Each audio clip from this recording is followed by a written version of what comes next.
Hi, welcome back guys. This is your friend, Parallel Deku, back with another fanfiction. This is the final part of What If Deku Was in Love with Ibara. Now before starting, please give this video a like, and subscribe to the channel if you want more videos like this. Now let's get into the fanfic. Ryuko Yanagi wasn't exactly antisocial. Sure, the girl was an otaku who preferred playing video games, spending an inordinate amount of hours on her computer and watching old-era anime and cartoons. But she wasn't a hermit. The ghostly girl functioned more than well enough in social settings. She just preferred not to at times. But when Takage randomly invited her to hang out today, she didn't really have a reason to say no. The only thing she had planned for the day was to kick back and catch up on some of her favorite manga series, which was something that could wait until later. Besides, if she was going to become a hero, being more inclined to social settings was a part of the job that needed to be mastered. The girl never really had a lot of friends growing up. There were a few people she would chat with here and there, and occasionally explore various parts of HI Prefecture with. But overall, she could count the number of real friends that she had on one hand. The same was pretty much the truth when she got into UA. As everyone could piece together, Midoriya was the person she could consider her best friend. The two had a lot in common and meshed together pretty well. Plus, he was the other half of the unofficial dynamic duo of 1B. And as much as it made her cringe to admit it, Takage was the other person that she was closest to in their class. The girl was way too energetic and over the top at times, but she was nice to be around when you got used to her antics. However, what confused her the most about this entire situation was the group that she was currently on the way to some bowling alley in downtown Musutafu with. Aside from the green-haired couple were Kyoka Jiro, Denki Kaminari, and Fumikage Takoyami from 1A. As far as she could recall, neither Midoriya or Takage had interacted with the blonde and purple-haired teens that much. But they were more than familiar with the Dark Shadow user due to their partnering up for the whole Derelictus situation. As they all drew closer to the aforementioned bowling alley, Yanagi had a weird feeling in her gut. One that told her that she was being set up or something. But for the life of her couldn't quite figure out exactly what that something was. So for the moment, the poltergeist user simply chose to play it by ear and keep her guard up, making sure to keep an eye on the green-haired girl just in case she pulled something. Man, this place looks awesome, Kaminari said with glee as the group of 6 stepped into the building. The bowling alley seemed to be pretty lively and filled with all manner of people and groups filling up the lanes. The smell of pizza was permeating the air and the sounds of pins being knocked over practically assaulted their ears. I wasn't expecting this palace to be so packed on a Seri, Jiro said nonchalantly. We're lucky that we got a reservation. Takage started shaking Midoriya with excitement. Oh man, I'm so looking forward to this. Yeah, I guess we must proceed with procuring some appropriate footwear. Takoyami began walking towards the counter. Yeah, Yanagi stoically agreed. When the group approached the counter, they were greeted by a young woman with dark green eyes and a medium-sized scar in the middle of her right cheek. She had beautiful auburn hair that was tied into a neat bun at the top of her head that went pretty well with her employee uniform. The woman wasn't paying attention to them at first and Takage had to call out to her to get her attention. Curiously, the moment she looked their way, she paused briefly when she locked eyes on Midoriya, but seemed to shake it off before putting on her best smiling. Hello everyone, how may we help you? The woman, whose name was Shimizu judging by her name tag, spoke to them in a cheery tone. Hello, we have a reservation. Takage, party of 6, said the green-haired girl. Ah yes, we have you guys at lane 9 for 1 hour. Sure do. Wonderful. What size shoes do you all need? She then asked. The students were quick to tell the woman their sizes and didn't have to wait long before receiving the necessary attire. With everything now in order, they were all ready to begin their game. Excuse me, you wouldn't happen to be Izuku Midoriya, would you? Shimizu asked. Yeah, Midoriya nodded. Oh wow, I saw you on the news with Blizzard a while back during that whole terrorist disaster. You're pretty awesome. Oh wow, you're too kind. The boy blushed at the sudden compliment. Keep up the good work. I'll definitely be keeping my eye on you when you officially go pro. Thanks. Come on, we need to hurry up, we're burning precious time here, Freckles. Takage suddenly hooked her arm around Midoriya's and walked towards their designated lane, all while holding a slightly miffed expression on her face. What the group of students didn't see, however, was Shimizu's face shift to a dark expression once their backs were to her. One that was a mixture of displeasure and malice. So that's Nitro's little friend. How he's going to be a problem in the future, I can already tell. I'll need to find a way to get him and Blizzard out of our hair once we resume operations. Right now, he's the only leverage that I have against that boy in case things go belly up again. But I'm sure that we can come up with something after we bust our other members out of prison. After about 10 minutes, the group of UA students were already well into the first game. Now that she finally had the opportunity to put her plan into action, Takage made sure that Yanagi and Takoyami were forced to sit right next to each other. And for the most part, things seemed to be progressing just as she hoped. Like they had previously rehearsed, Midoriya, Jiro, and Kaminari would do everything that they could to direct the conversation towards either of the two emo teens, and set the other up for a response while Takage kept nudging the two in the right direction. Forgive me for asking, Yanagi suddenly changed topics. But how do you all decide to hang out today was the million-yen question on the gray-haired girl's mind. It was actually pretty random. Takage was the one to answer. We ended up running into Gyro and Kaminari here on our way back from our family dinner the other day and just started chatting. Really? MHMM. The green-haired girl nodded. On the way, we ended up finding out that Gyro and Izuku here actually live pretty close to each other. Yeah, it was actually a surprise. Midoriya then added. It makes sense though, the rocker teen stated. I used to see you on my way to school all the time before we moved into the dorms. Takoyami too. That much was true seeing as all three students lived in Shizuoka. On the way back, she ended up telling us about this bowling alley and I just had to check it out. And we kinda decided to just go as a group.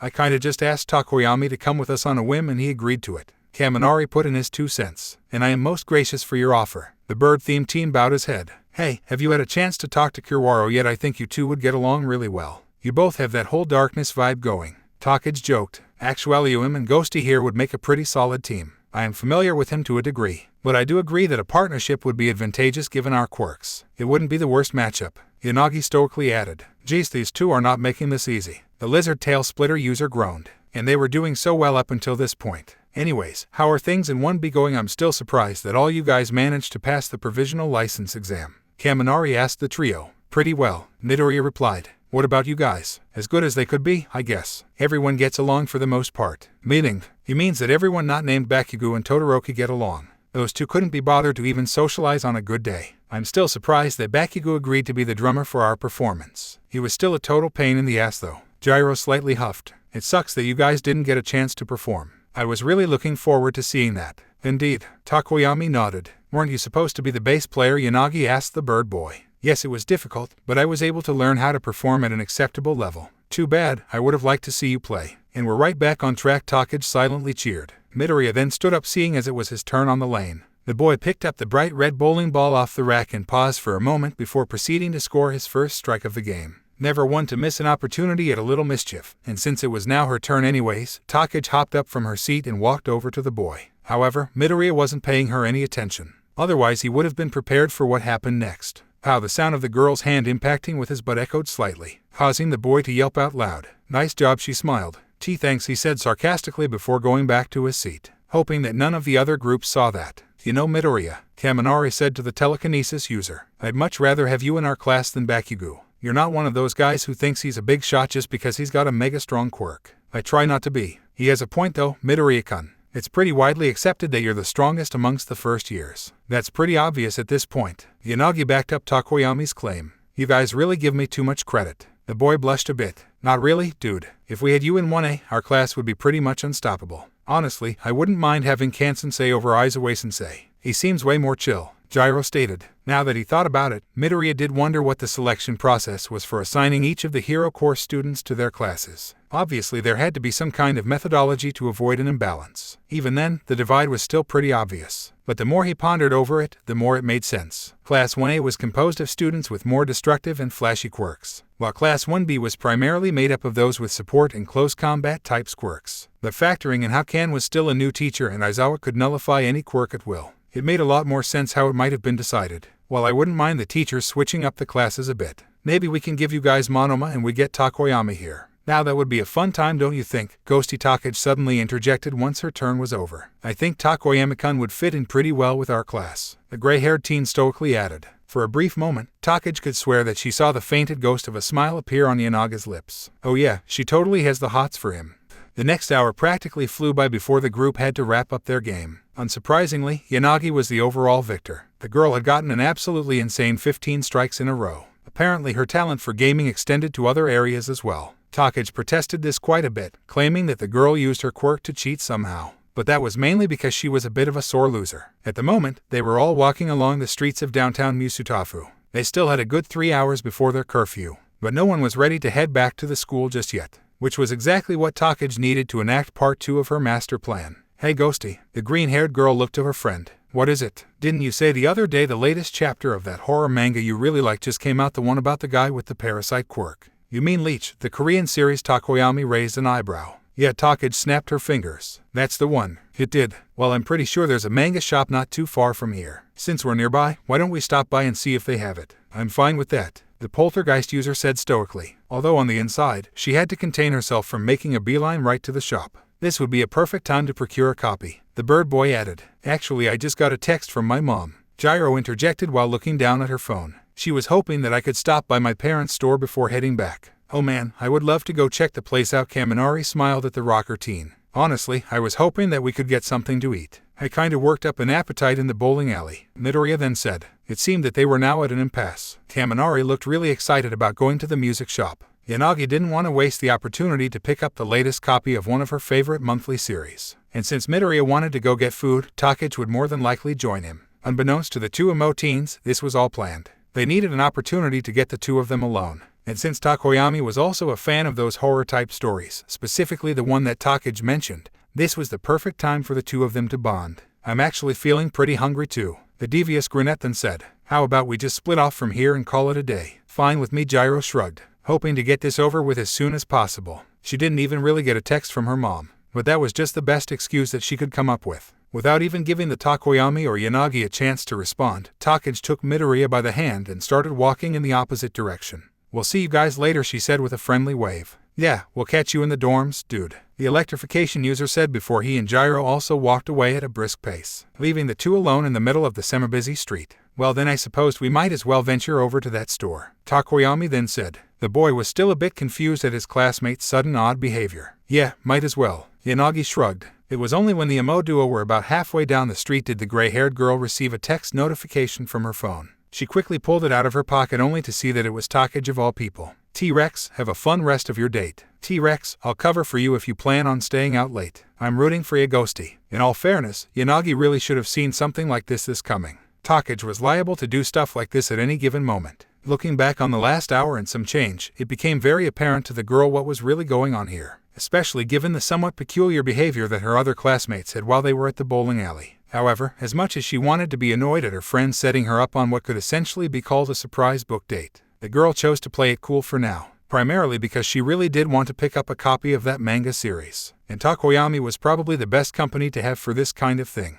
They did have similar taste in literature after all. I don't even want to know how Setsunachin convinced Jirosan and Kaminari-kun to go along with this nonsense. She probably had some dirt on them or something. I'm going to have a little chat with those two when I get back. After successfully getting away from Yanagi and Tokoyami, the young couple decided to stop by a convenience store on the way back. Midoriya was being serious when he said that he was feeling a bit hungry earlier, which didn't do much to alleviate any of the guilt that he was currently feeling for abandoning his friend like that. And Takagi had the bright idea that they should try and cook something back at the dorms. Both of them were pretty decent when it came to working around a kitchen, so it seemed like a good idea at the moment. The two brunettes were busy chatting away as they approached the door. In fact, they were so deep in conversation that both teens failed to notice another person coming out of the store just as they were walking in, causing the telekinesis user to blindly walk right into them. Midoriya rubbed the side of his head before apologizing. Sorry about that, Izuku-kun. The boy raised his eyes and his heart almost leapt out of his chest at what he immediately saw. Ashen blonde hair with piercing red eyes. It was only after that sudden shiver subsided did he finally take in the rest of the person's appearance. Instead of an angry-looking teenager with a massive superiority-inferiority complex, what he got was a middle-aged woman with flawless skin. Bakugo-san. Well shit, fancy running into you here, Mitsuki Bakugo said with a slight bit of astonishment in her voice. It had been years since the last time Midoriya had actually seen the woman. As far as he could recall, that was before the Bakugo family had moved across the city due to Masaru getting a new position at his job. Yeah, it's been a while. Geez, I remember when you were barely tall enough to reach my knees. Now look at you, I was shocked as shit when I saw you in the sports festival. How have you been? I've been doing pretty well, the boy answered a bit nervously. So I'm guessing that this is Bakugo's mom, Takagi asked her boyfriend, even though it was blatantly obvious based on the woman's appearance. Yeah, and who might you be, the ashen blonde woman queried. Hello ma'am, I'm Setsuna Takagi, Izuku's girlfriend. Well, you gotta be shitting me, you have a girlfriend now too, I guess you're all grown up, no? I guess. The boy awkwardly laughed. It was then that Mitsuki's face shifted to a slightly somber expression, one that the boy couldn't ever recall seeing on the woman ever before. Anyways, listen, since you're here I'd like to apologize for all the nonsense that my dumbass son put you through. I wasn't even aware of it until the teachers from UA came to our house after that whole kidnapping fiasco. What? Midoriya looked at the woman. I had a feeling that something happened between the two of you after you suddenly stopped showing up at our house all those years ago. And after listening to what the principal had to say, I can finally see why. If I had known Katsuki was bullying you all that time, I would have done more to shove my foot up his ass. Well, there's really no point in getting hung up on it now, Bakugo-san. We're not in middle school anymore and UA has done a better job at making sure things like that don't happen. Besides, it seems he's learned to exercise some restraint. In a different life, Midoriya may have tried to defend Bakugo from the wrath of his mother and downplayed all the harassment that he went through. But that version of himself was long gone by now. He didn't know anything to the explosive blonde and had no reason to pull his punches. I still can't believe that shitty school let it go on for that long. Those quack teachers really thought they could try and profit off of my son somehow. You know, I read in the news a couple of weeks ago that Aldera Middle School is currently under investigation and that a lot of teachers have already been laid off. TCH serves that bunch of incompetent fools right if you ask me. Wow, really? Takage raised an eyebrow. That was certainly a shocker to Midoriya. Hearing that his old middle school was on the chopping block definitely sent a slight bit of warmth down his spine. In fact, it made a lot of sense. If word got out that they were letting students get away with harassing and assaulting others and forging records, then that was already grounds for the principal to be fired. And no doubt any official investigation just opened up an even bigger can of worms. Because Midoriya highly doubted that Bakugo was the first or last offender in recent years. Yeah, pretty wild, Mitsuki smirked. Hey, I have an idea. How about we set up a dinner sometime? I haven't seen Kachin in years. Besides, I doubt that my idiot son has actually apologized to you for what he did. And I want to be there to make sure that he's sorry for causing you and your mother so much grief. There were at least 50 different reasons why Midoriya thought that was a terrible idea. And despite him wanting to accept the kind gesture, he knew deep down that the last thing he needed was Bakugo being forced to apologize to him in front of his family. The boy hadn't bothered him ever since the start of the new semester. So Midoriya wanted to keep it that way for as long as possible. I don't get how this lady would think that would go over well. Takage's thoughts were identical to her boyfriend's. I appreciate the offer, Bakugo-san, but I'm going to have to decline. To be perfectly honest, I'd rather not deal with your son if I don't have to. Midoriya gave her an apologetic bow. Mitsuki simply tapped a finger to her chin in contemplation before seeing where the boy was coming from. In all honesty, she was hoping that she would be able to do something herself to mend some of the damage. But considering the green-haired boy quite literally spent a majority of his life being terrorized by her son, she didn't blame him for wanting to keep contact to a minimum. Don't worry, I get it. Anyways, I have to get going. It was nice seeing you again, Izuku-kun. Say hello to your mother for me. Have a good evening, you two. The woman waved as she began walking towards her car. You two, the young couple waved back. Well, that was random. Takage joked. MHMM. Midoriya simply nodded. I see where Bakugo gets his charming personality from. Yeah, well, at least his mother knows when to reel it in. Anyways, let's hurry and get the ingredients, was all the green-haired girl said before grabbing him by the hand and pulling him into the store. By the time the two greenettes made it back to the dorms, they were surprised to see that the common area was actually empty, which was a rare occurrence considering it was a Saturday night. Normally their classmates would be having their weekly video game tournament right about now. Izuku, thank God you're here. Pony Tsunotori suddenly popped out from the kitchen and shouted in her native English while frantically waving around a small blue box. Pony-san, what's wrong? The boy asked. I need your help.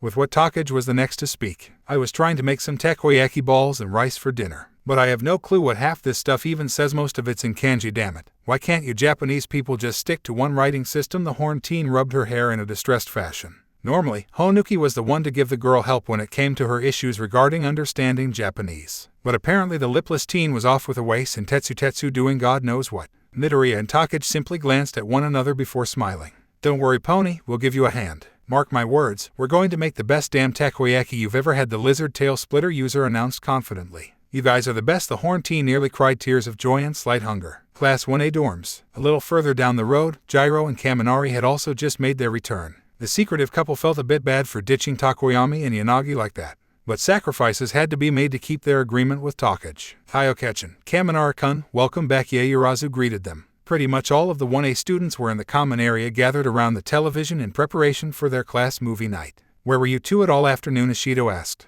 Gyro was helping me look at guitars to buy at her parents' shop. We may not have gotten the chance to play at the cultural festival, but I'm interested in playing during my free time. The electrification quirk user told him their practiced alibi. Are you sure that your grades can handle that? Dude Zero joked at the boy's expense. Hey, screw you man, I've been doing a lot better. The boy pouted. Gyro took a moment to look around the room and noticed that there were still a few members of their class missing. Namely, Shinsu, Todoroki, and Bakugo. Where's everyone else? Shinsu-kun's asleep in his room and we have no clue where Takoyami-kun went off to, Jiro. Asui stated. And naturally Bakugo-kun and Todoroki-kun pretty much told us to screw off. Uraraka followed. But what else is new? It's not like they ever bothered to join us anyway. Despite being the two most powerful students in the class, the explosion quirk user and the son of the now #1 hero were the most antisocial duo in 1A. Despite their best efforts, the rest of the group had all but given up on trying to include them in class activities, especially since neither one has been particularly friendly towards them. The only person who actively tried to pursue a friendship with Bakugo was Kirishima. But even the hardening quirk user stopped trying a while ago.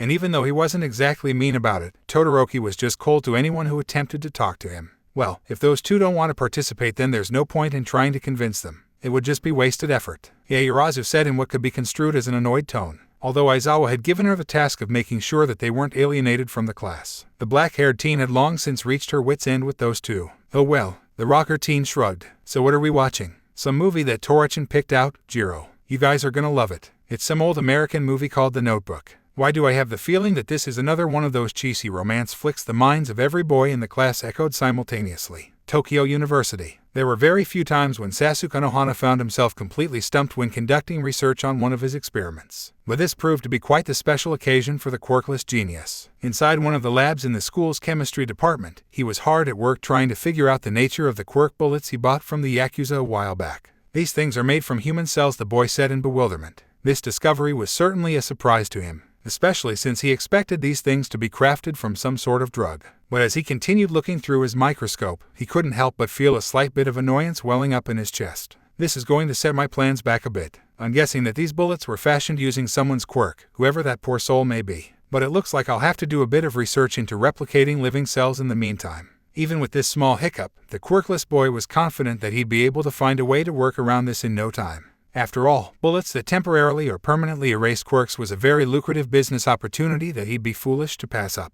And now that the shy Hasakai were all behind bars, the market for this type of product was wide open. He was certain that Derelicta was going to be making their move again in the future, and he had a pretty good feeling that they would be asking for his services again when that happened. There were rumblings that the group was still recruiting people in the shadows, including more children around middle and high school age. So it was all but guaranteed that he had a lot of money coming his way once he learned how to reproduce these bullets on a larger scale. After taking a peek at his phone, Anohana concluded that he should wrap things up for the night. It was getting pretty late and there wasn't much else that he could do right now. So after cleaning up a bit and securing the cartridge containing the quirk-destroying weapons, the pink-eyed teen began making his way out of the building. It's too bad I can't get my hands on whoever's cells were used to make these things. If I had them, I'd be rolling in cash by the end of next year. Maybe I should look into that when I get the chance, who knows? They could prove to be a very useful piece for my future plans. The following morning, the students of 1B were all making their way over to the training grounds main building.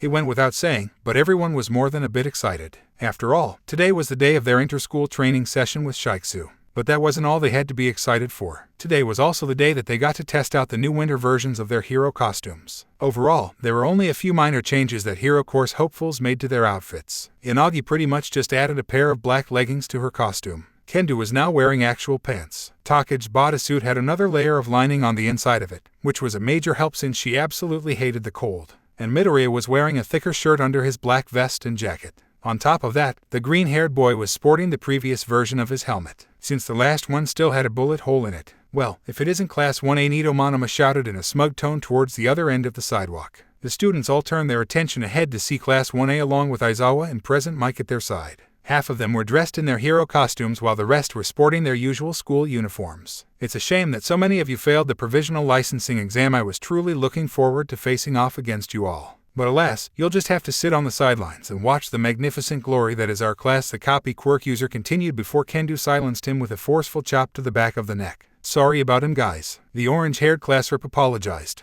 It's fine, Yaoyorozu waved her off. You all can chat when we get inside the building. Aizawa then stated, and with a tired groan. Our guests are already waiting on us. With their usual introductions out of the way, the mob of first-year students were ushered into the building and headed over to the main monitoring room. There, they were met with not only all of the first-year teachers including Snipe and 13, but a group of 10 students dressed in their hero costumes as well, all sporting the signature Shiksu-style hats that they were required to wear with their uniforms. Among them were some pretty interesting-looking characters. One was a boy who was covered in fur from head to toe. Another was dressed in a black overcoat with light purple hair. And the most notable person was a tall boy with a buzz cut with various pipes all over a costume. "And the Sayurashi," Honuki said in a low tone. "You know him?" Awase asked the lipless teen. "He's the guy who got first place on the recommendations exam. The one who decided not to go to UA." "Him? Seriously?" "Yeah." Honuki nodded. "He's strong as hell. His quirk allows him to control wind. If he had the highest score for those who got in through recommendations, then that means he's above Todoroki-san and Setsuna." Midoriya thought with a bit of amazement. That would mean that this Urashi guy was pretty powerful.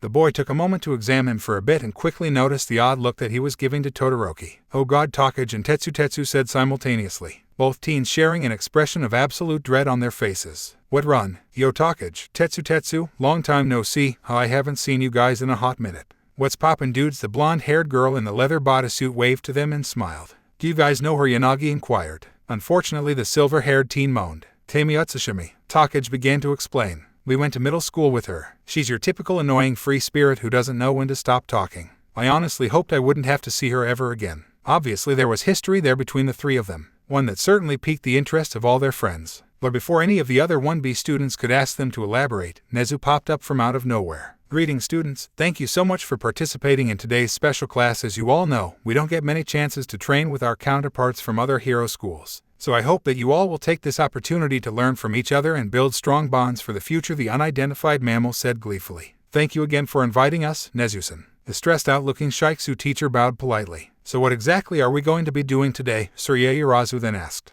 Instead of Nezu, Midnight was the one to bring the students up to speed on what the faculty had in store for them. Today you all will be participating in various team battle events, the R-rated heroine said. You'll be divided up into groups of 4 that are a mixture of students from all the classes, and each round will feature 2 of these teams facing off against one another. Pretty cut and dry, said Subiraba. Additionally, each round will have a different task that both teams will need to accomplish, and they will all be taking place in different training areas. This will be done to keep all of you guessing. In the real world, you'll be given jobs and missions with little to no information beforehand, so make sure to stay on your toes. We'll also be throwing some surprises at you during each exercise, so keep that in mind. Kan followed up. So do we get to choose our own teams? Jiro Asui asked. No, your teams and matchups have already been decided. What are they? Shishida inquired. Midnight grabbed the remote control from atop the desk and pulled up a holoprojector behind her. Everyone's eyes immediately scanned over the screen to see who they were going to be partnered up with. Team 1, Rin, Uraraka, Bondo, Nakamura. Team 2, Hagakure, Tsubiraba, Kodai, Kusakabe.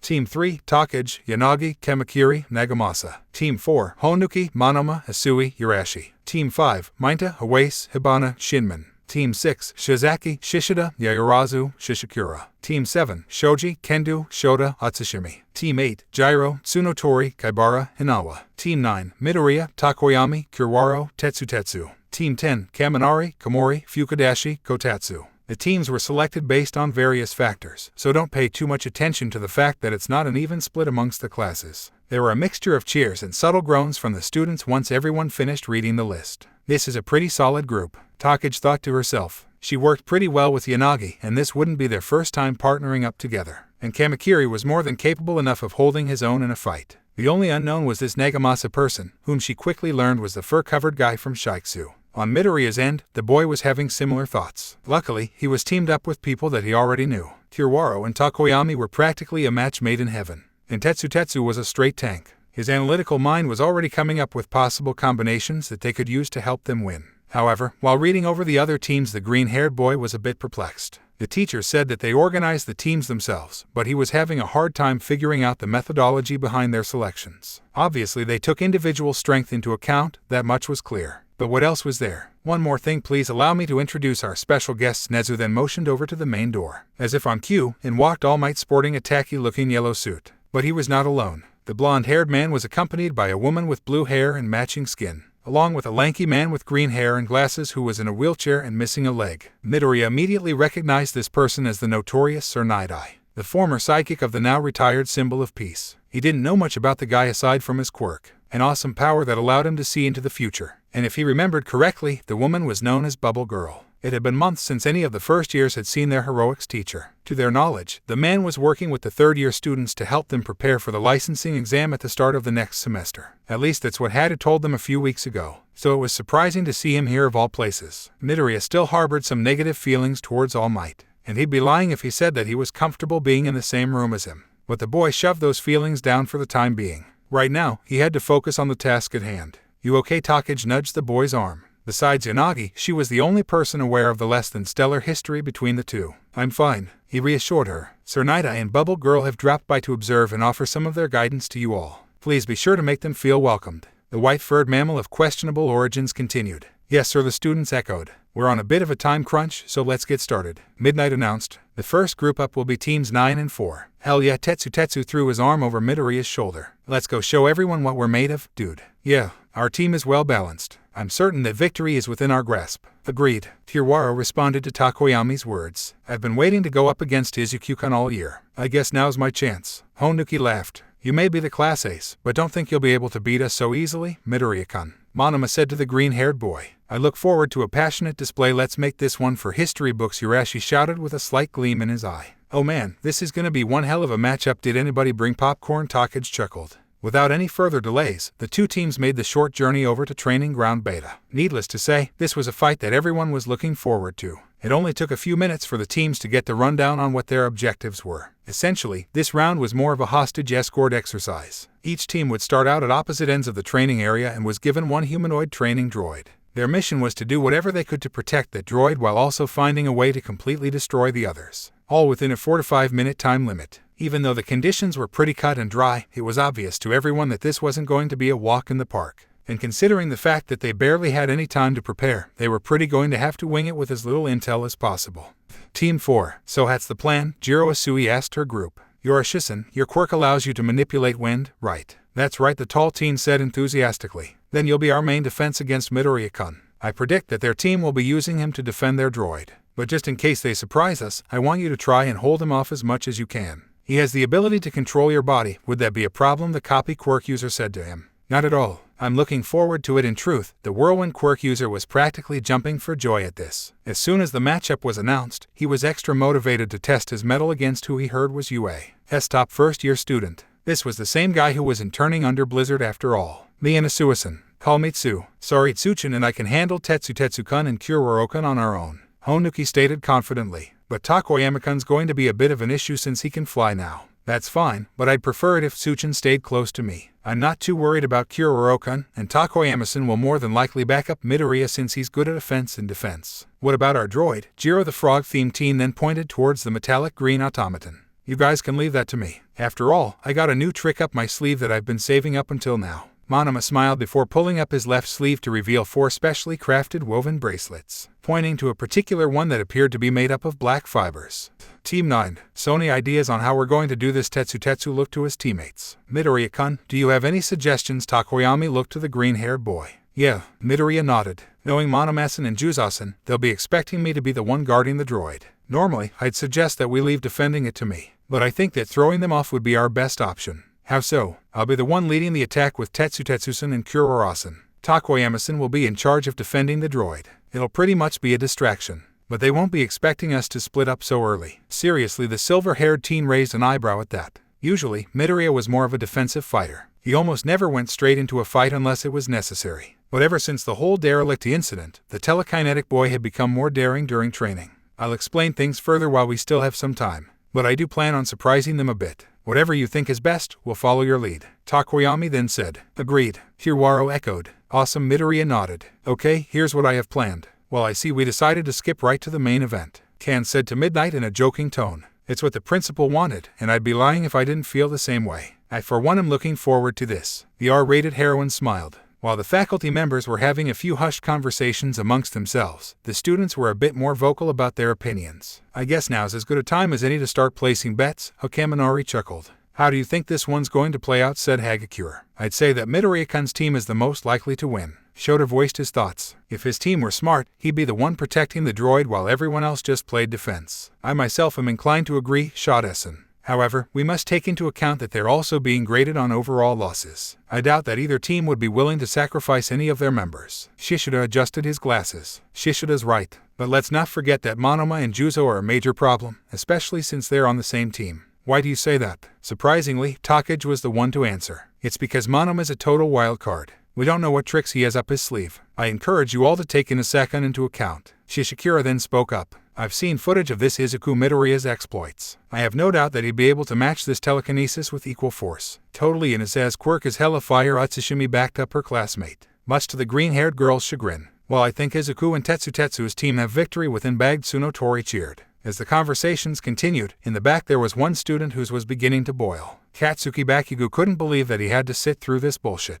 Not only was he forced to watch from the sidelines as all these extras battled it out against one another, but what made matters worse is that all anyone could talk about was Deku of all people. It annoyed the explosion quirk user how they could so easily praise a dirty traitor like him. He was nothing but a damn villain posing as a hero. I'm surprised though, Ashido then said. I thought you'd be the main one cheering on Midoriya, Takage. The guy's your boyfriend, isn't he? Oh, don't get it twisted, I'm certain that he's going to win. But I like to be realistic. The girl smiled. Hold up, that guy's your boyfriend? Utsushimi suddenly popped up and wrapped an arm around the girl's shoulder. That's lit, fam, you two make a hella cute couple. Who knew you'd snagged yourself such a cutie? God damn it, could this girl be any more annoying? Begin. The voice of Midnight echoed throughout Training Ground Beta. The moment the word left her mouth, all of the spectators turned their attention over to the numerous monitors along the wall. Things were rather silent for a few seconds until on the far end of the area, a masked figure dressed in all black suddenly shot into the sky and made a beeline right for the opposing gate. "What the hell?" a few students said in unison. Midoriya-san's going on the offensive, Yaoyorozu questioned. "Why isn't he guarding their droid? Does he think that he can take on the entire team by himself?" one of the Shiatsu students wondered out loud. "It looks like he wanted to get right to the good part. All I have to do is scout out the area and see what the other team is doing. I have 5 minutes at the most before both our groups collide. Takoyama-san should be in position before that happens," the green-haired boy thought while flying through the air. Even though this plan of his may look a bit reckless on the surface, Team 9 was actually going with a more defensive strategy. All they had to do was buy enough time for Takoyami to find a good hiding spot and stop the other team from advancing, which was much easier said than done. Luckily, both starting gates were directly across from one another, so his opponents wouldn't be able to get too far in such a short amount of time. That being said, the main thing that he had to look out for was Urashi. He had no clue what the Shiatsu student was actually capable of aside from the fact that his quirk let him control wind. So this was also his opportunity to assess his abilities. By the time Midoriya made it about halfway across the training area, he spotted a lone figure shoot up into the sky surrounded by what looked to be a powerful surge of wind. "We weren't expecting you to just come right to us, but if you're looking for a fight, I'll happily oblige," the whirlwind quirk user shouted at the top of his lungs before flying right towards him. Did he just abandon his team? No, he doesn't strike me as the type to act recklessly. They must be using him to keep me occupied. The telekinesis user didn't get a chance to think about it any further before a massive gust of wind was sent directly at him. The attack was surprisingly faster than he expected, and Midoriya had to make a hard left turn to avoid getting swept up by it. And his range is nothing to laugh at. Midoriya decided to momentarily increase his speed and close the distance between the two of them. But as soon as he came within 100 meters or so of the boy, Urashi flew in the opposite direction. "You know, I don't get the chance to go up against other people who can fly at my school. I've been looking forward to good dogfight for ages," he shouted once again while performing a sweeping motion with his right arm that sent another slash of wind at Midoriya. Now that he was here, there were a few things that Midoriya noticed about the way Urashi was using his quirk. First and foremost, it looked like he needed to move his body in order to dish out those wind slashes. Second, the cyclone under his feet looked to be the method by which he was propelling himself in the air. Let's see if he can still use his powers without moving. Midoriya instantly activated his quirk on Urashi's body and froze the boy in place. The momentary shock was enough to break his control over his quirk, and the cyclone under his feet quickly dissipated. Seeing this his best opportunity yet, Midoriya charged right at his opponent and readied himself to deliver a punch. But as soon as he came within 50 or so meters of Urashi, he was blown by yet another powerful gust of wind. "So you don't need to move your body to use your quirk after all. You're pretty smart." "Oh, that's right, I don't need to move my body to use my whirlwind," the black-haired boy replied enthusiastically before charging up another attack. Nightstorm. A horizontal cyclone suddenly formed right in front of the boy and launched itself right at Midoriya. But the green-haired teen was prepared for it this time. Vortex. Just as the wind reached his position, it quickly whipped around his body and dissipated behind him. This was enough to earn a shocked expression from the Shiatsu student. "You actually managed to block my ultimate move. You're the first person to ever do that. All right, then how about this crescent moon dance?" About 10 half-moon-shaped blades of wind came flying at Midoriya at incredible speed. Thankfully, the green-haired boy was able to react fast enough and ascend further into the air before they could hit. It was now clear to the boy why Inase Urashi earned the top spot at the recommendations exams. Not only was his quirk powerful, but he had amazing control over it as well. He was planning on linking up with Tetsu once he got a good look at what the other team was doing. But it looked like he wasn't going to be able to shake this guy off anytime soon. Our quirks pretty much cancel each other out. The boy then thought, "I'm going to need some type of weapon if I want to end this quickly." It took all of 2 seconds for a new plan to form inside Midoriya's mind, and the boy suddenly turned his back to his opponent before flying away and going around a nearby building. And much like he expected, Urashi decided to follow him. The chase went on for about 30 seconds by the time Midoriya was finally able to shake off his opponent for a brief moment, while also finding a suitable location for what he wanted to do. They were now pretty far away from his team's gate, so he wouldn't have to worry too much about collateral damage if things went south. The green-haired boy then descended to the ground and found himself in the middle of a decent-sized simulated park surrounded by trees. "I still can't do this at Tatsumaki's level yet, but I need an advantage right now," Midoriya then said to himself. He looked over to the nearest tree and used his quirk to uproot it from the ground and bring it right in front of him. "Alright, let's give this one a try." Everyone in the viewing area watched as the tree was ripped apart by the force of the boy's quirk and separated into 4 individual pieces. With the first step now complete, Midoriya made a mental image of what he wanted in his head and started reshaping the wood, applying pressure on all sides. It only took about 5 seconds or so before the now broken tree was transformed into 4 wooden spears. "Javelin," the boy shouted once he was finally done. In truth, this was nothing more than a modified version of Tatsumaki's Gungnir move. But whereas she could make up to 20 of these like it was nothing, he was limited to only 4 or 5 at the most. As if on cue, Urashi came flying around the nearest building and Midoriya wasted no time in going on the offensive. Izuku-kun's move kinda reminds of yours, Ryaikachan, Kendo said to the poltergeist user. It's essentially the same method that I used to fight. Yanagi replied stoically, but right now he can only control 4 of his javelins. Manipulating multiple objects is still Izuku-kun's Achilles heel. I think it looks more like Pony when she's using her horns, shroom. Komori added. Still though, I'm surprised that Midoriya-kun chose a head-on attack like that. That's not like him. I don't think that was his plan. Kan then interjected. More than likely, Midoriya was just scouting out the other team. But that Shiksu boy was more than willing to engage him in a fight. That makes sense. A few of the 1B students nodded. While Midoriya was busy duking it out with Urashi, Tetsu was quickly moving towards his location. The steel quirk user spotted the two zooming through the air right above him not too long ago, so he was planning to go and back up his teammate. By his best estimate, he was only a few blocks away from their current position. However, just as the silver-haired teen was about to turn the next corner, he was suddenly blindsided by a powerful force striking him in the back. One strong enough to knock him off his feet. What the hell? Tetsu looked up just in time to see a long, pink appendage wrap around his torso. Asui, call Mitsu, the frog-themed teen said bluntly just before throwing him into a nearby wall. Thankfully, the boy was able to activate his quirk just in time to avoid taking any extra damage. I never expected you to come attack me on your own. That wasn't the original plan, Jiro. But thanks to Midoriya-san, we had to improvise. Doesn't matter to me, I'm just happy that I get a chance to throw down Tetsu grinned before changing the property of his quirk.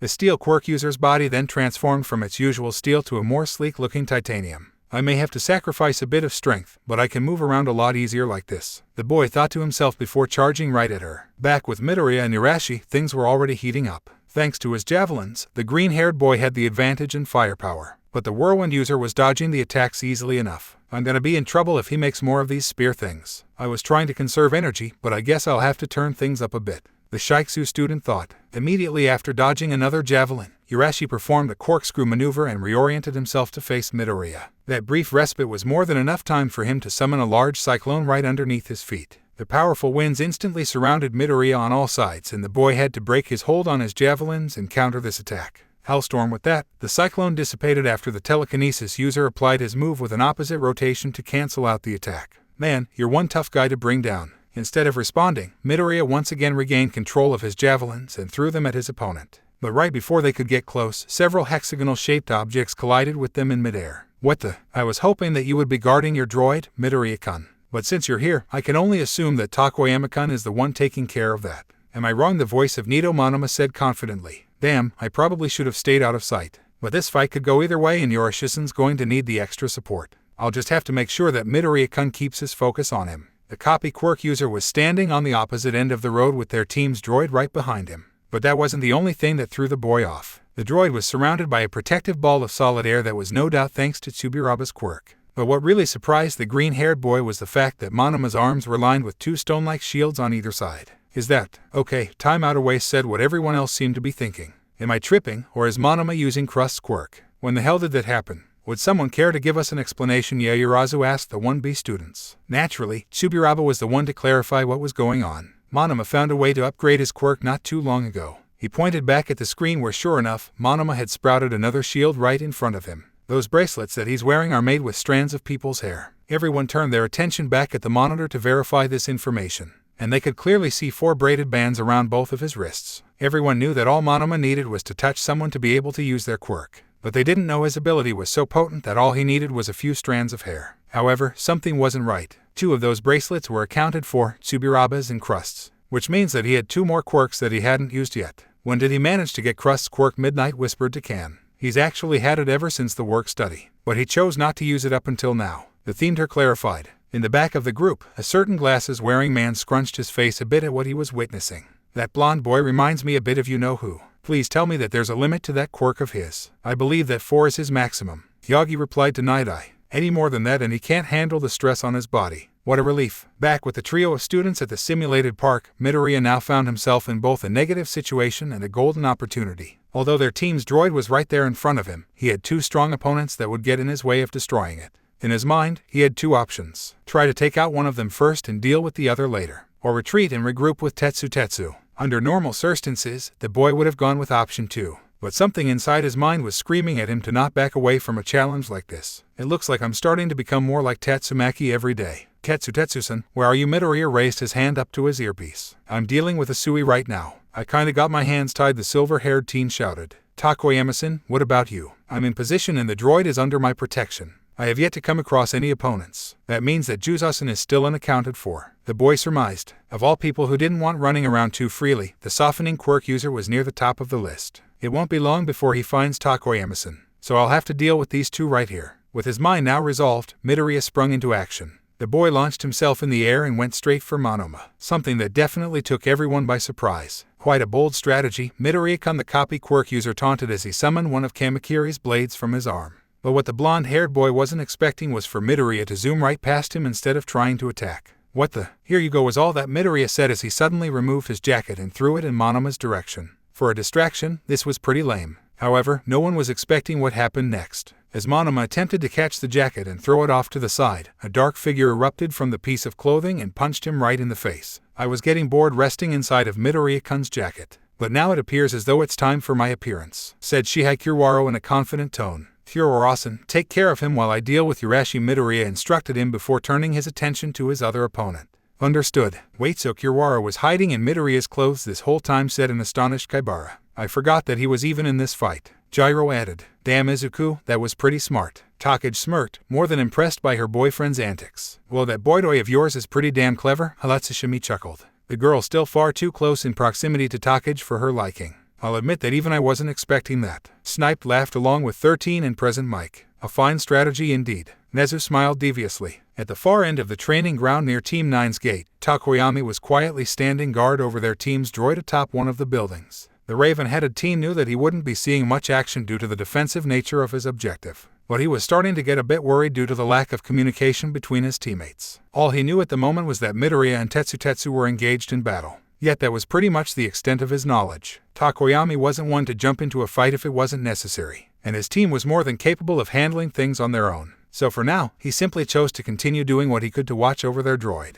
However, the Dark Shadow user's peaceful silence was broken when he heard some rustling behind him. The boy looked behind him only to see none other than Honuki raising his body from underneath the ground below his feet. Man, it took forever to find you, Takoyama-kun, the lipless stated. Honuki-kun, when we saw that Izuku-kun wasn't protecting your droid, I knew that you were the next logical person who would be charged with that job. I see, the brilliance of recommended students never ceases to amaze me. I forgot that stealth is but only one of your strongest assets. Takoyami responded. Let's skip the witty banter and get right down to business. I'd prefer not to drag this out if I can help it, was all that softening quirk user said before slamming his palms down on the ground and melting the entire top of the building, forcing his opponent to activate his quirk and secure the droid before leaping into the air. This situation isn't something that I can't handle. I may have the air advantage, but I need to get as far away as possible. I was hoping to avoid a head-on fight, but I guess I have no choice. The others told me that close combat isn't your strong suit, but I'll happily accept the challenge. Urashi's grin was wide as he flew to meet Midoriya halfway. Seconds before impact, Midoriya raised his fist and got into a classic boxer's stance. Like his opponent had mentioned, he much preferred to do things at a distance. But now was not the time to try and keep things in his comfort zone.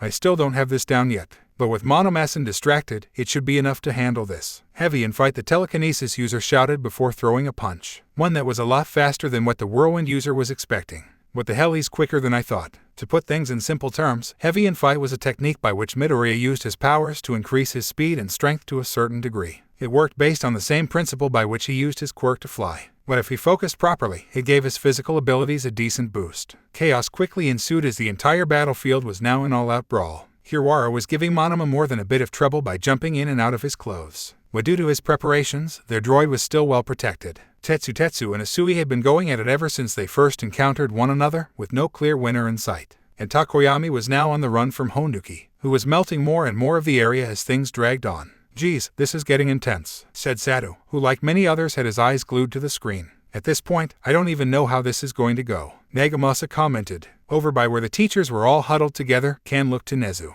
Is it time, sir? Yes, the unidentified mammal of questionable origins grinned. Let's begin with the second stage of this battle. All Kan did was nod before grabbing a nearby earpiece and speaking to an unknown person on the other end of the line. You're good to go whenever you're ready. Proceed as you wish, just try not to make too big of a mess. Yes, Sensei, a male voice said with some enthusiasm in his voice. I never expected you to be a brawler, Midoriya. Usually guys with ranged quirks don't do well in a fist fight. I'm not just some one-trick pony. Midoriya responded to Urashi's word with yet another kick that his opponent was barely able to block. The two airborne students were now moving all over the place, and neither one had been able to land a decisive blow on the other. As much as Midoriya hated to admit it, he may have had the upper hand when it came to maneuverability. But Urashi was quicker on his feet than he expected. Push, the green-haired boy used his quirk to create a bit of distance between the two of them. With his opponent stunned, he regained control over his javelins and sent them flying at the boy's body. But Urashi recovered just in time to produce a gust of wind that knocked them off course. Now this is more like a let's turn up the intensity a bit, a crescent moon dance, barrage. After performing a series of slashing movements in quick succession with both arms, the whirlwind user created a ridiculous amount of wind slashes that were on a direct collision course for Midoriya. And to add further insult to impending injury, the area of the attack was just too wide for him to escape from.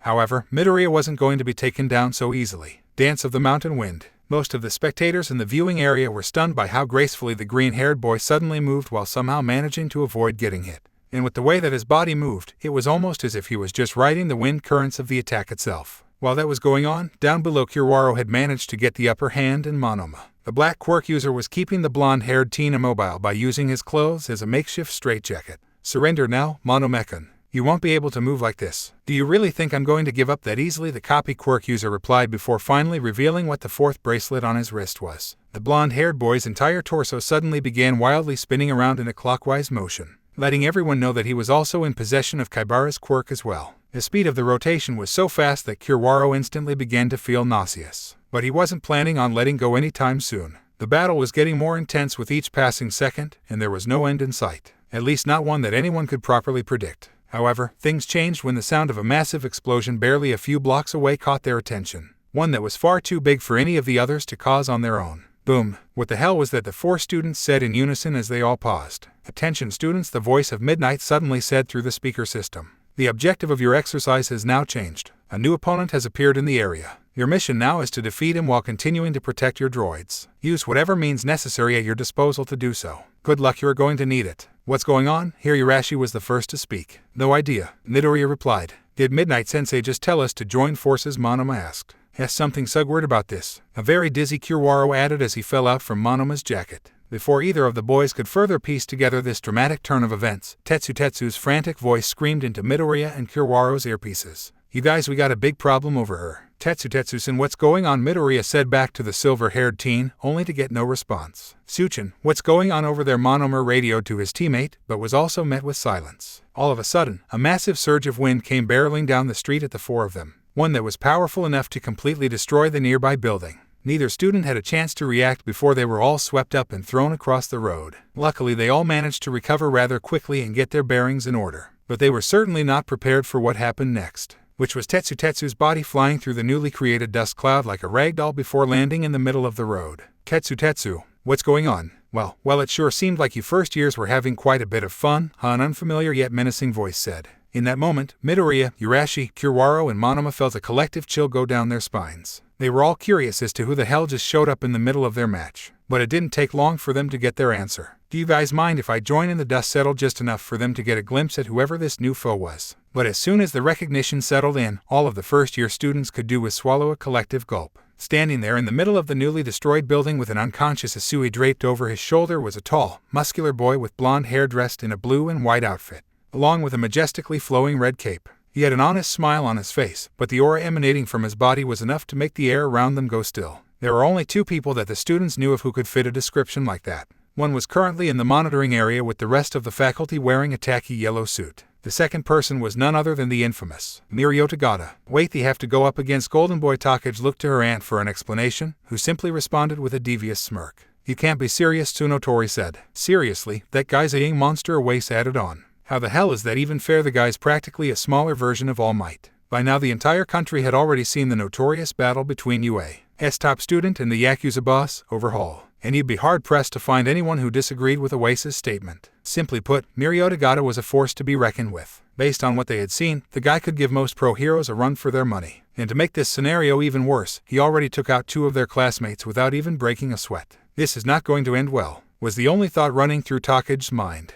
So Sasuke-kun, is this arrangement to your liking? Nezu said, the wheelchair-bound hero. Indeed it is. Might I nodded. This will be a good test to see just how much of a threat that boy may pose in the future. Well, hopefully we'll be able to put any lingering doubts that we have to rest. But I'd be lying if I said that I'm not looking forward to this encounter myself. I'm sorry to have to put you through this, young Midoriya, Yagi thought with a slightly worried expression. The only reason he allowed his successor to take part in this was to pacify Night Eye's concerns about the green-haired boy potentially turning hostile again in the further. But even he was quite invested in seeing how this will play out. Midoriya's mind was now running a mile a minute trying to figure out how they were going to come out of this situation victorious. But something told him that the chances of that happening were a lot lower than he would like to admit. Their best option was to secure Tetsu and Asui and find a way for Monoma and Kiwaro to link up with the others. He doubted that he could hold Tagada off by himself. The guy had the advantage in both speed and power. But with Urashi here, they had a decent shot. Guys, in my signal, grab those two and meet up with Takoyama-san and Juzo-san as fast as you can. The boy ordered. Urashi-san and I will buy you some time. Do you really think it will be that easy? Monoma said with an uncharacteristic tone of trepidation in his voice. No, we don't really have a lot of options, do we? I remember seeing this guy fight on TV a while back. Urashi then said. Not looking to waste any more time, Tagada decided to go ahead and get the party started. After all, he had been looking forward to this all week. Well, if you guys won't make the first move, then I'll happily oblige. The blonde-haired third-year smiled before rearing back his right arm. I still haven't fully mastered this move yet, but I think you guys will be able to handle it. 25% Texas Smash. Oh shit, 25% Texas Smash. Barely a split second before Tagada unleashed a devastating right punch that destroyed even more of the surrounding area, Midoriya and Urashi were quick to make their moves. Dance of the Mountain Wind. Zephyr's Glide. Somehow, both first-year Hero Course students not only managed to dodge the blonde-haired boy's attack, but they were able to get their teammates out of the way as well. Midoriya used his telekinesis to secure Tetsu's unconscious body from the pavement, while Urashi's winds quickly moved Monoma and Kiwaro to a safe distance. They still had the wherewithal to get the less mobile ones out of harm's way. Not bad. Tagada smiled outwardly. He wasn't really surprised considering the Greenette seemed to be that kind of guy based on what Hadu had told him. But it was still a bit refreshing to see the Shiksu kid also taking the appropriate actions. Not bad. First years most people instinctively abandon their teammates in a situation like that, the blonde-haired boy said with another grin. In fact, I'm so impressed that I'll give you guys a 10-minute head start. What the four boys questioned. What are you talking about? Monoma shouted. I'm serious, Tagada responded. I'll give you guys 10 full minutes to catch up with your other teammates and regroup. That should be plenty of time to come up with a strategy. Oh, and you can have her back too. He then tossed the unconscious Asui over to Midoriya, the green-haired boy being more than capable of gently taking control of her body with his quirk. Do you really think that we're going to fall for that? Kiwaro was the next to speak. Yeah, for all we know you could just attack as soon as we turn our backs, Urashi continued. You have my guarantee that I will not attack you. To be honest, if I wanted to I would have already done so. Although Midoriya wanted to call bullshit on all of this, there was some truth to Tagada's words. Based on what he's seen, the guy's speed rivals that of Ingenium. If the top student at UA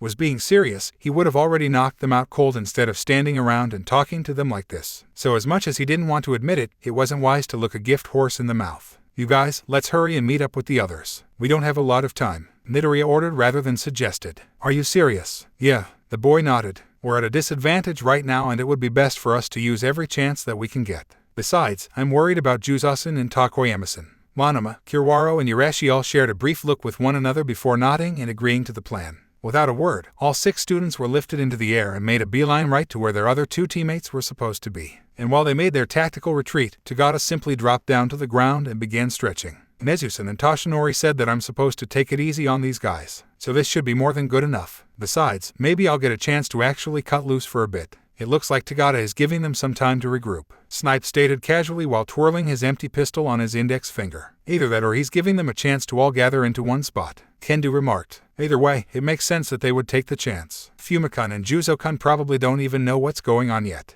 I know I'd hate to be the last to find out that a monster just showed up from out of nowhere, said Yanagi. Did she just call him Fumikun? Takage smirked while giving her pale friend the city eye. In the back of the group posted up against the wall, Bakugo couldn't help but feel a bit miffed at what he was watching. That damn nerd hadn't changed one bit. Even with a flashy quirk, his first instinct was to just run away with his tail in between his legs. He didn't know anything about the blue-eyed weirdo aside from that one video he saw, which really only told him that he had an above-average strength enhancement quirk. But Katsuki Bakugo knew for damn sure that he would never run away from a fight. In cowards, the explosion quirk user growled under his breath. Did you say something? Bakugo Aizawa gave the boy a stern look. No, sensei. The black-haired man simply nodded. Ever since coming back from the training camp and starting the new semester, Bakugo was fully aware that he was on Aizawa's shit list, which he thought was completely unreasonable. Apparently, there had been complaints about his behavior from the staff and other students through the school year, and the principal decided that action needed to be taken. On top of that, his failure at the provisional license exam didn't exactly help his case. It was bad enough that he was forced to go anger management counseling once a week on top of the remedial classes for the license exam. But now he had to pretend like he was some stiff with a stick up his ass all damn day. He didn't really see the problem though. So what if all these extras thought he was a bit too rough around the edges? Their opinions didn't matter anyways. As long as he performed at a top level, there shouldn't be any issues. At least, that's what Bakugo kept telling himself. A couple of minutes later, Mirio Tagata have to defend our droids from and try to beat Mirio Tagata. Honuki's lipless face expressing a level of exasperation that Midoriya didn't even know was possible. Yeah, this is quite troublesome, Takoyami stated. How much time do we have left before he comes after us? About 7 minutes. So that's the plan. Unsurprisingly, Midoriya was the first one to speak up. On the way here, I thought up a way that we might be able to bring Tagate-senpai down. It'll be a massive risk for all of us, but I'm fairly certain that we can manage. I believe that we are on the same page then. Monoma interjected. A coordinated attack with some of us acting as bait would be our best option. That's right. We only have a few minutes left before he comes after us. So let's try and come to a consensus quickly. All right. The others nodded. All right, Tagata cheered before standing up on his feet. That's 10 minutes. I hope these guys were able to come up with something good. Without a second thought, the ninth weirder or one for all activated roughly 10% of his power and leapt high into the air before landing on top of a nearby building. The boy proceeded to dash from rooftop to rooftop in the direction that the other students retreated to, and in no time, he came across quite the peculiar sight. Standing atop one of the nearby buildings was Honuki and Monoma, along with the two droids surrounded by a few of the copy quirk users' shields. He couldn't see where any of their other teammates were, but he had a pretty good idea of what they were trying to pull. Using the droids as bait while the others wait to attack while my guard is down. Not a bad strategy since they don't know what all I can do yet. They made the right choice by keeping their main attackers hidden away. But this is a bit audacious. Since he wasn't at all worried about what they were trying to pull, and he was still trying to go easy on them, Tagata simply decided to play along. The boy charged right for Monoma at a fraction of his top speed before finally coming up on the building. Instead of knocking him out right then and there, he was going to intimidate him a little more. However, the moment he stepped on the concrete, the one for all users' feet immediately began sinking into the ground. Tagata honestly didn't even have enough time to react before the ground instantly resolidified, firmly locking his ankles into place. So he prepped this entire area except for the spots where you're standing. Not bad, thanks, Honuki said sarcastically. Granted, I wasn't expecting you to actually stop right in front of us. Why didn't you use one of those air blasts to blow us off the roof? I'm trying to keep damage to a minimum. Samantha-sensei hates it when I cause too much chaos. I think you're taking us a bit too lightly. Oh well, that just makes things even easier for us, Monoma then said. Midoriya-kun, you're a shisen, now. As soon as he gave the order, the two airborne students suddenly appeared from behind the nearby buildings and made their move. What surprised Tagata was that the both of them were controlling multiple smaller versions of Monoma's shields. Without a moment of hesitation, both boys sent everything they had flying at him at full speed while the copy quirk user dashed towards him with a dulled version of Kamakiri's blade sticking out of his forearm. You may be strong, but even someone with an enhancement quirk isn't strong enough to take all of this at once, Midoriya thought. Time seemed to slow down as the shields and blade closed in on the blonde-haired teen. If it had been anyone else, they might have started panicking. But unfortunately for all these Hero Course newbies, the next symbol of peace had another trick up his sleeve. What happened next truly stunned them. Instead of using his strength or one of those air bursts to break free, Tagata stood his ground.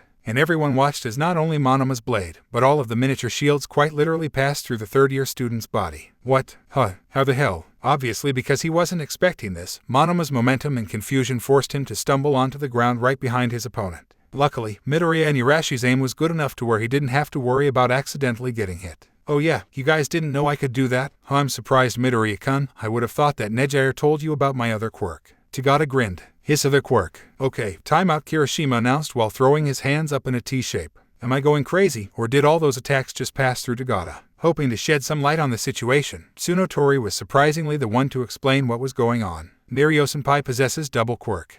Yeah, has super strength and can move through solid objects. The horn team continued. Wait, so this guy's like Todoroki then, Ishido asked. Who the hell is this guy? Obito Uchiha Kaibara remarked. The situation seemed pretty lopsided before, now it was downright unfair. At least that's what Takage thought. Not only was this guy crazy powerful, but physical attacks didn't work on him either. In her opinion, those two powers were practically the perfect combination. How someone was lucky enough to possess two quirks that complemented each other so well was nothing short of spectacular. I fear that our friends truly won't be able to come out of this scenario victorious. Shiozaki clasped her hands together and offered her classmates a silent prayer. Back with the main group, all of the boys were trying to wrap their heads around what just happened. Tagata had another quirk this entire time, one that apparently let solid objects phase right through him. How was that even possible? It wasn't unheard of for people to inherit more than one power from their parents. But this was just ridiculous. Even Honuki was visibly stunned by what just happened. Damn it, Monoma cursed. You have two quirks. Yeah, permeation is my original power, and I manifested my strength augmentation a little over a year and a half ago. The third-year student explained.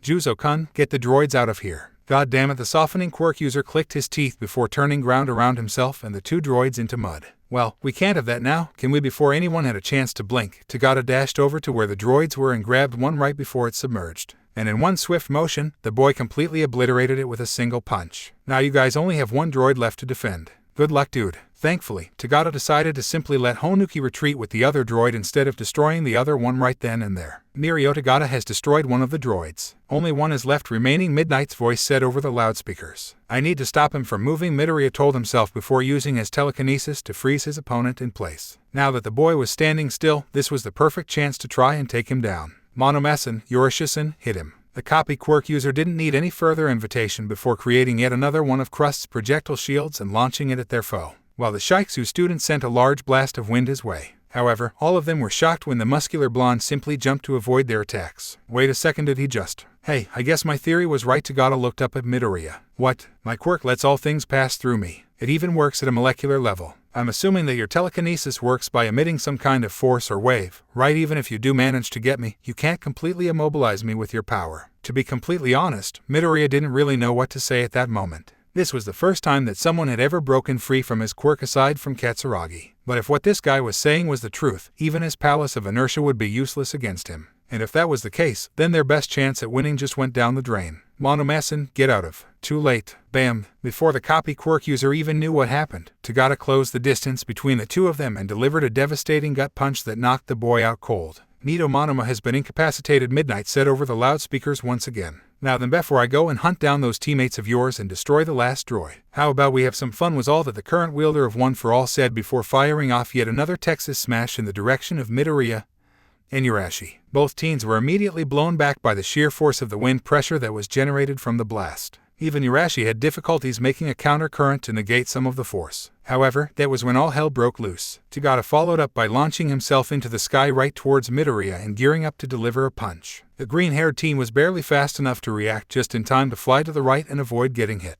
But the blonde-haired teen quickly followed up by twisting his body around midair and unleashing another air blast that nailed Midoriya right in the back. Even Urashi wasn't safe from the oncoming beatdown. After momentarily regaining his footing on a nearby rooftop, Tagata once again launched himself into the sky and went straight towards the whirlwind user. The Shiksu students attempted to slow him down by sending a few air slashes his way, but it proved useless seeing as they all passed through Tagata without any issues. Just when the dual quirk user was about to punch him in the gut, Urashi put all the power that he could muster into his feet and flew straight up into the sky. What followed was a veritable game of cat and mouse all over the area as the two teens tried their hardest to avoid the monster that was chasing after them. As much as Midoriya wanted to check up on his teammates to try and reorganize, it didn't look like he was going to get the chance. Well, this isn't looking good at all. Shishida casually adjusted his glasses. Hey, why doesn't Izuku activate that overdrive thing that him and his sister can use? A waste look towards Takagi and Yanagi for an explanation. His sister, pretty much all of the 1A and Shiksu students thought simultaneously. What the hell is that extra talking about? Deku doesn't have a young sister, Bakugo said to himself. As long as he's known that green-haired nerd, he never once heard anything about him having any other family besides his father, who's apparently in America. What exactly was that all about? Fubikasen said that skill is only supposed to be used in life or death situations. Yanagi answered,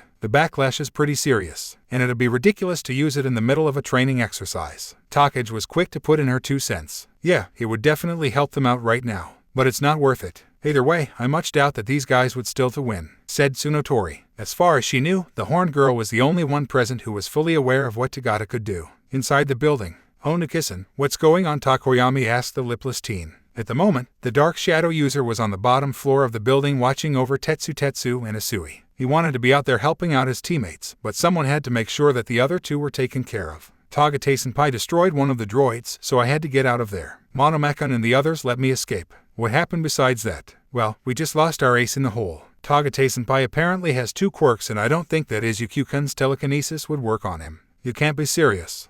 It had been a full 5 minutes since Tagada began his initial charge at Midoriya and Urashi, and the 2 boys had long since realized that there was no way for them to come out of this victorious if they just kept running away. The problem was that their opponent was so damn fast that it was almost impossible to find an opening to attack him. Not to mention how everything they hit him with would just pass right through him. The more time they spent like this, the sooner they were going to get burned out. And on top of that, neither of the 2 had any idea how much longer they were going to have to put up with this. The end of the exercise was a few minutes away, and they were nowhere close to beating their opponent. As hard as he tried, Midoriya couldn't really come up with a good strategy to take Tagada down that didn't involve them causing a lot of unnecessary damage to the area. After all, they were going up against someone with 2 very strong quirks that complemented each other well. What made it even worse was the fact that they couldn't hit him, but he could hit them whenever. Wait a second, a light bulb suddenly went off over the boy's head as he continued zooming through the air. Why the heck did it take me so long to figure it out? Urashi-san, get as high up in the air as you can. Urashi nodded before shooting straight up into the sky. He had no clue why his teammate told him to do it, but it was a lot better than being in range of their opponent's attacks any longer. It took all of 5 seconds before the boys finally stopped a good 800 meters into the air. As far as he could remember, this was the highest that Midoriya had ever flown before. Urashi-san, it looks like we don't have many other options left, Midoriya said to the whirlwind quirk user. I'd hate to say it, but you might be right, the boy replied. But I think I have an idea on how we can stop him. Well, I'm all ears. Based on what we just saw, I don't think that his quirk works both ways. What do you mean? He may be able to phase through solid objects, but it's a double-edged sword. As long as he's intangible like that, I doubt that he's able to land an attack on us. Think about it, a quirk like that works on a molecular level. I'm pretty sure that's why my telekinesis was ineffective against him when he activated it. If psycho waves pass through him, then that also means that it has to work for basic things like light and oxygen, the boy explained. It took Urashi a brief second to pick up on what the green-haired boy was putting down. I get it, there has to be a time limit on how long he can stay like that. Otherwise he wouldn't be able to breathe. This was exactly what Midoriya was thinking. It had to be true, otherwise Tagada wouldn't even bother staying tangible if he didn't need to be. If they managed to catch the blonde-haired third year off guard, then found a way to keep him in a negative position, they might have a chance at winning this. So do you have any ideas? Only one right now, Midoriya stated. We'll only have one shot. But with our quirks, I'm pretty sure that it could work as long as we get the timing right. And we might as well, since we only have about 10 minutes left in the exercise. Alright then, let's do it. Down below, Tagada was taking a little break. He wasn't tired by any means, in fact it felt like he barely expended any of his energy. But he was curious why the 2 of them suddenly decided to just put that much distance between them. He highly doubted that they were going to try and avoid him until time ran out. Because if that was the case, he could just head back to the other building and hunt down the last droid. But the One-for-All user was still interested in what they were planning up there. And sure enough, the muscular blonde got his answer when both boys suddenly came charging towards him. A head-on attack? No, they're way too smart for that. The boy contemplated for a moment. Either way, they were coming at him fast. So instead of going to meet them in the middle, he simply decided to let loose with another air blast. 15% Texas Smash. The second he released the attack, Tagada noticed 2 things. One was that Urashi has a weird grin on his face, and the other was that he suddenly felt his feet leave the ground. Pull, Midoriya shouted while narrowly avoiding the strong blast of air. To be perfectly honest, the green-haired boy was banking on Tagada trying to charge and meet them halfway. But the fact that he didn't try to attack with his fists made this a lot easier. In an instant, Tagada was flung into the air at speeds that would be concerning for any normal person.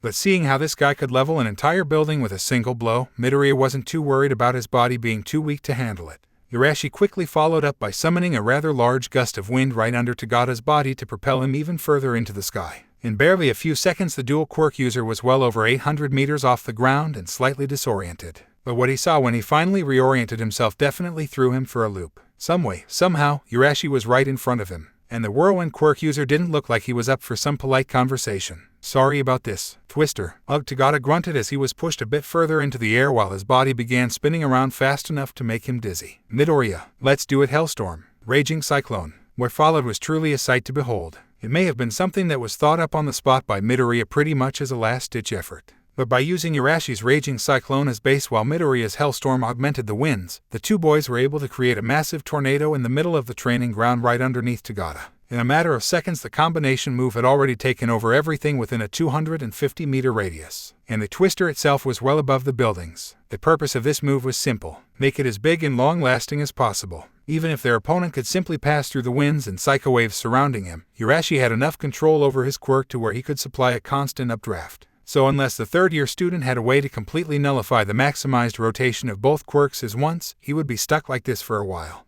How long do you think you can keep this up? Midoriya shouted. 5 minutes if we keep it at like this, Urashi responded with a grin. Hey, I think I have a perfect name for this. What is it? The green-haired teen humored him. Whirling Tempest. Damn, did these guys just summon an actual tornado? Said the astonished voice of one of the Shiksu students. What's going on? They combined their quirks, Shishikura answered. I'm not certain. But from what I can tell, Midoriya's using his quirk to dramatically increase the speed of Inasakun's wind. They shouldn't be able to do that though, Yaoyorozu interjected. For them to do something like that, they would have to match the ratio and speed of their quirks perfectly. Inasa's hella talented. And if the hype around Takeji's hubby is true, then it wouldn't surprise me if the two of them would be able to pull off something this rad. Utsushimi added. Still, you'd be hard-pressed to find even a hero team that could pull something like this off. And these two literally just met 30 minutes ago. Kan whispered to Midnight. You're right. Maybe the two are just naturally in sync or something. Now I'm actually kind of disappointed that we had to interrupt their fight. The R-rated heroine agreed. Inside the tornado, Togata fully acknowledged that he might have miscalculated a bit.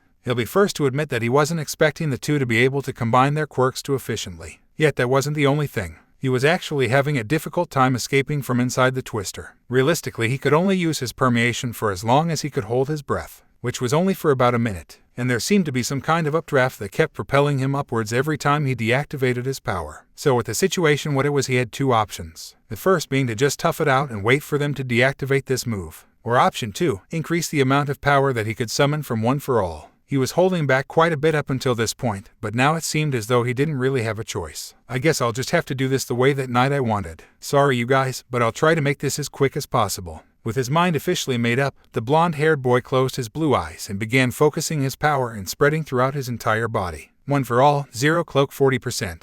How long do you think we'll have to keep this up? Urashi shouted to Midoriya once again. Just a little bit long. Oklahoma Smash, a voice roared from inside the twister. Suddenly, the tower of wind began fluctuating wildly before all of the air dissipated with enough explosive power to throw back the two first years. Once they finally got their feet back up under them, both Midoriya and Urashi had to pause at the current state of their opponent. Standing tall in the spot where the whirling tempest was previously destroyed was Togata, except his appearance had suddenly changed. Although his hero costume pretty much covered everything except for his face, Midoriya could clearly see these strange blue lines all over his face. Not only that, if the green-haired boy didn't know any better, he'd say that their opponent looked a bit taller and more muscular than before. Did he just transform or something? I have to hand it to you guys. I wasn't expecting to have to use 40% of my max power to break out of that.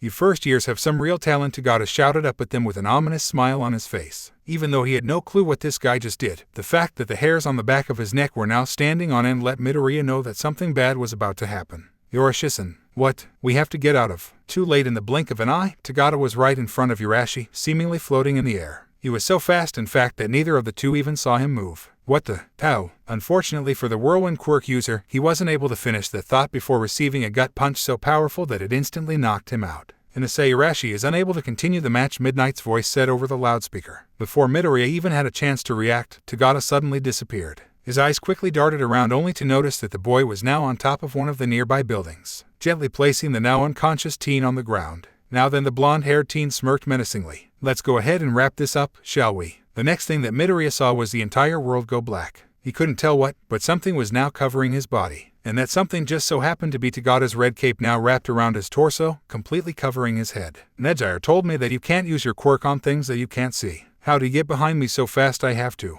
How? Just like how it was for his teammates. Midoriya's thoughts were cut short by a devastating force striking him in his abdomen. One strong enough to cause a little bit of vomit to come out of his mouth. The last thing that the telekinesis user remembered before finally blacking out was a strong blow hitting him in the back of his neck, which was caused by a rather restrained neck chop from Togata's right hand. Izuku Midoriya is unable to continue. Once again, the ninth wielder of One for All took mercy on his victim by placing him down on the same rooftop where he had left Urashi. With about 5 minutes left on the clock, he decided to go track down the final two remaining students.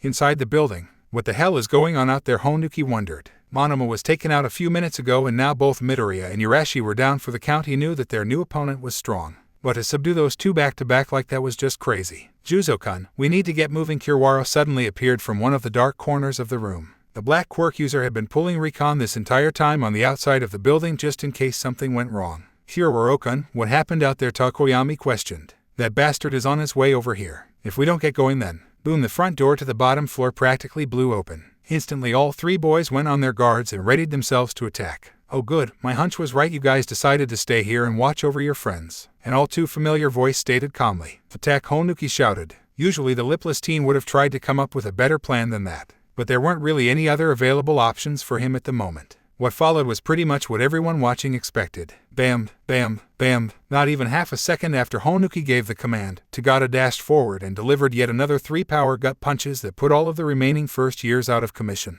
The one-for-all user moved so quickly that not even the cameras in the top corners were able to catch him until it was all over. All of the remaining participants can no longer continue. Everyone please stand by for the medical droid to come and round everyone up. Inside the monitoring room, well, that was kind of anticlimactic. Nyanjiki Shota said what everyone else seemed to be thinking. I'll give them credit for being able to last as long as they did. Kendo gave a weak chuckle. I see why this Mariota god already has a national hero ranking despite still being a student. Shishikura added, that man is truly a force of nature. Something tells me that he was still holding back quite a bit. Towards the other end of the room, Nezu, Nidai and Yagi were quietly voicing their own thoughts on the matter. So Sasuke-kun, are you satisfied with the results? It seems that Togata-kun would have no problem dealing with Midoriya-kun in the event of some unforeseen disaster. The unidentified mammal said to the amputee. Nidai was silent for a brief few seconds before finally giving the principal his response. Indeed, and my assumptions about him being able to nullify that boy's quirk were correct. I still say that this was a bit overboard. Yagi stated, well, it's better to be safe than sorry, Toshinori. The green-haired man replied. We still don't know whether or not you know who has some control over that boy, so we needed to be sure. And since I no longer have my quirk, there's no telling what will happen with him in the future. Outside of a few people that were present during the Yakuza raid, no one knew that Nidai had lost his foresight ability after being shot with one of the completed quirk bullets. If it wasn't for that, he would have never even proposed this little game of his in the first place. Although the man continued, given how powerful Tornado was before her disappearance, something tells me that the boy will become a force to be reckoned with. So we better keep an eye on him for the foreseeable future. All Yagi could do was sigh at his friend's words. He appreciated his former sidekick's opinion just as much as anyone else's, but he feared that his overly cautious attitude might cause some more problems down the line. Either way, Toshinori Yagi needed to have a long overdue conversation with Midoriya before the day was over. Looks like we're up. Ghosty Takage smiled at Yanagi while glancing over at their opponents. We have to face off against Ibara and the rich girl, huh? Looks like it. I look forward to working with you. Nagamasa said politely. Let's get this party started. Kamakiri cheered. And what we'll be doing? Midnight Sensei Yaoyorozu raised her hand. The R-rated heroine directed everyone's attention over to the main monitor that displayed Training Ground Omega, more commonly known as the Forest Training Area. To put things in simple terms, both of your teams will be conducting a bit of a race. A race? Shiozaki questioned. Yes, both teams will start at opposite ends of the training ground and race to the mountain at the center of the forest. There you have to secure the hostage droid and take it back to your gate. The team that does so will be the victor. Standard rules still apply and you will have to accomplish this task within the 4 to 5 minute time limit. Nice and easy, just how I like it, Kamakiri joked. It may be pretty straightforward, but we're practically in Ibara's element, Takage thought. On top of that, Yaoyorozu is going to be our biggest problem aside from her, and I have no clue what that Shiksu dude in the trench coat can do yet. However, there's one more obstacle that you'll have to face before you can secure the droid. Midnight interjected. And what is that? Instead of responding, the black-haired woman pressed a button on the control panel and switched the camera feed over to where the droid was located. And when she did, Takage got a really annoying feeling in her gut. Standing right next to the droid was an all-too-familiar face with sky-blue hair dressed in a tight-fitting bodysuit. Is that Ninja or Hadu? Kaminori asked out loud. Great, we have to deal with Ms. Megateats too. This is some bullshit. The green-haired teen scowled. She had heard more than enough rumors about how strong Hadu was to know that the difficulty of this exercise was on a whole different level. Needless to say, you'll have to find a way to get past young Hadu when you arrive. So it would be in your best interest to save your energy. And since only one team can win, well, I'll let you all figure out the rest. So no matter what, we'll have to fight both sides to pass this, Yanagi said in her usually stoic manner. Alright, Ken then spoke up. Both teams grab your earpieces and head to your designated starting points. We'll begin shortly. And with that, teams 3 and 6 made their way over to their starting locations. They still had a bit of time, so now was as good a chance as ever to come up with a strategy. So what will be our plan of attack? UA? Students are more familiar with the area and everyone's capabilities than I am. Nagamasa asked the group. Takage was the first one to answer. The area isn't that big, so we can't avoid fighting no matter what. And we have to be smart to save our energy before having to go up against Nejire. So how do you want to play this, Setsunachin? The green-haired teen took a moment to ponder over their options. She was certain that Shiozaki was the biggest issue here, but with Kamakiri on their team he was more than capable of holding his own against her vines. Shishida was probably the fastest one in their entire class aside from Tsunotori, so they'll need to find a way to keep him occupied for as long as possible.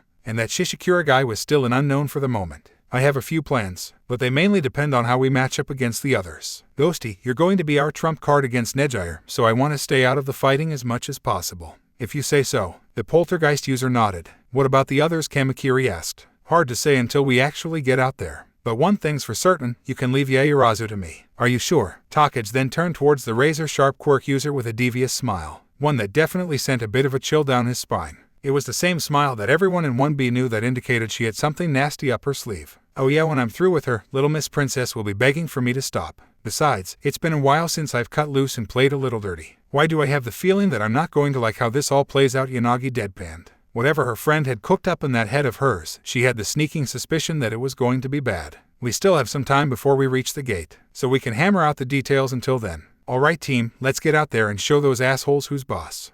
T'Challa voice, I never yielded and you can see I am not dead. All jokes aside, I apologize to everyone who reads my shoddy train wrecks of a story for the unfortunate and unintentional hiatus. A lot of things have happened in my life over the past few months, and I ended up having to take a break from writing fics for a while. To keep things short, a few months ago my old laptop caught a virus that somehow erased or corrupted all of the chapters that I had already written out for both Emerald Forest and Emerald Island. The worst part about it was that I was only one chapter away from finishing the later. So as much as it pains me to say this, I'm going to have to rewrite all of those chapters from memory. However, there were a few things that I didn't totally like about the way that I went about wrapping up Emerald Island, so I'll be taking the opportunity to make some much needed adjustments and hopefully get some input from the readers. The same goes for Emerald Forest. I also moved and started a new job, so my schedule has been pretty crazy since December. But things have mellowed out to a point where I feel comfortable getting back in the swing of writing when I have the time. It's been a few months since I've written anything down, so I apologize in advance if some of the newer updates aren't as good as the previous ones. But I will do my best to make sure that you guys enjoy them. I plan on posting chapters again sometime in the next 2 weeks. But I felt like giving everyone a quick update, seeing as how I've gotten a ton of messages on whether or not I'm okay. Which I am. As always, thanks for reading and I hope you all have a wonderful day. Begin. Midnight's voice echoed across the training grounds, signaling the start of the next match between Team 3 and Team 6. Without missing a beat, Takagi immediately split herself up into 9 pieces and began floating far above the tree line.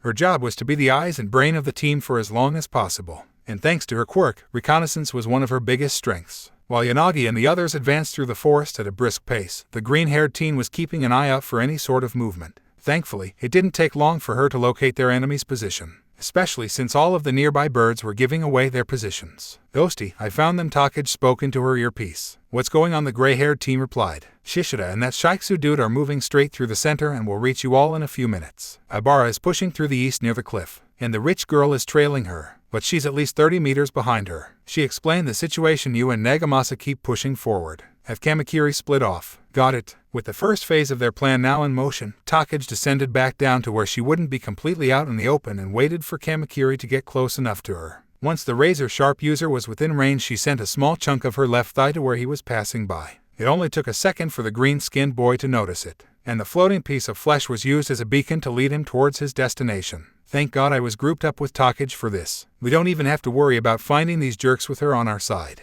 Kamakiri grinned as the anticipation for his fight was beginning to show on his green face. I see. Kendo smiled. Setsuna is using one of her pieces to lead Kamakiri-kun right to where he needs to be. Good idea. She did something like that during our rescue training earlier in the year. Gyro commented. I keep forgetting how crazy useful her quirk is, Shroom. Tamori added. The teachers themselves were naturally impressed with the girl. And despite her needing to remain impartial during this training, Midnight wasn't doing a particularly good job at not playing favorites. Of course, Setsuna would come up with a brilliant strategy to get the drop on the opponent. I expected nothing less. And this is why we don't have you do her performance reviews. Ken joked at the R-rated heroine's expense. On the other side of the field, Yaoyorozu was doing what she could to keep their team in formation. Normally, she wouldn't choose such an awkward way to manage the group. But with Yanagi and Takagi on the same side, she couldn't afford to get everyone bunched up too early in the game. Her best guess was that their main source of reconnaissance was going to be the vice rep of their rival class. So as long as they stayed out of plain sight, there wouldn't be anything to worry about. Even though this isn't for a grade, Aizawa-sensei is going to be scrutinizing my performance more than usual. The raven-haired teen mused a bit nervously. I can't let myself get wrapped up in the moment like I did during the licensing exam. True to her word, the creation quirk user did get quite a few negative remarks on her exam review for being disorganized during the second half of the test. Something that really didn't do her already dwindling self-esteem any good.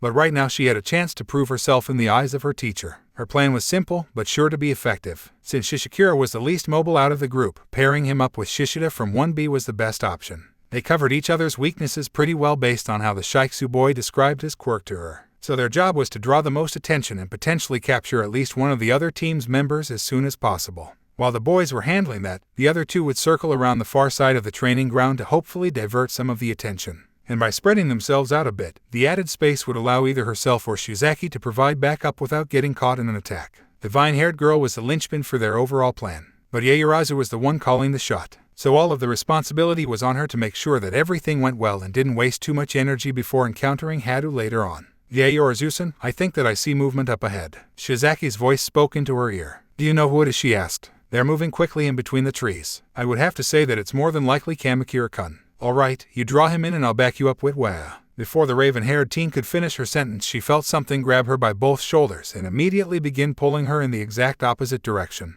Once she looked to her right, she saw a floating arm clutching her by the fabric of her costume. Takagi-san. A bit further into the woods, what looked to be the first matchup of the round had quickly gained everyone's attention. And that was the upcoming confrontation between Togaru Kamakiri and Ibara Shiozaki. According to Takagi, this was the one matchup out of the entire test that needed to happen if they were going to have a chance at winning. To be perfectly honest, the vine-haired girl was one of the few opponents that the lizard tail splitter user knew she would have trouble against. Not only was Shiozaki powerful, she countered her own quirk just as well as Midoriya and Yanagi. So the only logical choice was having Kamakiri occupy her time since he could slice through her vines just as easily as she could make them. Luckily, the green-skinned boy was more than happy to do so. Once the two spotted each other through a small clearing, Shiozaki wasted no time in launching a good amount of vines through the trees in hopes of catching the razor-sharp user off guard. You got a snowball's chance in hell of something like that getting the better of me, Kamakiri shouted before creating two large blades from his forearms and making quick work of the girl's vines. Such sinful language will not go unpunished, Shiozaki countered by using her vines to whip around some nearby trees and get above ground.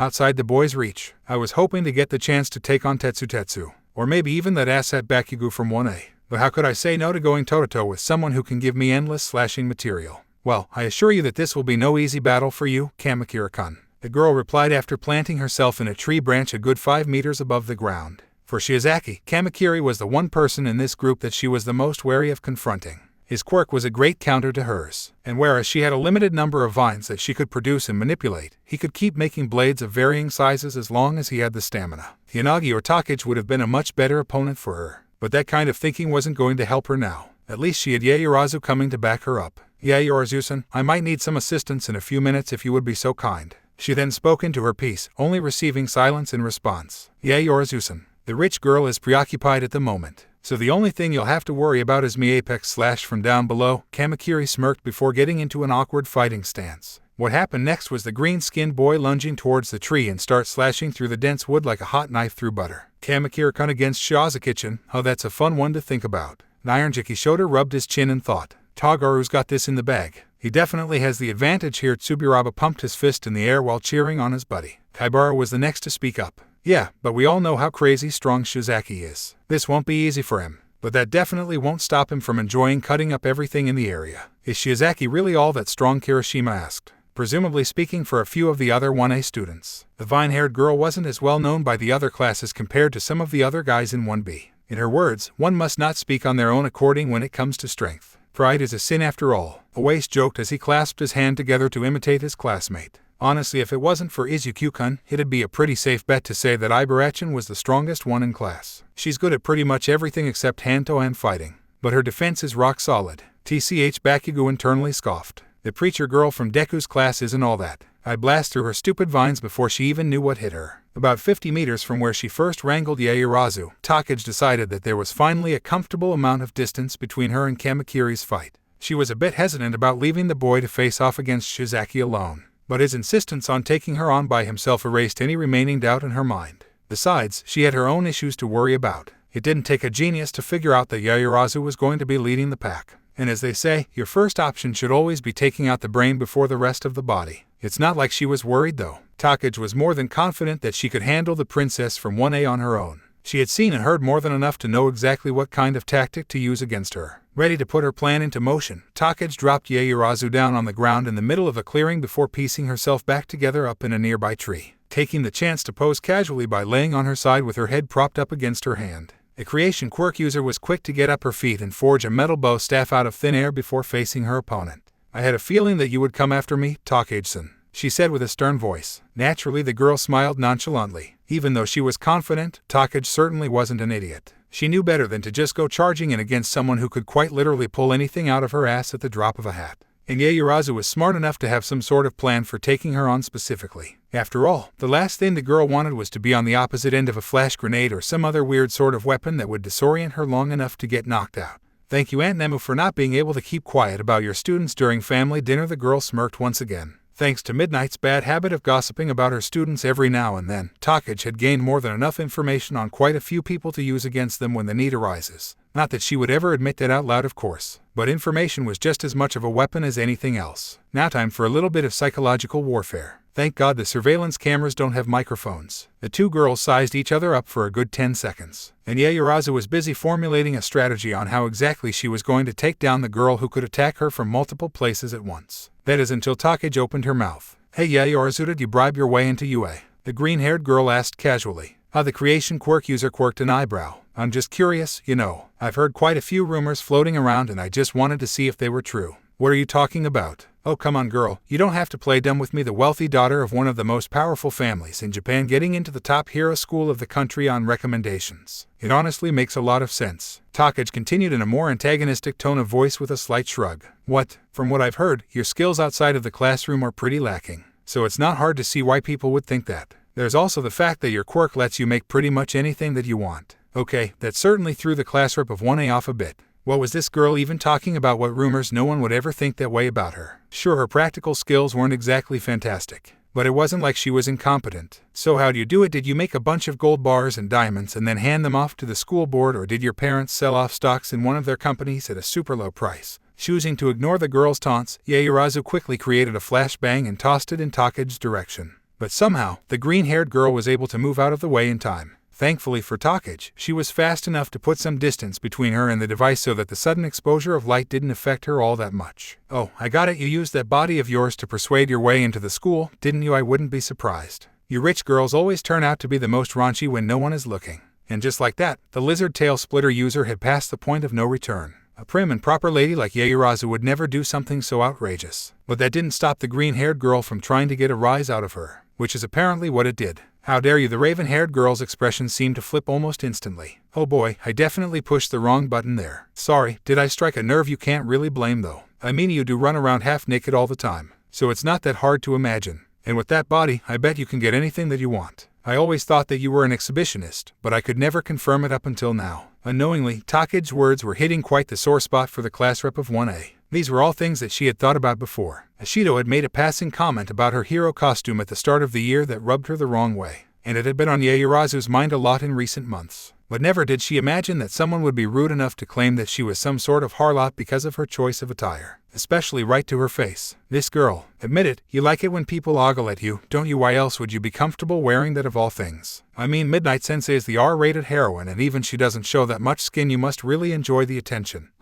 Shut up. Takage knew another attack was on the way, so she split her body up into 25 pieces and began spreading them out around the clearing, all while keeping her mouth intact to continue egging the girl on. And sure enough, next out of the creation quirk user's body was some sort of net gun that she used to try and capture her head. But the green-haired girl's pieces were too spread out to get anything more than her left foot. Man, it must be nice to be you. Rich, good-looking, good grades, and a body that could make you a killing as a model. It sucks that you can't really cut it when it comes to practical exercises though. I did hear from some of the guys in your class that you almost bombed the exams last semester. They said that you froze up like a block of ice when Aizawa-sensei erased your quirk. A very still open wound was just hit for Yaoyorozu. Was that really what the people in her class were saying? Everyone knew that she barely passed last semester's exam thanks to Ajiro coming to bail her out. But it wasn't like she did horrible. So am I right or wrong? It's not like I'm judging you or anything. A girl's gotta use every advantage that she can get. But I never thought that 1AS princess would stoop so low as to bribery and shaking her tits around just to get into a good school. Enough, the raven-haired teen howled. Whoa, someone's mad. I guess I hit the nail on the head. What? Did you pay off the rest of classmates to become the class rep too? I wouldn't be surprised. Tell me, have you ever actually worked hard for anything, or do you just use your parents' cash to coast through life like all those other spoiled chicks? The usually calm and elegant teen's face was showing nothing but pure disdain for the girl above her. And it was obvious to everyone watching that Yaoyorozu was definitely affected by the words that were coming out of Takage's mouth. Her stance was a bit off and her face was redder than a tomato. If it wasn't for the fact that their conversation couldn't be heard, a teacher surely would have already stepped in to stop her. This was almost too easy. Takage smirked outwardly. Of course, the green-haired was aware that none of what was saying was true. As far as she knew, Yaoyorozu was one of the hardest working people in their entire grade. and she was definitely smarter than her when it came to academics. But she doubted that anyone besides her would be bold enough to say anything of the sort to the class rep of 1A, especially to her face. I guess I did go a bit overboard though. Unfortunately for the creation quirk user, she was so flustered by what Takage was saying that she didn't even notice the 7 pieces of her opponent's body getting ready to nail her in the back, which proved to be a crucial mistake seeing as the moment they made contact she was knocked to the ground. Scale Storm Takage wasted no time in surrounding Yaoyorozu's body in her super move and pelting her with wave after wave of attacks. The onslaught went on for a good 15 seconds before the teachers decided to call it. Momo Yaoyorozu is unable to continue. Midnight's voice announced over the speakers. "Alright, my job is done. Now to go help Kamakiri," Takage thought to herself before looking down at her defeated foe. Although she wasn't moving, the girl could definitely see the almost vengeful gaze that Yaoyorozu was giving her. Certainly not the kind of look that you would expect from the raven-haired girl. I need to remember to apologize to her later on. I went a bit overboard there for sure. Hopefully she'll understand. And with that, Takage flew off to go back up her teammate. Well, that was anticlimactic. Hagakure said what everyone else seemed to be thinking at the moment while looking at a defeated Yaoyorozu on the ground. What the hell just happened to Wace asked out loud. No clue. Seriously, they talked for a bit and then Momo got all flustered. I wonder what that was all about. Knowing Setsuna, nothing good. Kendo sighed. Back with the teachers, they had a pretty good idea of what just happened even though they couldn't hear what was being said. Midnight herself had a sneaking suspicion that her soon-to-be stepdaughter might have done something she was going to regret. It was hard to throw a student as poised as Yaoyorozu off her game like that, so Takage had to have gone a step too far to get that kind of reaction. That girl, I seriously wonder where she gets that audaciousness of hers from. She totes said something hella saucy. Kami Utsushimi joked.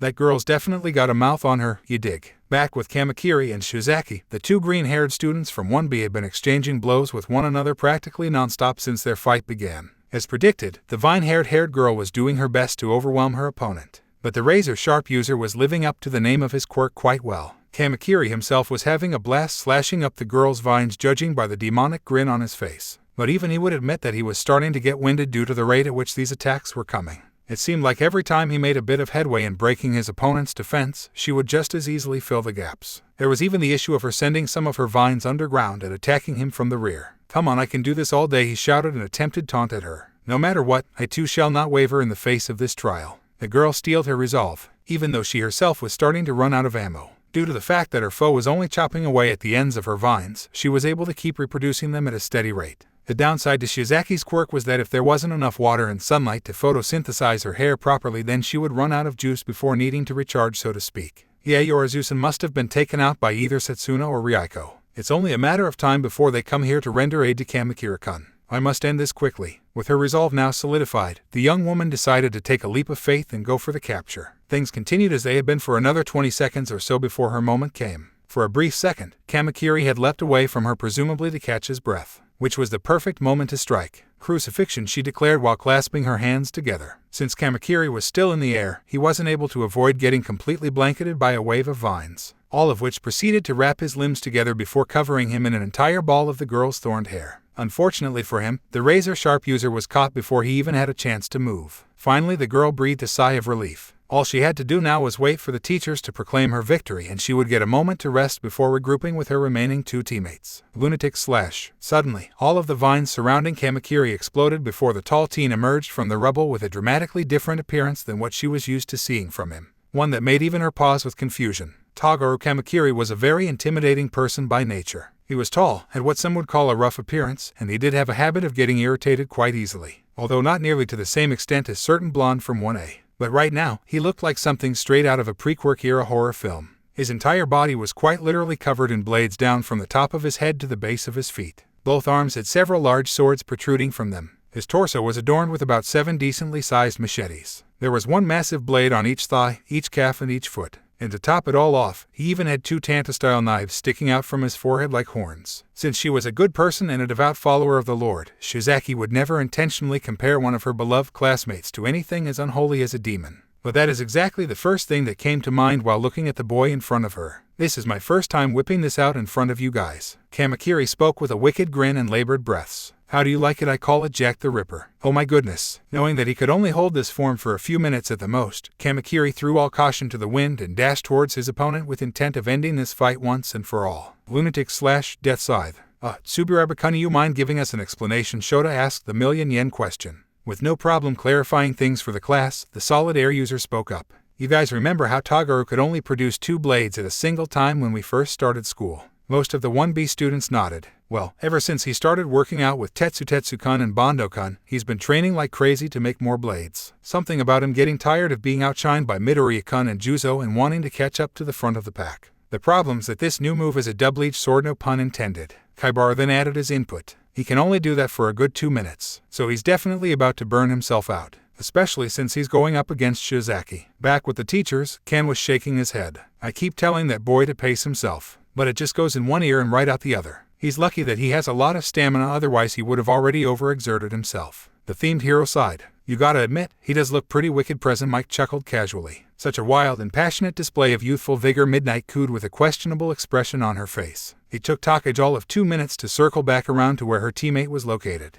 Even from where she was at, she could hear quite the ruckus coming from beyond the tree line. Knowing that a prolonged battle wasn't going to work out for them in the long run, she quickly sprinted through the dense vegetation to provide backup for the green-skinned boy. However, once she arrived, she happened on quite the peculiar scene. To put it simply, both Kamakiri and Shiozaki were passed out on the ground, surrounded by a ridiculous amount of detached vines and chopped-up trees. The ground was even littered with numerous large slashing marks. It didn't take a genius to put 2 and 2 together. And judging by the large bruise on Shiozaki's unconscious face, she could tell that Kamakiri managed to break through her defense somehow. This grouchy idiot burnt himself out again, didn't he? She surmised based on what she knew about the boy. Although she couldn't really blame the guy considering who his opponent was. At least he managed to do his job. Shiozaki and Kamakiri are both unable to continue. The dejected voice of Ken announced through the loudspeakers. Seeing as there was no point in worrying about it now, Takage decided to just link up with Yanagi and Nagamasa to give them back up against Shishida and that Shiksu boy. I hope you're doing alright, Ghosty. Towards the center of the training grounds, Yanagi and Nagamasa were seconds away from coming into contact with their opponents. From what she could hear, Shishida was plowing through trees like it was nothing. In terms of physical strength, there was no one that even came close to the Beast Quirk user in their class, and he was definitely one of the smarter students in their entire grade. To top it all off, when he went into his transformed state, he was strong enough to put a crack in Tetsu's steel with a single punch. Needless to say, he wasn't the kind of guy you wanted to pick a fight with if you had a choice. The only positive was that he was less intelligent when he transformed, but he was notably more feral. I know that Nagamasa-san said that he could handle him, but we're going to have to deal with him quickly. If Yayorozu-san's out of the game, then he'd be the next option to lead the team. It looks like we're about to have company, the hairy Shiksu teen said to the poltergeist user. Shishida-kun is probably tracking our scents already, so trying to hide is pointless, she replied while gliding through the air on her hover disc. He packs a punch, so try to avoid his hands if you can. Seiji-kun is pretty crafty, so be sure to keep your distance, watch out. If Nagamasa wasn't looking directly at Yanagi in that moment, then he wouldn't have been able to notice the gigantic glob of flesh about to flank her from the left side. The Shiksu boy was quick enough to grab the girl and move her out the way before she could get captured. Once she got a good look at what was going on around her, Yanagi was quick to use her quirk and take control of the mound of flesh to keep it from moving. However, she wasn't able to do anything further before Shishida erupted from the tree line and made a beeline right for them. They're here. As expected, Shishida was already in his beast form with Shishikura riding on top of his back. The purple-haired teen looked a bit nauseous, no doubt from the bumpy ride he had gotten, but he was more than well enough to dismount and go on the attack. Wasting no time, Nagamasa also went on the offensive and dashed towards Shishida to meet him in the middle. And once the two were in range of each other, the Extendo Hair user activated his quirk to surround the other furry teen and some makeshift restraints to hold him in place. I got him for now, Yanagi-san, you take care of Seiji-kun. Got it, the gray-haired girl nodded. She once again hopped onto her hover disc and levitated towards their other opponent, making sure to go ahead and release the retention strap on her belt and begin levitating 10 of her minidiscs around her body. So you are my opponent, Shishikura said in what sounded like a prideful tone. It looks that way. Based on the way that Nagamasa described his classmate's quirk, it sounded very similar the way that Takage worked. The main difference was that all he needed to do was touch you before you were captured for good. In theory, she was going to have the advantage. But the poltergeist user wasn't the type to underestimate her foe. I see. The purple-haired boy nodded before activating his quirk. Yanagi watched as his fingers and lower arms separated from his body to form these large globs of finger-like appendages around him. From what your classmates told me, you're not nearly as strong as that Midoriya boy, so I'll just end this quickly. Well then, apparently this guy was also an asshole. With the witty banter already out of the way, the Shiksu student launched his globs of flesh at Yanagi. Luckily the girl was already on her hover disc, otherwise she might not have been fast enough to avoid the attack. However, Shishikura was nowhere near done yet. He immediately redirected his attack and began chasing the girl down. Yanagi tried to work around this by bobbing and weaving in between some nearby trees, but the boy had amazing control of his quirk. On the other side of the battle, Shishida and Nagamasa were still in a deadlock with one another. Surprisingly, the hairy teen from Shiksu was a lot stronger than he looked. Being able to hold back Shishida in his beast form was quite the feat. I must hand it to you, Shishida-san, you're a tough opponent. TRRR, the 1B boy simply growled. Getting him to speak in coherent sentences while he was transformed was a bit too much to be asking for. Suddenly, Shishida's body shrunk down to its normal state and the boy managed to quickly slip through the newly created space in Nagamasa's hair bindings. Now that he was free and had a clear mind, the beast quirk user was finally able to speak properly. Forgive me, Nagamasa-san. I would like to apologize for my rather unrefined disposition while using my quirk. It's Finha. Unfortunately for the other hairy teen, Shishida reactivated his quirk before he could finish his sentence, dashing towards him and using a big left paw to swipe at him. The Extendo hair user was quick on his feet though and managed to harden his flowing locks just in time to absorb the impact, only getting knocked back a couple of meters. Back with Yanagi, this little game of cat and mouse between her and Shishikura was still going on. She was having an easy enough time dodging the attacks. But the purple-haired boy must have learned about the range limit of her quirk from one of her classmates because he was continuously pushing her further and further away. Why don't you just give up, the meatball quirk user said in a confident tone. You're only delaying the inevitable. I know that your range limit is 30 meters, and I doubt that you can keep moving like that forever. Alright, let's hurry up and end this, the gray-haired girl said to herself. Unbeknownst to the Shiksu student, Yanagi had already found her strategy for victory. Although Shishikura's quirk had her beat in terms of range based on what she knew from Nagamasa, she had the advantage when it came to firepower. While the girl was flying through the trees, she discreetly placed several of her minidiscs all around the boy's position. The guy was actually so focused on her that he failed to notice 5 of them within 10 meters of his body. Just after narrowly dodging yet another glob of flesh is when she found her opening. And never one to waste an opportunity, she sent all of the minidiscs directly into the base of his ribs. Ugh, Shishikura grunted in pain after receiving the multitude of painful blows and falling to his knees. He somehow managed to recover quickly though, and looked back up to get eyes on her. But when he did, he was thrown off by what he saw. To everyone's surprise, Yanagi was making a beeline straight towards Shishikura, seemingly ignoring the globs of flesh right on her tail. What the hell was the only thought that the boy was able to get out before the final phase of the girl's attack was put into action. As soon as she came within 10 meters of the boy's body, Yanagi thrusted her hands outward and the surrounding air grew stiff. Dead space. All movement within the immediate area halted, including Shishikura himself. And Yanagi was now free to take care of business. That was a big gamble. I still can't do this to the extent that Izuku-kun and Fubuki-san can. But I can't really complain now, can I? Simply put, Dead Space was Yanagi's own version of Palace of Inertia. Whereas the two telekinetic siblings managed to work their way up to 50 meters in range for their attacks, she was limited to only 10. But on the upside, she could hold this skill for twice as long as the other half of 1B's dynamic duo. Shit, the purple-haired boy cursed inside of his mind. He couldn't move any part of his body. Even his nearby globs of flesh were seemingly frozen in place. I apologize in advance, but this isn't going to tickle, was the last thing he heard only seconds before the same 5 minidiscs from before rapidly pelted him in various areas of his now defenseless body, putting the Shiksu team down for the count. Seiji Shishikura is unable to continue. Midnight announced second after Yanagi released her quirk and the boy fell to the ground. Hey, isn't that one of Midoriya's moves? Kaminari looked to the 1B students. Yeah, Tsunotori cheered. Ryukachin has been making much work of it ever since their raid job. It's cool how the two of them can just bounce ideas off each other. Ajiro interjected. It sure comes in handy having someone with the same quirk as you to train with. But she still isn't as powerful as Midoriya, right? Kirishima inquired. Yeah, that's true, Kendo agreed. I asked her about it once and she explained it to me like this. Izuku-kun is like a butcher knife. Strong, but not exactly the most graceful. Ryukachin's a scalpel. What she lacks in power, she makes up for with precision and accuracy. Blizzard's a Tanto blade. Efficient, strong, quick and deadly when necessary. While someone like Tornado's a katana. The gold standard for telekinesis users, that was the full package and then some. That makes a lot of sense. One of the other Shiksu students voiced her thoughts. With as much potential that Midoriya has, I suspect that he'll be at that katana level pretty soon. 13 couldn't help but comment for the first time all afternoon. Him and Yanagi will make a good pair or rescue heroes in the future. Blizzard did say that he was guaranteed to be as strong as Tornado before too long.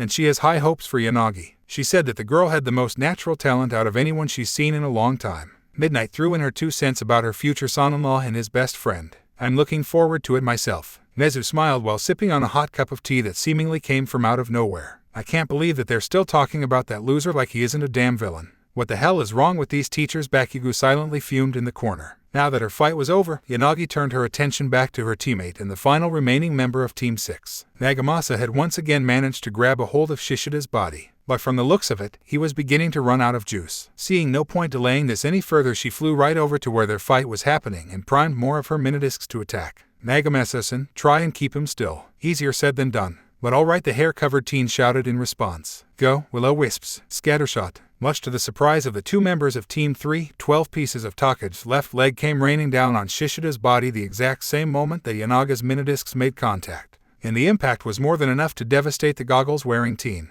The added punch was seemingly all that they needed to tame the wild beast of 1B, seeing as the boy fell to the ground like a fur-covered sack of bricks. Setsunachin. Shishida is unable to continue. Looks like I came here just in time. The green-haired girl's floating head gave the two a toothy grin from up above the tree line. Thanks for the save, Takage-san. Nagamasa then said to her. What happened to Kamakura-kun? The poltergeist user then asked. He burned himself out while fighting Ibara. Takage answered. But at least he was able to do his job before that. You okay? Before answering, the lizard tail splitter user pieced herself back together while descending back down to earth. Good to go. Glad to hear it. Now all that's left is dealing with Nejire. I hope you didn't tire yourself out, Ghosty. You're going to be our trump card. I'm good to go. Alright, the team leader casually pumped her fist. No, let's go take down Captain Mega Tits and win this damn thing. Did she really just say that? Nagamasa wondered before the trio headed in the direction of the cliff where their final obstacle was currently waiting on them. Atop a nearby cliffside facing the center of the forest, Nejire Hadu was impatiently waiting for her underclassmen to finally arrive. Based on what she could hear from the loudspeakers, Takage's group was victorious in subduing all their opponents, which meant that it was only a matter of time before they came to face her. Wealthy managed to do that all in less than 20 minutes too. Good for them. I knew Setsunachin could pull it off. The bubbly blunette happily twirled in the air. Ooh, I wonder what kind of strategy they're going to come up with to fight me. Setsunachin's quirk is definitely a tough one. But that other cute girl with gray hair is like Izuku. I wonder if they even have some of the same moves. It was too bad for the third-year student that Aizawa gave her strict instructions not to confront any of them until they made their way up the mountainside. She was starting to get really bored just waiting for something to happen. And it wasn't like she could watch any of the other matches since there wasn't a monitor or anything for her to use. It sucks that I didn't get to see Izuku's match. Nirioken probably did a number on him and his friends. I'll definitely have to ask him about it later. The girl continued rambling to herself before spotting the upper half of Takage's floating head above the trees barely 150 meters away from where she was standing. Hey, they're finally here. Ever the unpredictable one, Hadu gave the girl a friendly wave and a big smile, only for Takage's head to immediately dip down below the tree line to where she couldn't see her anymore. Alright, time to get this show on the road. With the second part of their mission now underway, Takage and her crew were swiftly moving through the simulated forest at high speed. Since their opponent had spotted her earlier, the trio had to take a different route to reach the cliffside, which cost them quite a bit of precious time. If Takage was right, they had a little under 20 minutes left to secure the rescue mannequin and get back to their gate before they all failed. And considering the fact that they were about to face off against the strongest girl in school, every minute was going to count. Thankfully, even with the unintended detour, the group was able to make it to the bottom of the cliff in about 3 minutes. Alright, she probably knows where we are, so sneaking up on her won't be happening, the green-haired girl told Yanagi and Nagamasa. So what's the plan? The gray-haired teen asked. I'll be the lead, Takage stated. I don't like being the bait, but if I'm the first one she spots, then that will give you two enough time to counterattack. Nagamasa will be in the middle with Ghosty in the rear. Once Nejire is in range, blast her with whatever you got and keep her occupied long enough for either myself or Nagamasa to grab the mannequin.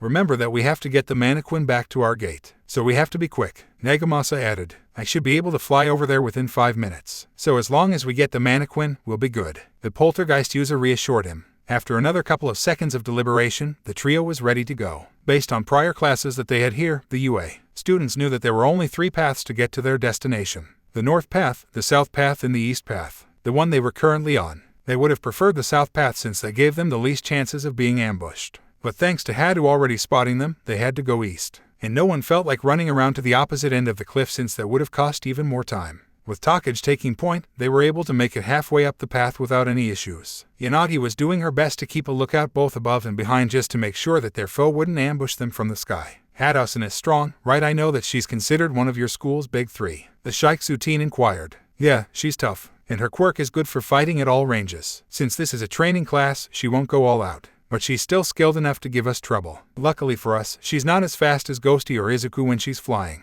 Barely a minute after Takage said that, the group had finally reached a point where they could see their target. The 3 students quickly ducked behind some nearby rocks and poked their heads out to get a look at the area. The rescue mannequin was sprawled out in the back of a large clearing next to the open cave, and it was in the perfect position for one of them to just scoop it up and run down the south path. However, there was one problem: Hadu was nowhere to be found. The students looked everywhere along the cliff to see where she possibly could have gone, but the blue-haired third year was gone. Where is she? Yanagi thought to herself, looking around to see if there were any good spots for an ambush. This is a trap, Nagamasa whispered the other's thoughts. You're right, Takage agreed in a hushed tone. Hey, Shiksu boy, do you have to shampoo your entire body when you shower? What the? Hey guys, Hadu smiled at the trio while floating right above them. Glad to see that you're finally here. Where the hell did you come from? Takage asked out of instinct and genuine curiosity more than anything.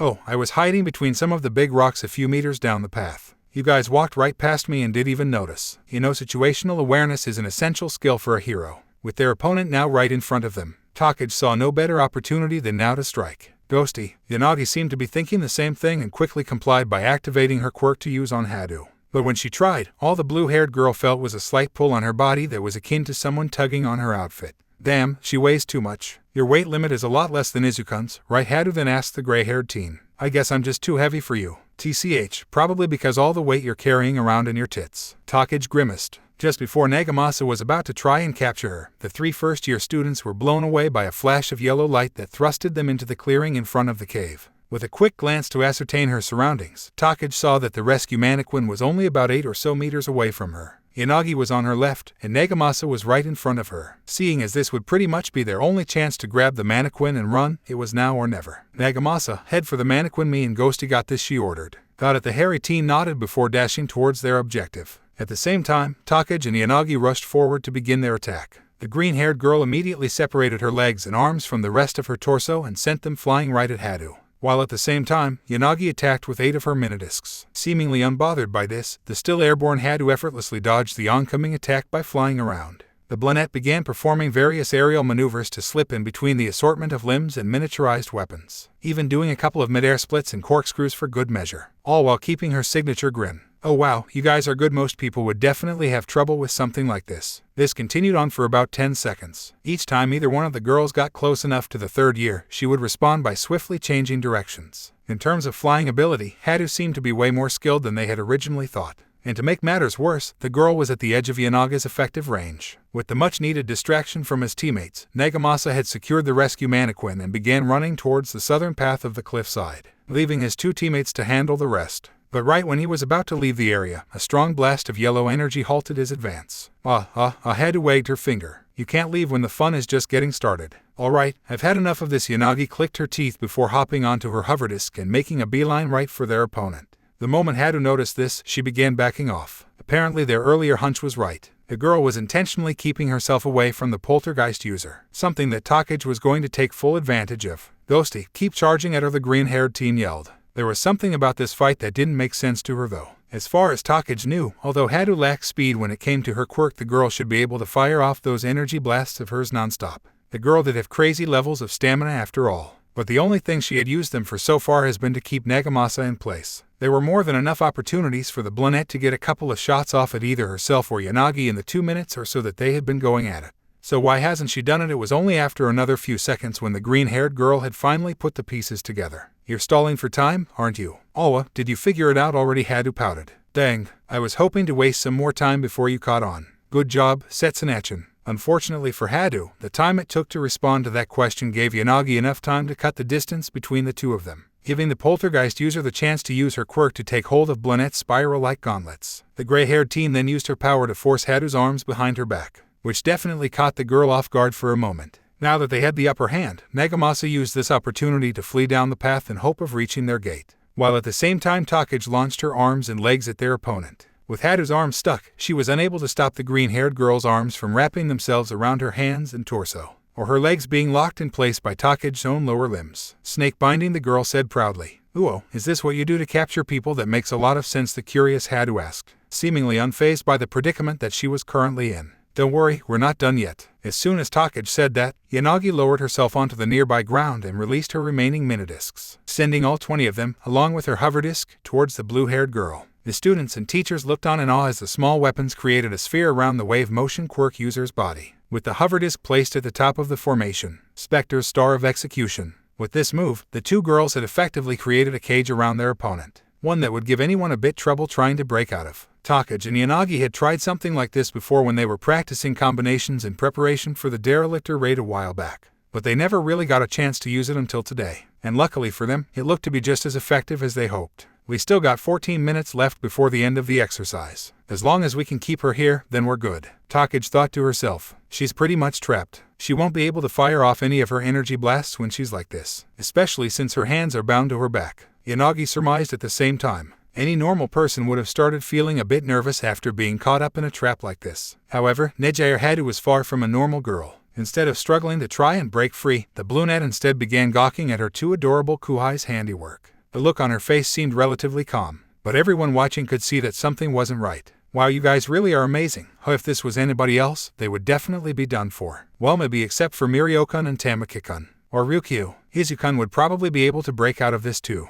The brunette began rambling with a smile on her face. So, you don't plan on giving up? Takagi taunted her with a slight smirk, feeling pretty confident in their chances. What, no way, I was just admiring your awesome teamwork before I broke out of this. Besides, this is fun. Nice try, Yanagi replied. But even you would. Before the gray-haired girl could finish her statement, swirls of yellow energy rapidly began enveloping Hadu's entire form. The sudden surge of energy was so quick that neither girl could react before a flash of light bursted out of Hadu's body and momentarily obstructed their vision. Takagi could feel that her limbs had somehow lost their grip on the girl. But before she could recover, it was already too late. I'm sorry about this, Setsunachin, but I need to go stop your teammate before he reaches the gate. Hadu's cheery yet apologetic voice said from right in front of the lizard tail splitter user. The next thing Takagi felt was a hand on her chest. 3% Neji wave. Even though it was only a small burst compared to some of her usual attacks, the force of Hadu's blast was more than strong enough to knock all of the wind out of Takagi's lungs. And since she didn't currently have her arms and legs attached to her body, the green-haired girl fell to the ground with a loud thud.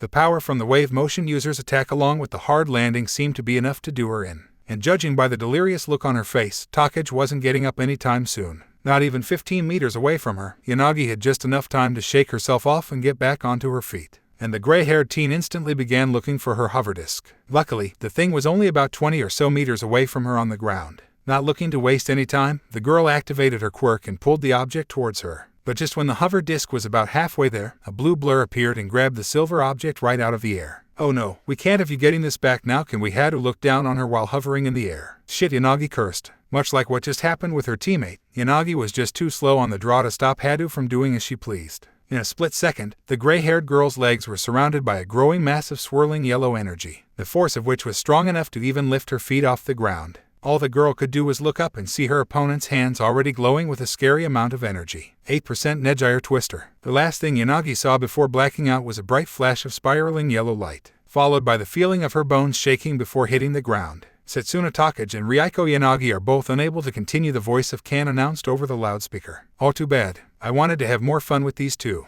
but I gotta go stop the hairy one. Oh well, I'll just ask them about their cool capture move sometime later. Hadu thought out loud before flying off to go take care of the final student. Aw man, hurry, Rin said after watching Hadu literally blast her way through the 2 first years like it was nothing. Well, that went to shit pretty fast, Haruwace voiced his thoughts. Neji-senpai isn't the most strong girl of school for no reason. Tsunotori shrugged, the horned American being the only one out of all the 1B students who knew what the wave motion user was truly capable of. They were doing well up until they got her. Midnight thought to herself. Honestly, they should have just knocked her out when they had the chance. Hadu's way too unpredictable to be captured for too long. Oh, I should save some of these screenshots later and show them to Nanao. She'll definitely get a kick out of seeing Setsuna all beat up like this. A strong quirk in a body that just doesn't quit. My kind of girl, Mina said in a tone that was barely above a whisper from his spot towards the back of the group. Immediately after saying that, the diminutive teen's eyes flashed over to Tsuburaba. Apparently the brunette boy had heard what he said and simply flashed him a quick smile and thumbs up. I see, another man of culture. Nagamasa had just reached the edge of the mountain and was about to begin his trek through the woods when he heard the announcement over the loudspeakers. The hairy Shiksu teen didn't like the idea of leaving his teammates to deal with a strong opponent while he got away.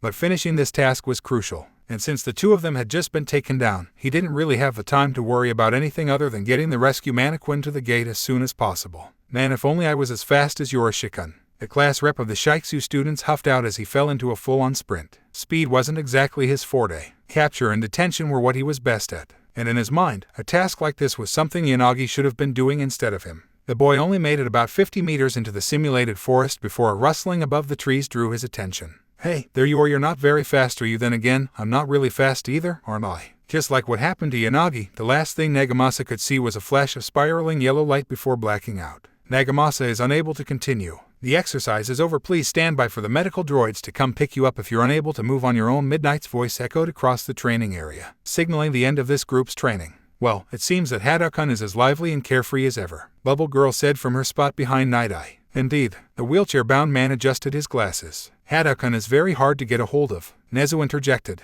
but I commend Takage-kun and Yanagi-kun for coming up with a very effective way to capture their opponent, even if it didn't work out for them. While the teachers were all chatting and setting up for the next round, a familiar noise caught the attention of the entire group. I am here, a phone call is here, I am here, a phone call is her. Hello, Toshinori Yagi quickly answered his phone. However, he failed to do it fast enough to avoid receiving a variety of looks from both the students and the teachers. He seriously has himself as his ringtone, nearly everyone thought simultaneously. Naomosa, what is it? The blonde-haired man whispered as he walked out of the monitor room. Toshinori, I just got a phone call from Tartarus. I think that you'll want to hear this, the plain-faced detective said on the other side of the line. And judging by the tone of his voice, this seemed like it was a pressing matter, especially considering the location from where his longtime friend was contacted from. About a minute later, the former symbol of peace told the rest of the staff that he needed to excuse himself, letting Night-Eye and the others know that he would call them later on to go over what happened today with Tagata. And whatever he talked about on the phone definitely had the man a little bit shaken. A few hours later, by the time the final training session had finished up, everyone who had been incapacitated during their exercises were finally released by Recovery Girl. Takage, Shiozaki and Yanagi were back on their feet shortly after getting patched up by the healing heroine,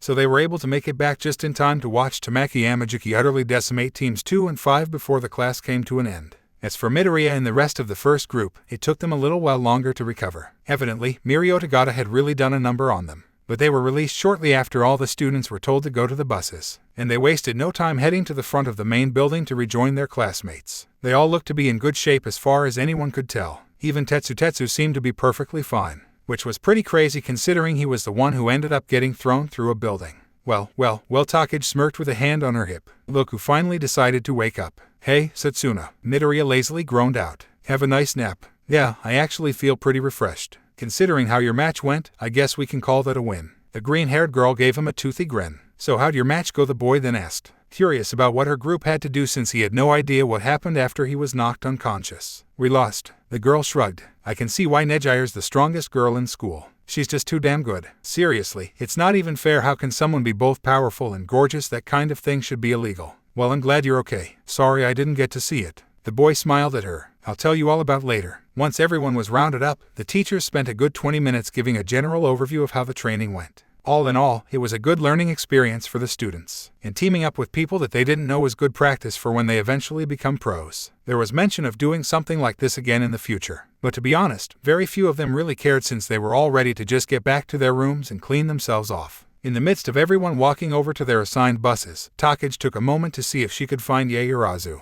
She hadn't seen the raven-haired class rep around when she returned to the monitoring room, and the girl was gone until the end of the final match. The green-haired teen wanted to try and apologize to her for what she said during their round, but in between all the moving around she never really got the opportunity. When she finally spotted the Creation Quirk user stepping onto the 1A bus, Takage knew that she had missed her chance, but she simply shrugged it off and planned to drop by the 1A dorms when she had the time to clear the air and let Yaoyorozu know that she didn't mean any of what she said. Hey, Midoriya-kun, the voice of Inase Urashi suddenly howled from the other end of the sidewalk. The telekinesis user quickly turned around to see the tall boy joyously running towards his group with a smile on his face, as well as his strawberry blonde classmate, Kami Yudashimi. Yeah, the green-haired boy replied. I had an awesome time today even though we got our butts kicked. I greatly enjoyed teaming up with you. Does he seriously not know how to lower his voice? Yanagi said in her usually stoic fashion. Thanks, I enjoyed teaming up with you too, Yoroshisan. Hey man, you're really cool. We should hang out sometime, maybe get together and do some training or go see a movie or whatever. The boy from Shiksu continued before pulling a piece of paper out from seemingly nowhere and handing it off to Midoriya. Here's my number, give me a call sometime. Midoriya really didn't know how to respond to that, so for now, he just decided to roll with it. The loser. Did he just ask my boyfriend out on a date? Takage looked to Tetsu for clarification,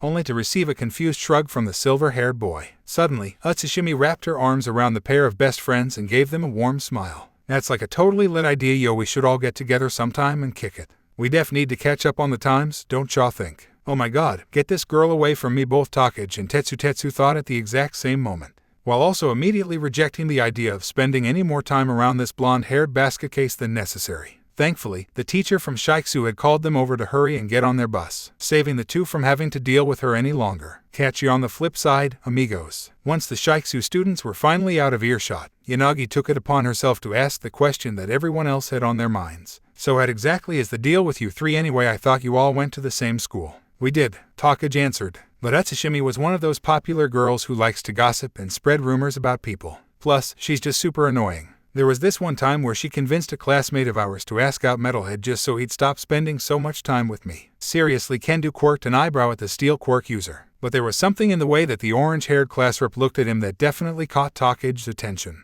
Yeah, the whole thing was pretty messed up. The boy in question waved off. Sounds like a pain in the ass if you ask me. A waste put in his 2 cents. I'm glad that I never had to deal with any of that kind of drama, Midoriya thought to himself. Anyways, let's just hurry up and get back to the dorms, Takage said. I don't know about you guys, but I'm in the mood for a much-needed shower and a nap. Can't argue with you there, Honuki joked while throwing his hands behind his head. And with that, the group of friends hopped onto their bus with the rest of their classmates, looking forward to a nice and relaxing afternoon of lethargy and chilling out without having to worry about anything else for the rest of the day. Oh my, I just remembered. Isn't Samantha-sensei giving us a quiz tomorrow? Shiozaki then asked the group. Any remaining joy in the hearts of both Awase and Tetsu vanished, leaving the two academically challenged boys with solemn faces and a slight bit of anxiety for the upcoming exam that neither of them remembered to study for. Later that afternoon, after leaving UA and driving all the way down to Tokyo to meet up with Tsukachi, Yagi and the detective hightailed it straight to Tartarus. The retired hero had received an urgent call from the man stating that All for One had told the prison guards that he wished to speak to him. Of course, this came as a surprise to the former number 1 hero. But the faceless man who had caused him so much grief in the past had been utterly quiet up until this moment. So the fact that he had requested to speak to him out of the blue was enough cause for him to drop everything that he was doing to listen to what he had to say. And as far as Toshinori Yagi was concerned, he still had more than a few questions that needed to be answered. Tell me, what was your plan for Izuku Midoriya? The emaciated blonde demanded shortly after walking into the highly guarded prison cell that housed the most dangerous man in all of Japan. Whatever do you mean, Toshinori? Honestly, I thought the first question out of your mouth would have been how I knew that young Mirio Tagata was in possession of One for All. The faceless villain known as All for One stated in a cool tone with a smile on what was left of his face. To be honest, asking that question was a waste of time. The quirk thief had more than enough ways to find that kind of thing out, so there's no telling how or through whom he was able to learn that. After all, this was the same person who discovered that Yagi himself was in possession of One for All after only having the quirk for a few weeks. You tried to recruit that boy to your side, didn't you? What for was the next thing out of the blonde's mouth. All for One remained silent for a brief moment before letting out a rather amused chuckle, one that irked the former number 1 hero to no end. You know, Toshinori, for someone touted as the greatest hero alive, it amazes me how one-dimensional your mind is. What do you mean? When it comes to Izuku Midoriya, I simply wanted to give that boy a fighting chance. Is there something wrong with me taking pity on a child and offering him a bit of charity? Tut the crap. You wanted him to be a member of Shigaraki's group, didn't you? If that was the path that the boy had chosen, then it would have been entirely his own decision. Why him? Yagi inquired. Why not? The faceless villain shot back. What? You really don't know anything about that boy, do you? When fate brought him to my doorstep, he was nothing more than a quirkless child who had already reached the edge of the abyss. A boy with untapped potential who was shunned by the society that you and the other heroes created. Why, if I didn't know any better, I'd say that he was on the verge of ending his own life. Frankly, I'm surprised that he hadn't already done it after your brief encounter with him. Yagi clenched his fists at the villain's words, his mind replaying what little he could remember of that day on the rooftop. But no matter how hard he tried, the former number 1 hero just couldn't recall anything useful. The most that he could recollect was stopping that sludge villain from killing him. Your master, Nana Shimura, would be very ashamed of you, Toshinori. The greatest hero alive who was once just a quirkless child with lofty ideals, telling someone who was in the exact same position as him that he couldn't achieve those very same dreams. Hypocritical might not even be a good enough word to describe it. I told him that for his own good. I'm certain that you didn't have any negative intentions behind what you said. But that doesn't change the facts now, does it? Do you want to know what one of your biggest shortcomings is? Toshinori, I'll be glad to tell you. Enlighten me, Yagi said begrudgingly. Just like how you never considered the long-term impacts that the presence of the symbol of peace would have on this great society of ours. You never think about the bigger picture, the long game, if you will. Tell me, what would have happened if Midoriya had thrown himself off the roof of that building after hearing your advice? He wouldn't have done that. Are you sure about that? A scrawny and broken quirkless child being told by number 1 hero that he could never become one himself. Did you even consider what he might have done after you quite literally shut the door in his face and his dreams? Just get to the point. I simply decided to grant that boy his long-desired wish, to be able to compete in the world that you yourself created. I was nothing more than the hero to a lost child that you and your society shunned and deemed as worthless. After all, you yourself are the embodiment of the notion that might makes right. How ironic is it to him I am his savior, while you are just another example of how unfair the world truly is. That's not the kind of society that I strive for. But isn't it all might? The villain grinned. That's why children like young Katsuki Bakugo exist. A shining example of the future generations that your tenure as a hero have spawned.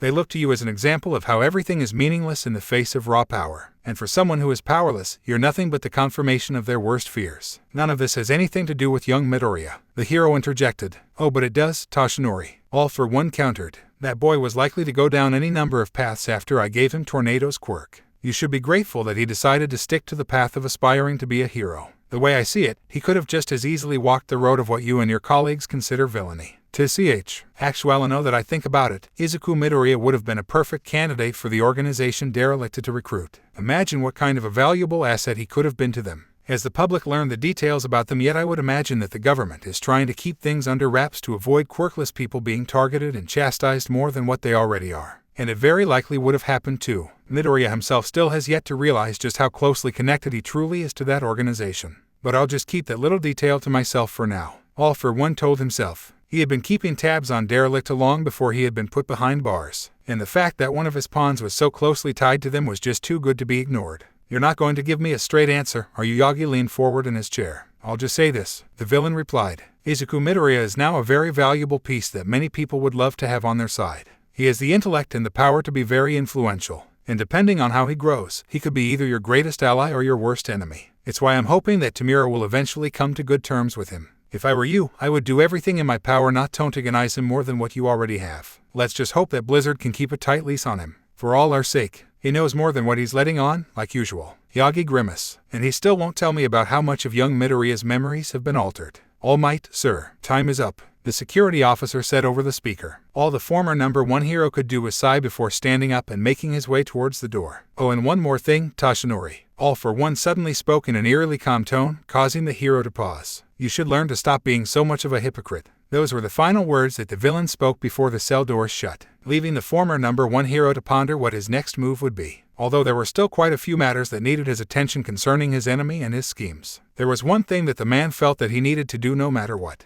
and that was to finally talk to Izuku Midoriya. A few weeks ago, somewhere in Misutafu, Shimizu was a young woman with beautiful auburn hair, stunning green eyes, and a large scar decorating her right cheek. To most, she was just an average young college student who worked part-time at the local bowling alley. She was quiet, kept to herself, and didn't really have any friends. But that didn't actually tell the entire story. To the few that truly knew her, she was the leader of an organization that had caused quite a bit of chaos across Japan over the last few months. One known as Derelicta. At the moment, the quirkless woman more commonly known by her alias Rogue was sitting in her apartment with an assortment of maps spread across her coffee table. Ever since the events that transpired in Tokyo over the summer, she and her followers had been laying low while they reorganized themselves and planned out their next move. But now that a few crucial pieces were finally in place, it was time for her and her men to resume their crusade. While Rogue was putting a few finishing touches on her latest plan, the sound of her burner phone ringing brought her out of her machinations. Curious to see who could be contacting her at a time like this, she wasted no time in picking up the object and placing it next to her ear. But not before covering her mouth with a device that was used to mask her real voice. Hello, she said in a tone unrecognizable to those who have never heard her speak. Red Sun. Nitro, the terrorist leader, smiled after hearing the code word she had given to the genius bomb maker, genuinely astonished to be getting a phone call from her former associate.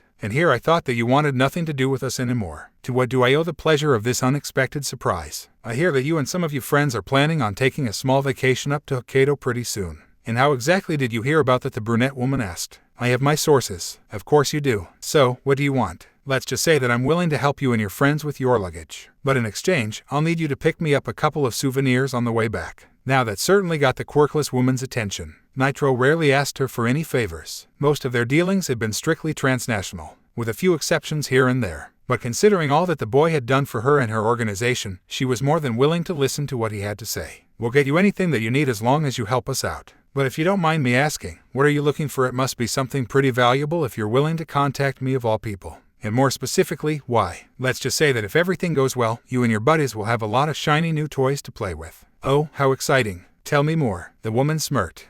Near Tokyo University. After hanging up, Sasuke Nohana made sure to turn off his untraceable burner phone before removing the battery and hiding it in the cabinet underneath his sink. As much as he hated having to deal with Rogue and her lunatic followers, their group certainly was useful when they needed to be. And the fact that they had good connections in certain areas was something that he couldn't ignore. The boy had finally figured out what he needed to start replicating the quirk erasing bullets, and he was more than ready to begin working on his new project as soon as possible. Once he was done, the quirkless genius stepped out of his bathroom and looked around his cozy apartment. Even though he didn't have a whole lot of personal belongings, Anohana made it a point to keep the place as clean as possible. something that Kosai and the other staff members at the orphanage had taught him at a very young age. However, despite his best efforts to keep the place neat, there was an array of beer cans and open containers of sushi on his coffee table that had him a bit annoyed, as well as the person responsible for the mess. After letting out a quick sigh, Anohana walked over to his bed where none other than Nanao Takage was currently passed out. Like many times before, the woman came over yesterday to help him out with one of his English assignments. But somewhere along the way she decided that it would be a good idea to order some food and drinks. And as per usual, he ended up having to take care of her after she went and overdid it.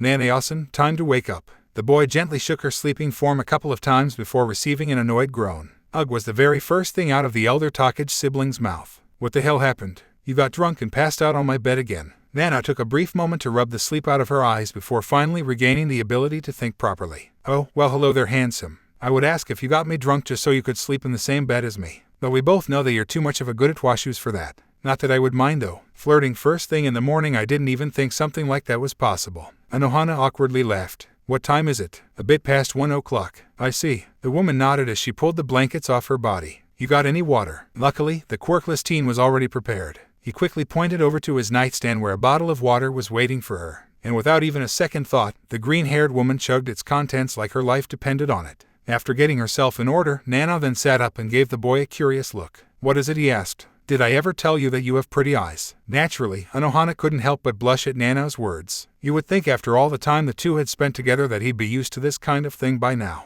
But he most definitely wasn't. After all, this was the first time he had been treated like this in his entire life. Most girls his age typically stayed away from the quirkless kid, so having someone openly mess with him in such a coquettish manner was a bit outside of his wheelhouse. Honestly, with the way you talk it's hard to believe that you're still single. He joked. I know, it's criminal. She dramatically posed with a hand over her forehead. You should be a gentleman and take this tragically single, yet totally gorgeous, woman out on a date this afternoon. I don't think that would be very appropriate. Besides, I was planning on spending some time at the science lab today. You're still working on that biofuel thing, right? She asked him. How's that coming along? Pretty well. I had a major breakthrough last week and I want to get to work as soon as I can. Well, Mr. Genius, since you're going to abandon me in my time of need, I guess I'll head down to the library today. I have an exam next week and I really should start studying for it. I thought you had the best grades in all your classes. I do. The woman beamed confidently. But I can't let myself get complacent now, can I? Most jobs don't hire people who don't do well in school, you know. Oh yeah, didn't you say that you were planning on becoming a guidance counselor? I still have some time to officially decide if that's what I really want to do.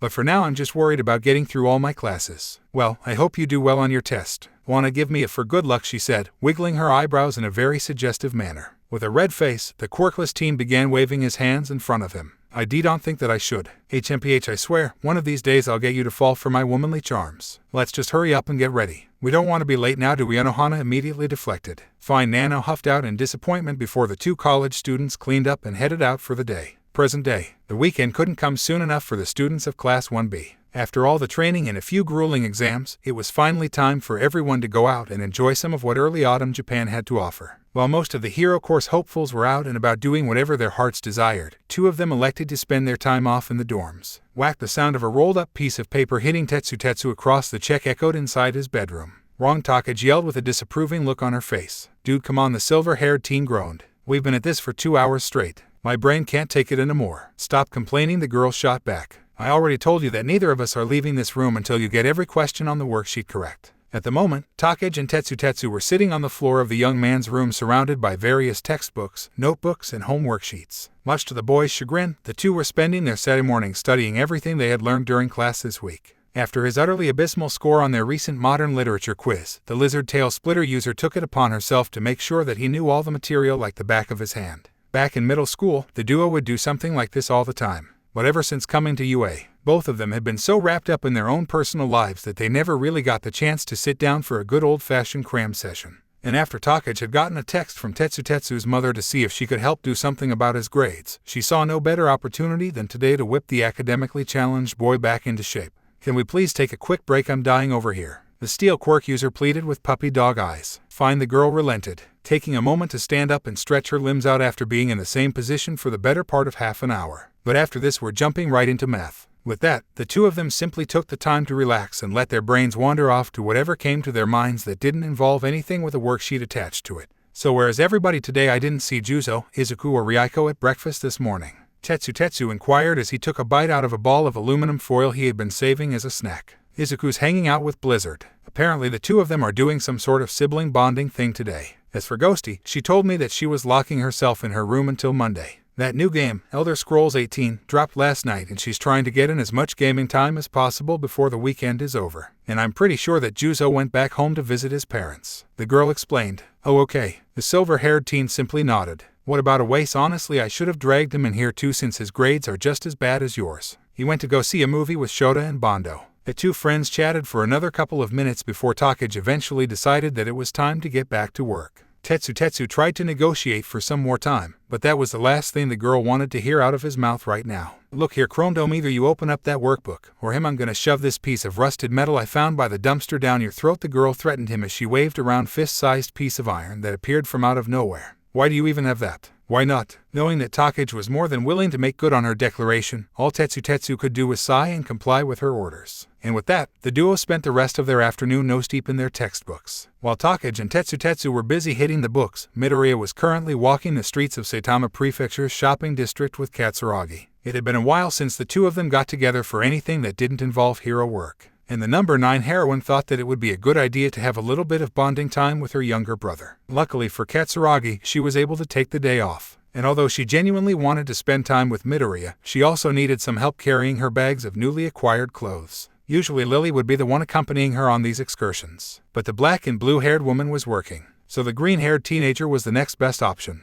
So do you usually buy this much stuff when you go out? Midoriya asked while holding 4 of the woman's bags. No, Katsuragi shook her head. But I don't get a lot of chances to spoil myself these days, so I thought that I'd go a bit crazy. I see. The boy nodded. Are you sure you don't want me to buy you anything? I really don't mind. We still have a few stores we haven't hit yet. No, it's fine. I'm not really into the whole fashion thing anyway. How about getting something for Takage-chan? She seems like the type of girl who'd enjoy a nice dress or two. For a brief second, Midoriya considered the idea. However, the telekinesis user had no clue where to even start. Takage did like to dress up whenever they were able to get away from the school and go on dates. But he wasn't exactly sure what kind of clothing would be appropriate to get a teenage girl as a gift. I'll think about it. All right, the green-haired heroine nodded. The two pseudo-siblings continued walking along the bustling streets for a few more blocks. And in that time, numerous people stopped them along the way, primarily to ask Katsuragi for her autograph and to snap a couple of photos. Surprisingly, quite a few people also asked to take some photos with Midoriya. The boy had almost forgotten that whole derelict incident made national news, so he was definitely thrown off guard by it. Oddly enough, Midoriya did find it quite irritating though. He couldn't quite put his finger on it, but something inside of him was really put off by the whole thing. He was a rather shy and reserved person by nature, and he didn't exactly do well in front of cameras. But a feeling like that was almost completely foreign to him. It was only after thinking about it for a minute did he just chalk it up to part of Tatsumaki's personality slipping out again. Honestly, the whole situation concerning him and his quirk was still mind-boggling to him. There were plenty of stories during the pre-quirk era about people experiencing personality changes and odd dreams after receiving organ transplants. However, most of those were just considered legends or tall tales. But after learning from Katsuragi that the apparent reason for his newfound obsession with candy apples was something that Tatsumaki had as well, he was starting to question whether or not those old stories had some merit to them. After all, quirks themselves were almost no different than regular organs according to current medical science. So it made sense, and Tatsumaki herself was said that there would be some overlap with their personalities. The boy was quickly brought out of his thoughts when Katsuragi tapped him on the shoulder. You okay? How about you? You kinda spaced out there for a minute. Sorry about that. He rubbed the back of his head. Don't worry about it. I'm not really used to people stopping me on the street like that. But ever since I made it into the top 10, it's been happening a lot recently. The woman laughed. I'm starting to understand why One-chan avoided the press like the plague whenever possible. Well, at least you don't curse out photographers and reporters every time a camera is pointed at you. Right, the green-haired woman agreed. My parents would always give her hell for making herself look so bad. I still don't understand how she made it all the way up to number 4. Honestly, if she was a bit nicer, she probably would have grabbed that number 2 spot away from Endeavor. Yeah, I can see that. Midoriya agreed. Speaking of which, the woman's tone shifted a bit. My parents said that they wanted to meet you sometime soon. I told them that I'll talk to you about it to see if you were up to it. Seriously, the boy asked, feeling a bit surprised by that. I remember you mentioning it back when we did our internships. Naturally, Midoriya was a bit hesitant about meeting the woman's parents. Katsuragi had already informed him that she ended up telling Lily and her parents about him receiving Tatsumaki's quirk. Apparently, the Bone Spur user already had her suspicions after their end-of-semester exam, which wasn't exactly unexpected considering the fact that she knew how the Psychic Sisters' quirks operated. Plus, she was Katsuragi's best friend after all. However, the idea of meeting her parents was sort of nerve-wracking. Like she previously mentioned before, Fubuki and Tatsumaki came from a pretty high-class background. They didn't come from a famous hero family like the Hiatus, or a major business conglomerate like the Yaorazes, but their family was still pretty well known. Her father is the current deputy minister of finance and her mother's a fashion designer. And from what he knew, they weren't exactly happy to learn that their eldest daughter's quirk was now in the possession of a teenager they had never met before. Well, I'm gonna have to meet them sooner or later. Sure, why not? Cool. Maybe we can all get together in a few weeks. They're supposed to be dropping by the agency the same weekend as my birthday. I'll be sure to ask Nkasen if she'd like to be there too. Yeah, that's probably a good idea. It was then that the woman decided to change topics once again. So is everything alright with your quirk? No more issues, right? Nope, all good, he told her. I remember you saying that I was at about 50% of where Tatsumaki was before she died. I feel like I've hit a wall when it comes to my actual output, but I am improving on my control. Glad to hear it. Katsuragi then smiled at him. But you shouldn't really be in a rush to get stronger. We both know that your output will greatly increase eventually. So right now just focus on fine-tuning.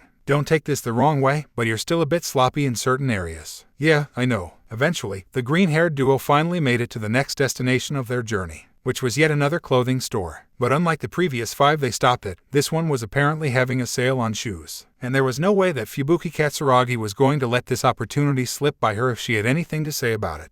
Right when the two were walking through the automatic glass doors, they came face to face with a rather unexpected person. Well, look who we have here. If it isn't Japan's newest top hero. A beautiful blonde woman with purple eyes wearing a red blouse, beige jacket and black pants said with a slight smirk on her lips. This person of course being Yutakiyama, also known as Mount Lady. Mount Lady, I'm surprised to see you here. Katsuragi greeted her. I know, right? I saved the owner of this store a few days ago and he told me that he'd give me a discount on some heels whenever I had time to drop by. And well, I just couldn't turn the man down now, could I? How very fortunate for you. The elder green-haired sibling gave her an obviously fake smile. Katsuragi wasn't exactly a fan of Mount Lady. She didn't like the fact that the woman used her looks and body to garner as much popularity as she could. And she may or may not have heard from Edshot that the blonde said some pretty disparaging things about her because she made it into the top 10 before she did. Almost as if the two were sharing some sort of telepathic link, Midoriya could instantly tell that his older sister was not happy to be breathing the same air as Gigantification quirk user. Do they not like each other or something?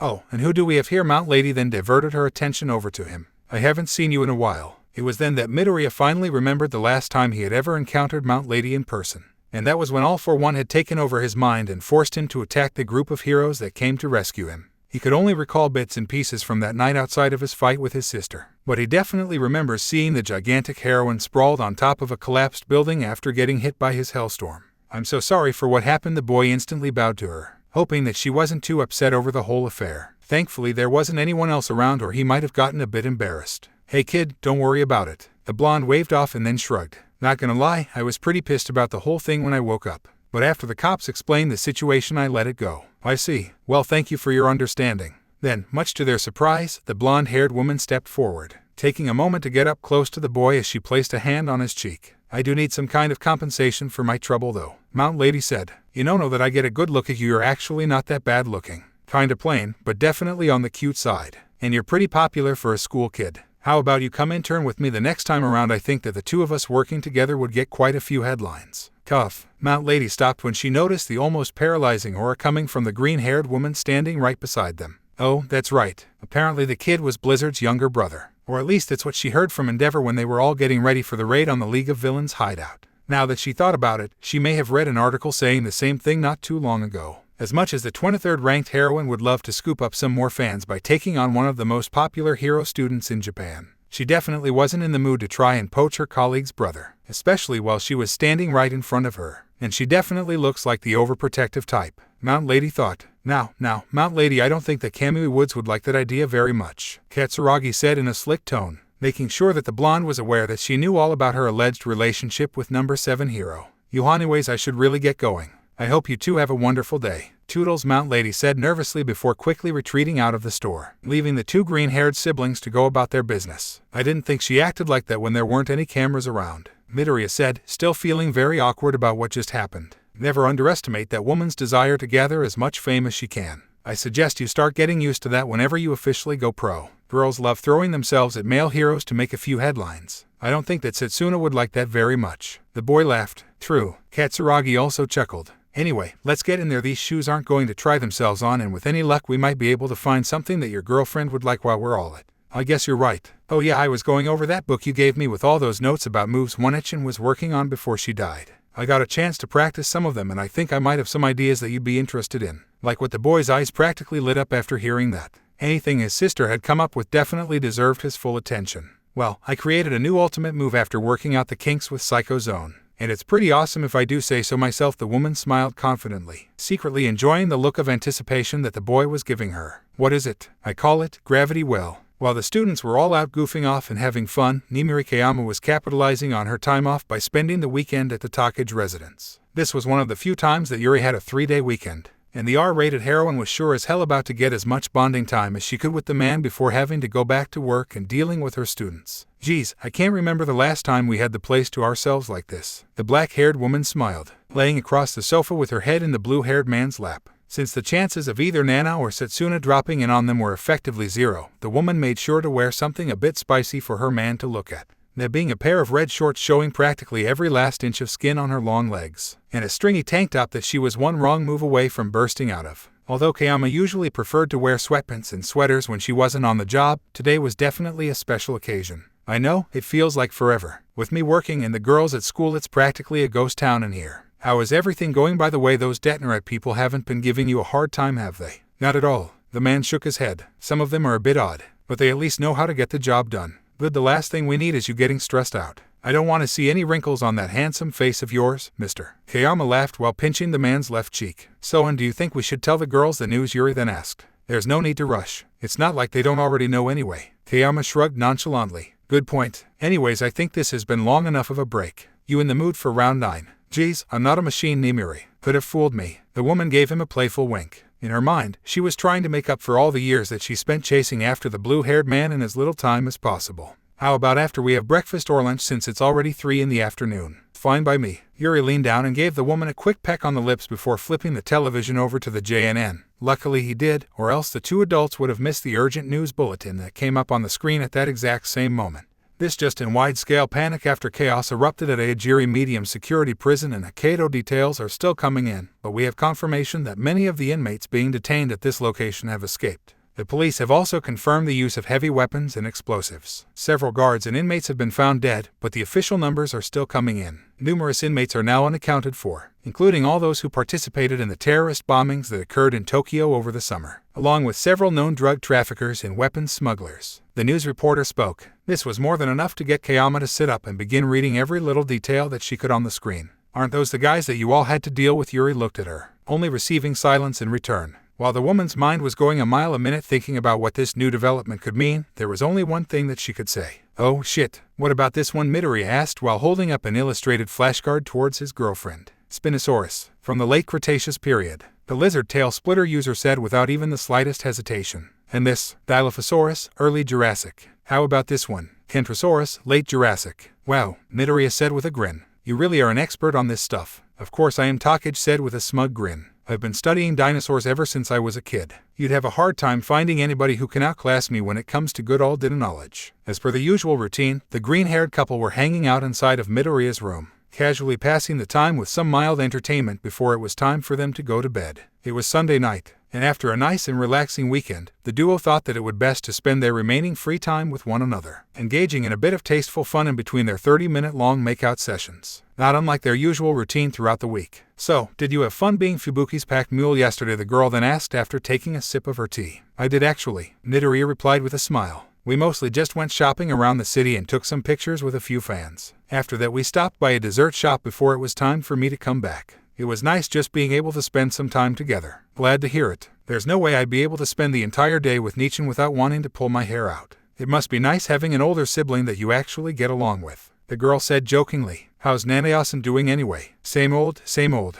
Last time I checked she was still trying to get into Brain Boy's pants, but failing miserably. Is it bad that I'm kinda worried about Anohanes, and your sister can be quite a handful to deal with? It had been a couple of weeks since the last time Midoriya checked up on his old friend. He knew the pink-eyed quirkless teen was working hard on that new project of his, and he was genuinely curious about how he was doing. Although he had no clue what college life was like, he was hoping that the boy was doing well and making friends. But from what Takage had told him, it looked like that was the least of his worries. He'll be fine. The girl shrugged. If he hasn't folded already, then it's probably not going to happen anytime soon. Good point. A couple of minutes passed by before the two finally decided to put the flashcards away. And naturally, Takagi was quick to jump at the chance to engage in a bit of cuddling with her boyfriend. With a practiced ease, the girl wrapped herself around the boy, interlocking their legs together, a tangled mess of blue and black sweatpants. Midoriya had long since learned to just let his girlfriend do as she pleased when she was in the mood to fool around. Not that he minded, but the feeling of having her close to him sent a pleasant warmth throughout his body. "Oh yeah, your birthday is coming up pretty soon," Midoriya then asked as the boy grasped her hand underneath his. "Sure," as the girl looked up at him. "Why, you got something special that you're planning?"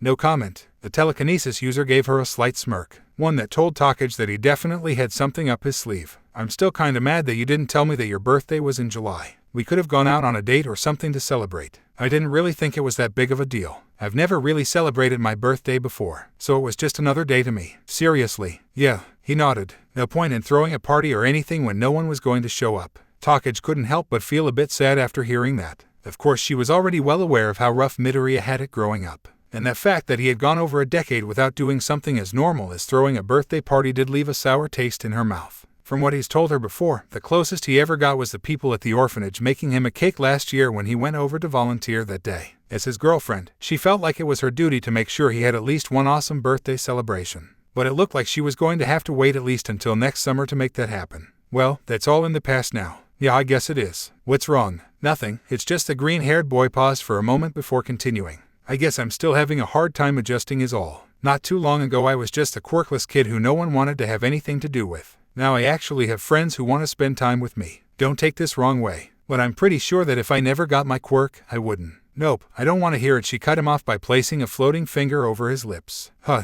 you were about to say something about how now having a quirk made people actually want to pay attention to you. And I disagree. I'm certain that even if you didn't have a quirk that we'd all still like you just as much," Takagi said in a sincere tone with a toothy smirk. "I know I would. Metalhead sure as hell wouldn't think any differently of you. And I'm sure that everyone else feels the same way." Something inside of Midoriya wanted to argue against his girlfriend's words, but to be honest, he had a hard time convincing himself that she was lying. He had already seen firsthand that the girl in no way harbored any negative feelings towards those unfortunate enough to be born without a quirk. Neither did her family, based on how hard her sister was actively trying to seduce Anohana every chance she got. And all of his classmates were really nice to the kids from the orphanage during the cultural festival. It honestly made him happy though. He still had a few lingering feelings about the subject that weren't exactly healthy for him, most of which were routinely addressed during his weekly counseling sessions. But as opposed to the start of the school year, he was more confident nowadays that his classmates actually liked him for him. Not just because of his newfound power, which was a far cry away from how his life had gone up until last year. "You know, it really makes me happy to hear you say that." Midoriya gave the girl an honest smile, one that was pure enough to force a slight bit of redness on the girl's cheeks. "Who hell taught him how to smile like that? He can't just do that to me out of blue. Is he trying to seduce me or something? Actually, if that wouldn't really be a bad idea, now would it?" After a brief moment of silence, Takagi took a peek over to her neon blue Stegosaurus-themed alarm clock and saw that it was time for them to go to sleep. Much to her own annoyance, she quickly detached her left hand from her arm and floated it over to the opposite side of the room to turn off the lights before recalling it. Although the girl had half a mind to engage in a bit of pre-bedtime shenanigans, the responsible side of her brain said that it wasn't a good idea since they needed to be well rested for class in the morning. So she simply opted to just enjoy the feeling of being close to the boy, and made sure to snuggle up and get cozy before the young couple drifted off into dreamland. The following afternoon, the green-haired couple were making their way through the halls of UA, en route to their destinations. Classes had just ended for the day and they both had places that they needed to be. "So you have another session with Hound Dog Sensei today? I thought that was only on Thursdays," Takagi asked in a curious tone. Midoriya nodded. "We had to switch around the schedule a bit, but we found the time to do it today." "What about you? You have your first meeting with Recovery Girl, right?" "Sure do." The lizard tail splitter user gave him a toothy grin. "Aunt Nemu was able to do me a favor and convinced Recovery Girl to talk to me about doing an EMT course sometime later on. Apparently, I'll have to wait until our second year before I can actually do one though. But I also get the chance to ask her a few questions about ways to improve the regeneration factor of my quirk." Ever since the Derelictor raid, Takagi was dead set on learning all that she could to improve on her chances of becoming a great rescue hero in the future. Since they were still in their first year of school, most of their training was centered around learning how to handle their quirks in a fight. But based on what she knew, their second year was going to be when most of their rescue-based training would take place. And after what happened to Ozhana, she never wanted to feel as useless as she did ever again. There was also the added benefit of seeing if there were any tricks she could learn from the healing heroine on how to increase her regeneration speed. Takagi had been playing around with different ways of forcibly speeding up the rate at which her limbs grew back. But all of her attempts so far would just leave her exhausted and nauseous. "Alright, well, this is my haul. the girl said as she pointed in the direction where Recovery Girl's office was located. I got something I need to do after this, so I'll text you after I get back. No problem. See you later. After a quick hug and peck on the lips, the two greenettes parted ways to go handle their business. An hour and a half later, after leaving Hound Dog's office, Midoriya made a beeline before the exit. Today was a particularly good session for him, and the school's resident guidance counselor told him that he was making great progress when it came to dealing with his still lingering issues. Of course, he still had a long way to go in terms where his head was at. After all, it would take a long time to undo the damage that came from dealing with depression and physical abuse for the better part of 10 years. But now that he was in a marginally better place than he was a couple of years ago, Midoriya was confident that he would continue to improve. But now that he had all that out the way, it was time for the telekinesis user to head back to his room and relax before cracking open his textbooks and begin studying. Just as the boy turned the corner onto the next hall, he narrowly avoided running into another person before sidestepping the unknown individual. Luckily, he managed to prevent himself from colliding with them or anything that they might have been carrying. Sorry about that. The boy gave a quick bow before finally lifting his gaze, only for his heart to freeze upon finally seeing who it was that he was talking to. All might, young Midoriya, the tall blonde said with a notable hint of surprise in his voice. Sorry sir, I didn't mean to bother you. I'll just be. Wait, the former number 1 hero said just before the boy could get away. Actually, I was hoping to run into you sometime soon. Do you have a moment to talk? To talk, the telekinesis user said with a quirked eyebrow. Yes, the emaciated blonde confirmed. To be honest, the two of us are long overdue for a conversation. But now seems as good a time as any to get it over with. Every cell in his body was telling Midoriya to immediately deny his teacher's request. And he might have done so on any other day. Maybe it was just because he had a good therapy session today. But something in the back of the greenette's mind told him that avoiding this inevitable conversation wasn't going to do him any good. If anything, getting it out of the way now was probably the more sensible option. So against his better judgment, Midoriya decided to humor his former idol's request. Yeah, I think that we should. It only took a couple of minutes for the two to enter Yaga's private office. Although the walk was relatively short, anyone who just so happened to pass by them wouldn't have missed the unease plastered all over either of their faces. After shutting the door, the former hero took a seat behind his desk while the young man sat in the chair directly across from him. The two of them proceeded to sit in silence for a short moment while simply looking at each other. And to say that you could cut the tension in the room with a butter knife would be putting it mildly. Even now, the telekinesis user could feel something unpleasant welling up inside of his chest at the fact that he was in the same room as the man. So did you need to discuss with me? All Might Sensei Midoriya was the first to speak, hoping to finally get this conversation started. Yagi seemed to hesitate for a moment as he tried to find the right words to voice his thoughts. Now that he was actually here, he found it more difficult to convey his intentions that he had originally planned. Thankfully, it only took him a few seconds to get himself in order. Listen, young Midoriya, were the first words out of the former number 1 hero's mouth. Although there's a great many things that we should talk about, I think it's best that we clear the air between us, especially after all that's happened. What do you mean? Yagi began to nervously shift in his seat, an action not many people would think that the former symbol of peace was capable of. He had gone over this entire conversation in his head at least a dozen times. But for some reason, now that he was actually sitting face to face with the boy, it was difficult for him to say what he wanted to. To be fair, Yagi had never been in a situation like this. All those years of being a top hero never trained him for a conversation as awkward as this one. Ah, you mean the time that you told me to give up on life just because I didn't have a quirk, was how Midoriya chose to say it. Even though he didn't show it, there was definitely a bit of venom to his words. Young Midoriya, surely you know that's not what I said. All for One. Look, I know that All for One altered my memories after I met him, and that our conversion that day didn't exactly go like how I remember it. The boy cut him off. He admitted it to me himself after I was kidnapped by the League of Villains. But something tells me that what happened that day wasn't that much different from the truth. Young Midoriya, I would never say such despicable things like that to a young man such as yourself. It would go against everything that I stand for. What kind of person would I be to do such a thing? The same person that arranged for Togate-senpai to fight me during our training session, just to make sure that he could handle me in case I ever became a threat again. Those words were more than enough to make Toshinori Yagi freeze up like a block of ice. Midoriya knew but how the only people that knew about the true purpose of changing their training schedule were those who knew about One for All. How? I ran into Togate-senpai after I got back to the school on Seri. Midoriya was quick to explain. He told me everything and apologized that our training was ruined on account of you guys being wary of me. Well, he did say that it was mostly Night Eye's idea, but that doesn't really make a difference to me. I'll need to have a talk with Mirio after I'm done here. The emaciated blonde told himself. Young Midoriya, please, I need you to know that you believe that I'm still a threat since I'm very much connected to All for One. Enough of one to keep tabs on me just in case his brainwashing came back and I attacked someone. Hoping to gain some type of control on this situation, Yagi didn't hesitate to say what he needed to before the boy could continue. But now that he was here, there was no use in trying to deflect from what the boy already knew. Young Midoriya, I'm not going to lie to you. Yes, I had Mirio use his connection to young Hadu to keep an eye on you just in case something bad happened. And yes, I went along with Night Eye's plan to make sure that Mirio could deal with your quirk if the worst-case scenario happened. But I only did that just to placate his fears. I see, the boy said in a chilling tone. I apologize for doing all of that to you. That being said, I didn't ask you to come to here to talk about that. Yagi continued. So what exactly do you want to talk about? I wanted to apologize for what happened that day on the rooftop. The man blonde stated. Although I can't imagine what you might have gone through before that. I do know that my words were very damaging to you. And for that, I'm truly sorry. Midoriya took a moment to absorb what the man had said. A thought seemed to cross his mind before his face returned to the almost disinterested state that was in a few seconds ago. Is that all? What? Is that all? Young Midoriya, don't take this the wrong way, sensei. And I apologize in advance for sounding rude.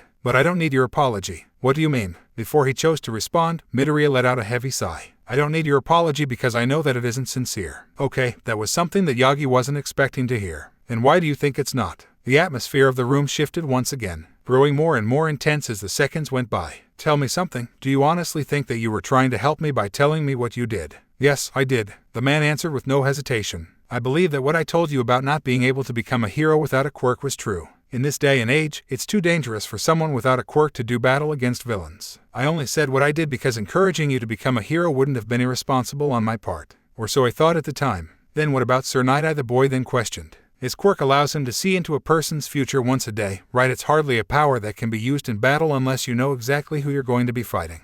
And he was good enough to become your sidekick. Simply put, Yagi didn't have a response for that since what Midoriya said was effectively the truth. Sure, Night Eye's quirk was a tremendous power, but it was hardly useful in terms of combat unless strict conditions were met. Even then, the former Foresight user had to train his body to near Olympic athlete levels to be able to keep up with the demands that came with being a hero. How could say that someone without a quirk can't become a hero when your own sidekick was nothing more than a normal person when he already used up his quirk? That's kind of hypocritical, don't you think? You know, there's a lot more to being a hero than fighting villains. Even you should know that. But I guess the only thing that matters to the strongest man alive is how hard you can punch something. Now wait a second, I never said anything of the sort. The man argued. But that's what you were thinking back then, right? The boy shot back with an equal amount of energy. That's why you thought it was a good idea to tell a scrawny, quirkless boy that he might as well give up on his dream, right? Because he couldn't handle himself in a fight. I get that you were just trying to be responsible. But do you have any idea how much it hurt to hear something like that from you, the person who said hundreds of times to the entire world that anyone could be a hero if they put their mind to it? In that moment, Yagi felt the tension around the two of them elevate. It was like the very atmosphere of the room itself had changed in an instant. But that wasn't the thing that shocked him the most. Never at any point had Yagi ever seen Midoriya snap so quickly. The boy was almost always relatively calm and level-headed. But it seemed like his entire personality just shifted in the blink of an eye. Tell me, did you even think about what I might have done after you left? You shattered my dream into a million pieces. Told me that I was obsolete in society and then quite literally shut the door in my face. Do you have any idea what that did to me? Did you even take a second to think about how much weight your words as the #1 hero had on someone like me? Young Midoriya, calm down. I never said. I am calm. The moment those words came out of the boy's mouth, Yagi finally realized what exactly felt so off to him. All around the two of them, various objects including the small table on the opposite side of the room were beginning to levitate. Not only that, but there was a slight breeze in the room that by all rights shouldn't have been there. Once he set his sight back onto the boy, Yagi caught something that made him pause, which was the look on Midoriya's face. The best way he could describe it was a mixture between anger and pure annoyance. Actually, now that he thought about it, there was only person he could remember ever pulling off a look like that. And that person was Tornado. The man wondered. Unbeknownst to either Yagi or Midoriya, this sudden emotional outburst was a byproduct of Tatsumaki's personality leaking out of the boy, more than likely as a response to the intense feelings caused by being in the same room as his former idol. It was the first time that something like this ever happened, so no one could blame him for not noticing it sooner. But the fact that it was happening wasn't a good sign for either of them. But you know what really makes me mad? Togate-senpai admitted that you were keeping tabs on me for most of the year. Okay, now this was starting to get ridiculous. Just how much information did Tagata tell the boy? I get it, you had a hunch that one of your students was connected to your enemy. I guess anyone in that position would take the necessary precautions. But that still doesn't make me feel any better. Do you know how horrible it feels learning that your own teacher suspects of you being a villain and sending people to spy on you? Like how you did with Gran Torino. Young Midoriya, listen, I understand how you feel. What I did to you was wrong. And allowing the others to invade your privacy like that was irresponsible. But you have to understand my point of view. We couldn't allow anything concerning All for One to go unchecked. I know, but I don't care. Midoriya was now out of his chair and on his feet, slightly hovering above the ground. And you want to know the worst part about all of it? It's that you were right. Not only were you right about me having no chance of becoming a hero without a quirk, you were right about me being nothing more than a pawn working for All for One. Even it was against my own will. Toshinori Yagi was well aware by now that this conversation had already gone out of his control. What was supposed to be a healthy talk between them to clear the air was now a full-on venting session for the green-haired teen. One that Yagi knew that he couldn't stop without making him even angrier than he was now. The best he could do at this moment was to let Midoriya just get it out of his system before trying to talk him down. You know, I used to look up to a lot, the green-haired boy then said as he regained the blonde's focus. I even had your posters and merchandise all over my room. I wanted to be just like you, or the image that you piece together for the public. A hero that's always smiling and makes others around him feel safe. Someone who always saves the day and never knew defeat. Even now, Yagi could feel that there was a lot of weight behind Midoriya's words. Actually, the fact that he just admitted to being a fan of his was a particularly hard pill to swallow. But I realized something after that day. You are nowhere near that kind of person in real life. You're just someone who was blessed with awesome power and did nothing more than punch your way through all your problems. And after hearing what you said to me, it made a lot of things clear. Like what Yagi was genuinely curious to know where the boy was going with this. That people born with power will never understand what it's like to be powerless. They'll never understand what it's like to have your entire existence questioned just because they weren't born with an awesome quirk like you were. And with you at the top of the food chain, it just gives people all the more reason to flex their power over others. All while they hope to be just like you. Unfortunately for Yagi, he too knew what that felt like. Although quirklessness was more common in his generation than it was for Midoriya, as he knew what it felt like to be kicked down by society. To be honest, he genuinely felt like admitting that to Midoriya would placate some of the boy's anger. But he couldn't risk letting out the secret of one for all like that. Listen, young Midoriya, the man finally spoke up. I'm not going to pretend that I know what your situation was like before All For One came into contact with you. But don't you think that you're making a lot of wrong assumptions about me? What's wrong about them? I followed your career as far back as I could remember. You were a star student at UA. You made your mark in the US before you even graduated. And you became the #1 hero in less than a year. You've been at the top from day one. And I only made it that far because I worked hard to achieve that. The blonde man countered. I know you did, but that doesn't make what you did to me any less terrible. Tell me, how many other kids' dreams did you shatter before me? I doubt that I was the first. Or do you not even remember them too? How many people asked you the same question only to get the response that you gave me? How many quirkless people did you put down and tell them that they might as well give up on life because they were powerless? I doubt someone like you could understand what it's like to feel so helpless in a world that values power over everything. The former One For All wielder took a moment to think about what the boy just said. As far as he could remember, Midoriya was the only one that he ever explicitly told to give up on his dream of being a hero. Many children had asked him the same question, but all of them received the same generic answer that he was used to giving. That anyone could be a hero if they tried. You were the only one, the man admitted with a bit of shame in his voice. Of course I was. Midoriya clenched his fist, letting his emotions completely get the better of his judgment. I guess that I was the only quirkless person dumb enough to ask you such a stupid question. But a part of me believed that hearing what I wanted from you would at least make my dream at least somewhat valid. A pregnant silence followed, one that did nothing to ease the tension in the room by any means. Midoriya was still hovering above the ground, along with even more objects in the immediate area. Look, I'm not going to say something messed up like you ruined my life. To be honest, it was already pretty terrible by that point. But hearing what you said was pretty much the nail in the coffin for me. I guess the only real positive thing that came out of it was that it led to me running into All For One. As much as I hate to say it, meeting him was probably the best thing to ever happen to me. Now that hurts. For Yagi, hearing one of his own students say that encountering his greatest enemy was a blessing really drove a metaphorical knife into his chest. One that he had no right to deny, since what the boy was saying was essentially the truth. Although he didn't know all the details about what happened between the two of them, Yagi knew deep down that if he was in Midoriya's position, he would have been more than willing to make a deal with the devil. You're absolutely right. If it wasn't for my foolish actions that day, you would have never been forced to turn to that man for help. You know, before you say anything else now, it was Yaga's turn to cut him off. Just know that I truly regret what I said to you that day. I've spent all these years calling myself a hero, but when it came to you, I failed in my duties. All Might is someone who was supposed to inspire everyone around him to be a good person and help those who are in need. But when it came down to it, I couldn't even do that much. What made this whole situation worse was that Midoriya was confirming pretty much everything that All For One told the former #1 hero back in Tartarus. There were very few times in his life where Yagi had his own mistakes thrown in his face, and this was one of them. Not only had he unintentionally pushed Midoriya over the edge, he allowed him to fall right into the hands of his mortal enemy, and then used that information against the boy with his suspicions of him being a villain in disguise. And to top it all off, All For One had more than enough chances to ruin the boy's life, which he undoubtedly would have used as a weapon against the man who was supposed to be Japan's greatest hero. Of course, none of that was really Yaga's fault. It was just a matter of wrong place, wrong time at the end of the day. But it was in the blonde's nature to take the brunt of the blame onto himself, a bad habit that he developed in the early years of his career. It's not like your words will do me any good now, Midoriya said with a whisper. It was only after he took a second to breathe did Midoriya's mind finally begin to catch up to what was happening. What was he doing arguing with a teacher, and not just any teacher, All Might of all people? Did he completely lose his mind all of a sudden? What in the actual hell was he doing lashing out at the man like this? In the boy's defense, a lot of what he was saying wasn't exactly his fault. In actuality, what he was feeling was just as much of Tatsumaki's opinions as they were his own.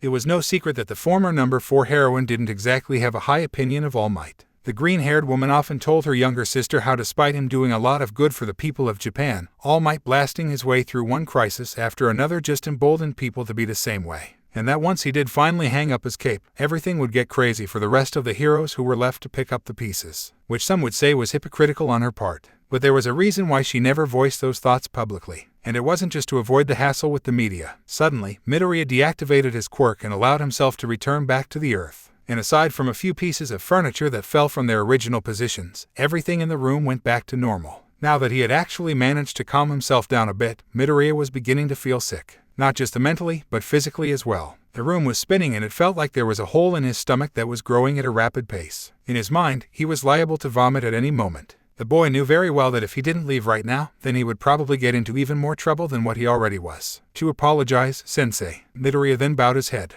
I shouldn't have said any of that. Noits, it's fine, young Midoriya. To be honest, I deserved everything that you said to me, Yagi said to him, more than a bit relieved that the risk of being hit in the face by a stray coffee mug was now gone. There was a long beat of uncomfortable silence before the green-haired teen decided that now was as good a time as any to take his leave. He was still feeling very emotionally charged at the moment, but right now all he cared about was getting as far away from former idol as possible. So without any other words, the Midoriya grabbed his backpack and swiftly headed out the door, not even giving the former number hero a chance to stop him.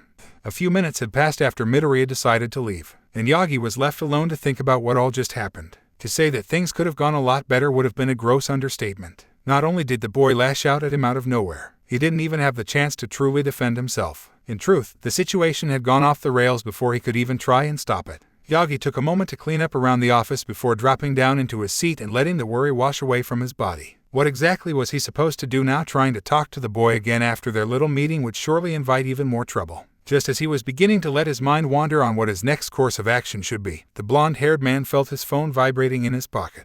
Upon checking to see who it was, he quickly pressed the green button on his screen. Sir, Toshinori-kun, how did your little chat with Midoriya-kun go? Not too well, I presume, Nezu's energetic and cheery voice said on the other side of the line. You knew? Yagi asked the mammal of questionable origins. You should know by now that I have eyes and ears all over this campus, my friend. Of course I knew what you were doing. Yagi proceeded to look around the room for any type of camera or listening device to see how exactly his boss could have eavesdropped on their conversation. But even for a seasoned pro, for the life of him he couldn't find anything. How much did you hear? The former symbol of peace questioned. All of it, naturally, Nezu answered nonchalantly. To be fair, I did tell you that this would happen if you tried to talk to Midoriya-kun before he was ready. I know, I just wanted to try and make things right between us. Just give the boy some time, Toshinori-kun. I'm sure that he'll sort his thoughts out eventually. And pestering him about it isn't going to change his opinions of you anytime soon. I hope so. Now that you're done with your little talk, please come by my office as soon as you get the chance. There's something that I need to discuss with you concerning the upcoming pro license exams for the third-year students. Also, I think that it would be a good idea to get Togetech-kun in here as well. Yes, sir, was all that Yagi said before standing up from his seat and making his way over to Nezu's office. Later that evening,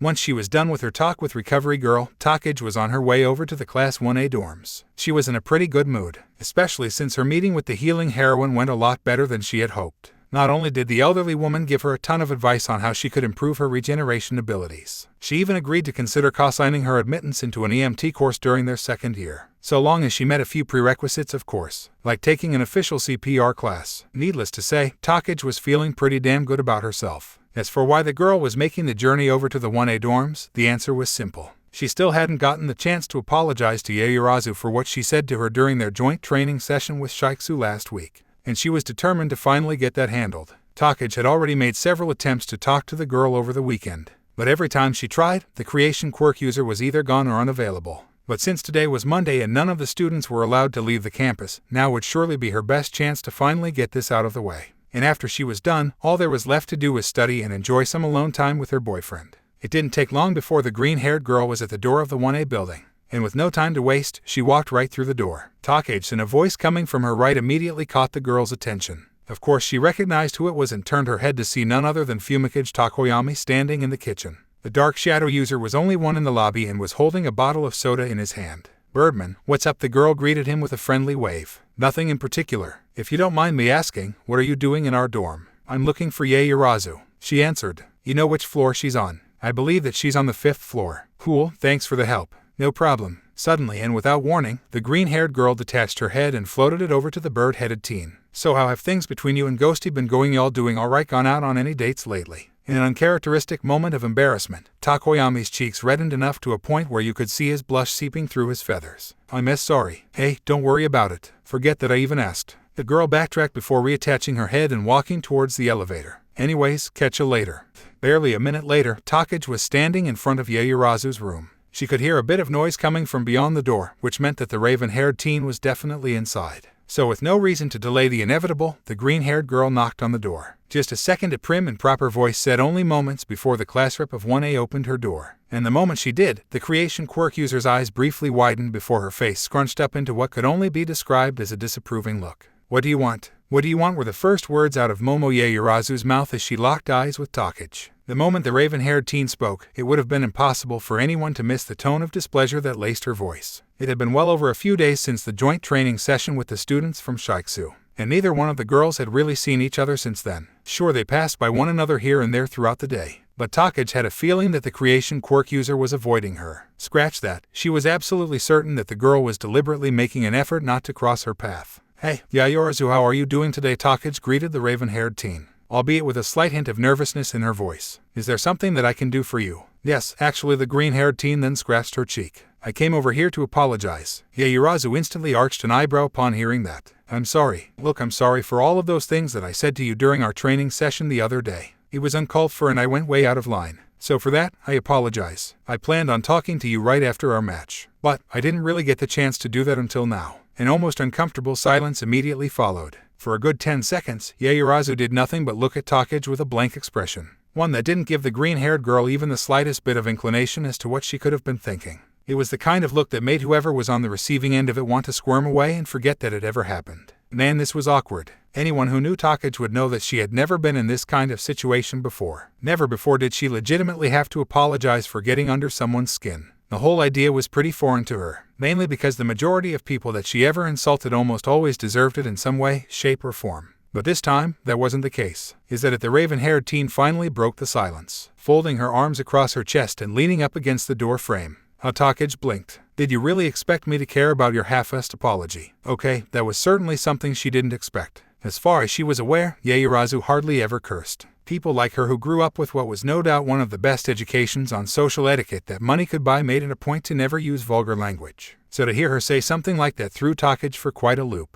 Well, hold on. The green-haired girl held her hands up defensively. I didn't come here to argue or anything, I just wanted to let you know that I was sore. No, you're not. The creation quirk user cut her off. If you were, then you wouldn't have done what you did in the first place. Well, that's not really fair, Takage thought. Okay, look here. I get that what I said was way out of line, but it's not like I actually meant any of it. Apparently, that seemed to piss Yaoyorozu off even more than what she already was. So you just hurl insults and rude comments at people for no reason. There was definitely a reason, Takage countered. I was trying to get you off your game. You know, a bit of psychological warfare to get the upper hand on your opponent. The creation quirk user's eyes widened upon hearing that, although Takage couldn't even begin to guess what might have passed through her mind at that moment. It was obvious to her that the taller teen didn't appreciate what she had to say. So you're telling me that you said all that just to get the upper hand in a fight? That's pretty much it. I didn't mean anything by it. There was no telling what kind of answer the raven-haired teen from 1A was expecting. But judging by her reaction, it was clear to see that the one Takage gave wasn't one that she was looking for. In her defense, Takage thought that her reasoning was pretty transparent. It wasn't like she knew Yaoyorozu personally, or did anything to make her angry. Throwing a few jabs during the middle of a fight was a fairly common tactic. You humiliated me in front of our teachers and classmates and called me a whore just to give yourself an edge in training. Yeah, I can't believe this. The girl's hand slid down her face. This was the kind of thing she expected to hear from Bakugo, not someone who is supposed to be a star student. It would have been impossible for anyone in Takage's position not to see the writing on the wall. This conversation probably wasn't going to go anywhere good anytime soon, so the lizard tail splitter user decided that now might have a good time to just hurry up and leave. Besides, she already apologized, so as far as Takage was concerned, she did what she came here for. Well, anyways, that's all that. You know, I expected so much better from you. What? I thought that you were supposed to be a model student. But if that's the kind of tactic that you have to resort to in a fight, I guess I was wrong. And what exactly is that supposed to mean? Takage raised a curious eyebrow. picking up on the tone that Yaoyorozu was now giving her, one that she didn't exactly like. Only that you're not as skilled as I thought. Takagi instantly took offense to what the class rep of 1A was saying. Where exactly was all of this coming from? Okay, hold on, I get that you're mad at me for what happened. But you don't have to go and insult me like that. Why not? Yaoyorozu shot back. Can you not handle it when someone else throws your own nonsense back in your face? The green-haired girl didn't have an immediate response for that. It wasn't necessarily a big secret that Takagi didn't exactly respond well to being insulted. But she certainly had a thicker skin than most people her age. Or at least, that's what she thought. Are you that mad about what I said? Of course I am, the raven-haired teen replied with a slightly venomous tone, now standing straight up instead of leaning against the door frame. Do you know how embarrassing it was to be so utterly humiliated in front of everyone like that? Honestly, that sounds like it's your problem, not mine. In hindsight, that might have been the absolute worst thing for Takagi to say to the girl, especially in that particular moment. Maybe it was because she was now holding a more defensive position in this conversation as opposed to when it started, or some other reason that she couldn't immediately identify. But the fact of the matter was that she probably shouldn't have said that. Even then, the damage was already done. Wow, you really are aren't you? Yaoyorozu said with an expression of disbelief plastered all over her face. Excuse me, Takagi scowled. You heard me. All right, princess. Of course that's the first thing you say, Yaoyorozu scoffed. That's the first that everyone says. For some reason, the only thing everyone ever sees when they look at me is just some spoiled rich girl. Isn't that right? Although she never admitted it to any of her friends, Yaoyorozu really hated it when people referred to her as princess. Primarily because it confirmed what she already knew, that people thought of her a certain way because of her background. No matter how hard she tried to shake that stigma, it was stuck to her and wasn't going away anytime soon. Something that Takagi made abundantly clear during their match. What you said really hurt me, you know, the girl continued. It's bad enough that some of the people in my class already think that I'm incompetent. But hearing you say all of those nasty things to me really did it. I get that I'm not necessarily the best when it comes to things outside of the classroom. But I would think that I at least earned enough respect from everyone to not think so little of me. Damn, I really hit a sore spot for her, didn't I? Takagi thought to herself. She already knew that the raven-haired teen had a bit of an insecurity issue. But she didn't think that it was this bad. Look, I already said that I was just joking around. And where exactly was the joke? You called me a whore, said that I bribed my way into getting into UA,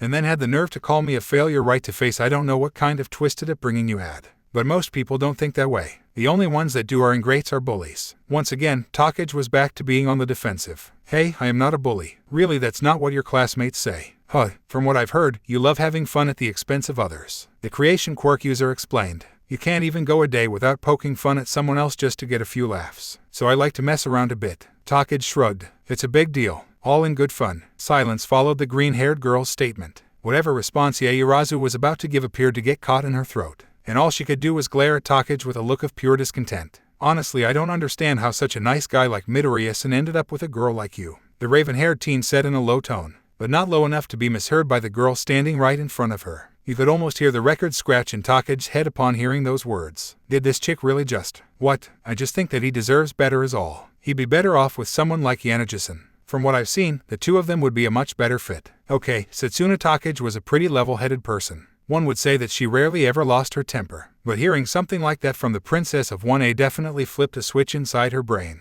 One that she wasn't even aware that she had. Who the hell did this girl think she was to say something like that to her? And to make matters even more irritating, the raven-haired teen just so happened to hit a soft spot that the green-haired girl didn't like to think about. Hey look, I already apologized for everything I said. Just because you're mad at me, that doesn't give you the right to attack my relationship. That stuff is none of your business, and so is my personal life. But that didn't stop you from hurling insults at me. Once again, Takagi was left speechless, unable to formulate a response. Even though she didn't like it, Yaoyorozu had made a pretty good point. See, it's not so great when you're on the receiving end of someone else's fun. Now is it? Alright, I get your point. Takagi breathed out a heavy sigh, mainly to try and calm herself down. I don't think you do, Yaoyorozu replied. In her mind, the girl was just saying that to try and change the subject. But that was certainly the last thing that she cared about at the moment. You came all the way over here thinking that you could simply apologize for all the nasty things you said to me and that everything would be okay. But it's not. I do not accept your half-hearted attempt to try and clear your conscience. And I never will. Especially not from someone who bullies her classmates around just to have a few laughs. There goes that word again.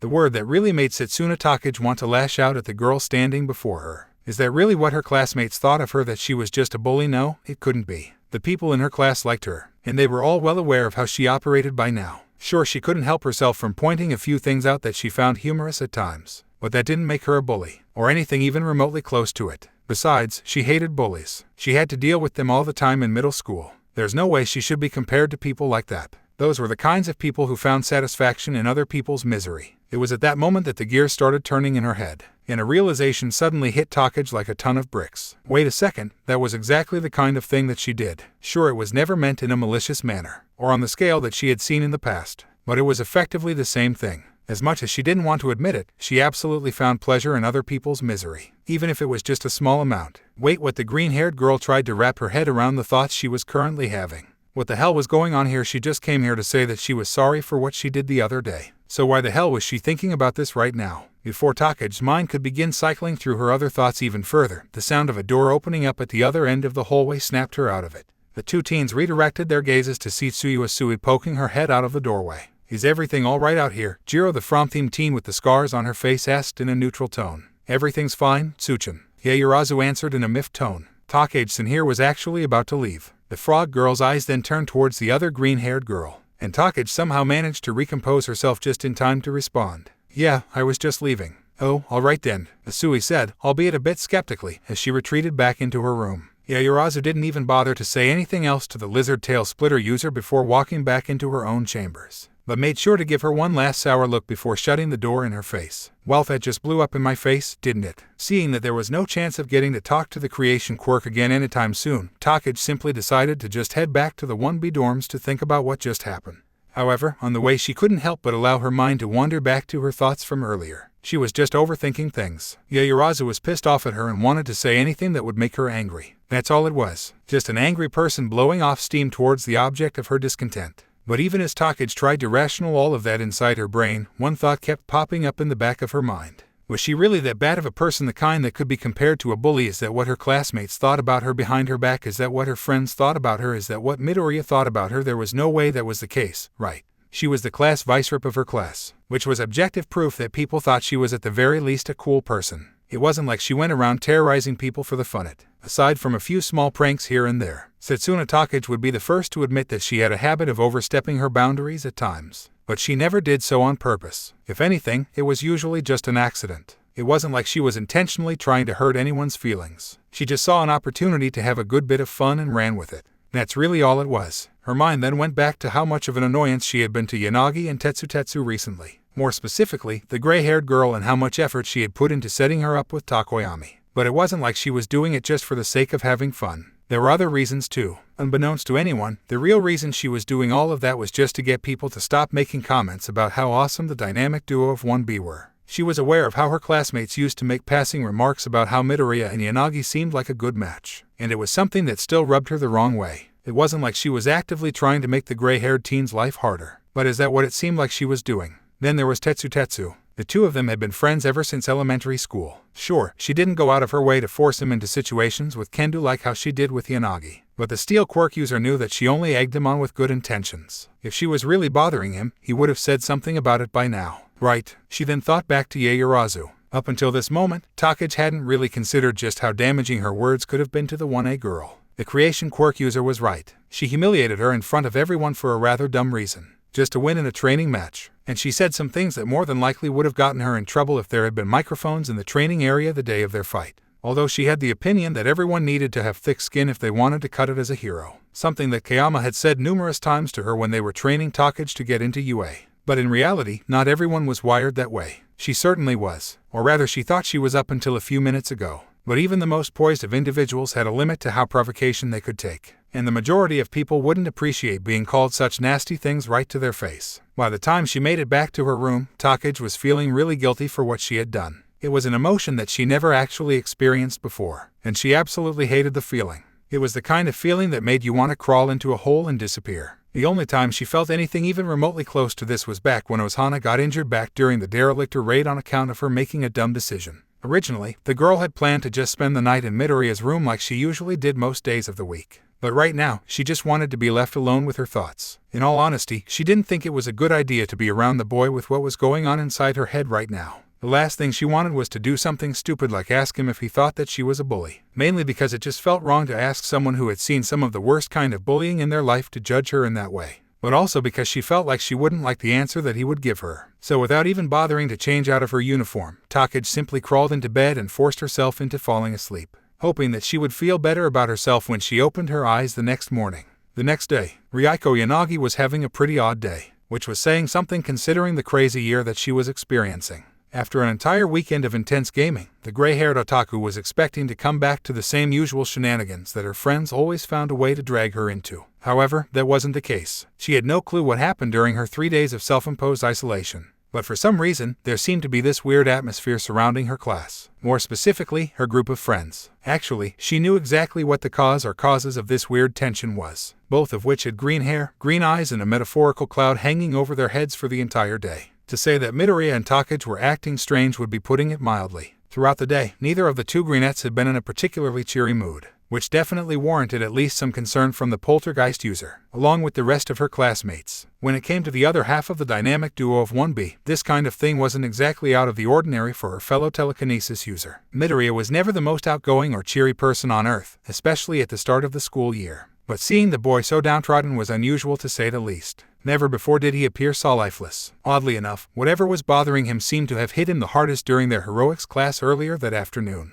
Midoriya was practically an empty shell, lazily going through the motions and barely paying attention to what was going on around him. And judging by the fact that Komori, no disrespect to their brunette classmate, was able to get the better of him during their class meant that he was completely off his game. A rarity compared to how he typically operated. Takagi, however, was a whole different level of weird. Her normally extroverted and animated classmate had barely said a word all day, which was enough to ring a few alarm bells in everyone's head. The girl seemed completely out of it and moved as if there were cinder blocks attached to her feet. On top of that, Takagi actually got a question wrong during their hero art history class, which never happened, like ever. That alone was enough to make Midnight pause and look at the girl as if she had committed some sort of mortal sin. At the moment, the poltergeist user was sitting in her room, quietly reading through the final volume of one of the many pre-quirk era manga that she had in her collection. Although she was worried about her friends, Yanagi thought that it was best to just leave them to their own devices for the time being. Part of her wanted to talk to them to see what exactly was wrong, but interactions such as that were out of her scope, as much as she hated to admit. She was never good at talking to people about their problems. Hell, Yanagi barely knew how to sort through her own issues, let alone try and work through someone else's. Couple that with the fact that her people skills outside of the classroom were abysmal, and you could see why she actively tried to avoid it. To be honest, she hadn't felt this conflicted since the day that she learned Midoriya used to cut himself almost religiously. That was another thing. Ever since that fateful day, she had made it a point to keep an eye on Midoriya just in case it seemed like he was going into a downward spiral. And right now the alarm bells were going off in her head, which was a feeling that she didn't like at all. The girl was confident that she didn't have to worry about something like that happening.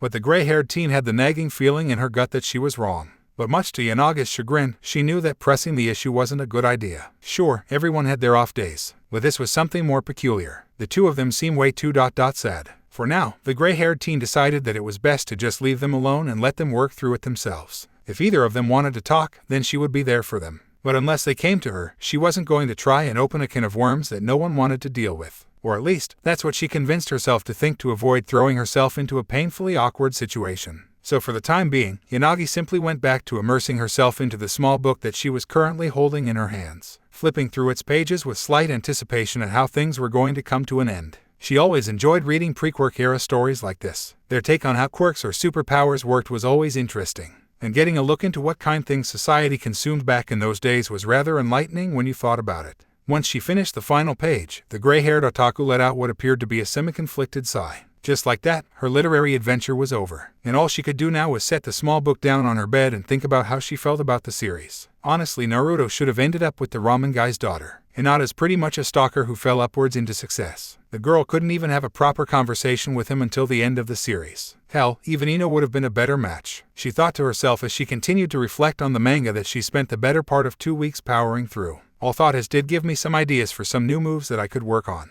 Nagato's Diva Path basically has telekinesis, and I'm pretty sure that I can pull of an almighty poo. The sound of someone knocking on her door brought Yanagi out what was sure to be a 2-hour brainstorming session on how she could improve her quirk by emulating one of the characters in the manga. "Come in, it's unlocked," she called out, not wanting to get up from the comfort of her bed. When the door opened, the poltergeist user was actually surprised to see Takagi of all people walking into her room. The green-haired girl was wearing a t-shirt with the katakana for dress shirt on the front, which was no doubt one of Midoriya's, along with some royal blue sweatpants. But she also looked really tired from what she could tell. "Hey, Ghosty," the greenette said in an exhausted tone. Can I borrow your notes? I was kind of out of it today and I'm pretty sure that I missed a lot of stuff. Sure, Yanagi nodded. Okay, now this was getting ridiculous. Usually Awase and Tetsu were the ones asking to borrow notes from either Takage or Midoriya, not the other way around. When the person with the best grades in your class was asking to borrow notes, you knew something was wrong. After shaking off her momentary shock, Yanagi quickly walked over to the opposite side of the room to fish her notebook out of her backpack,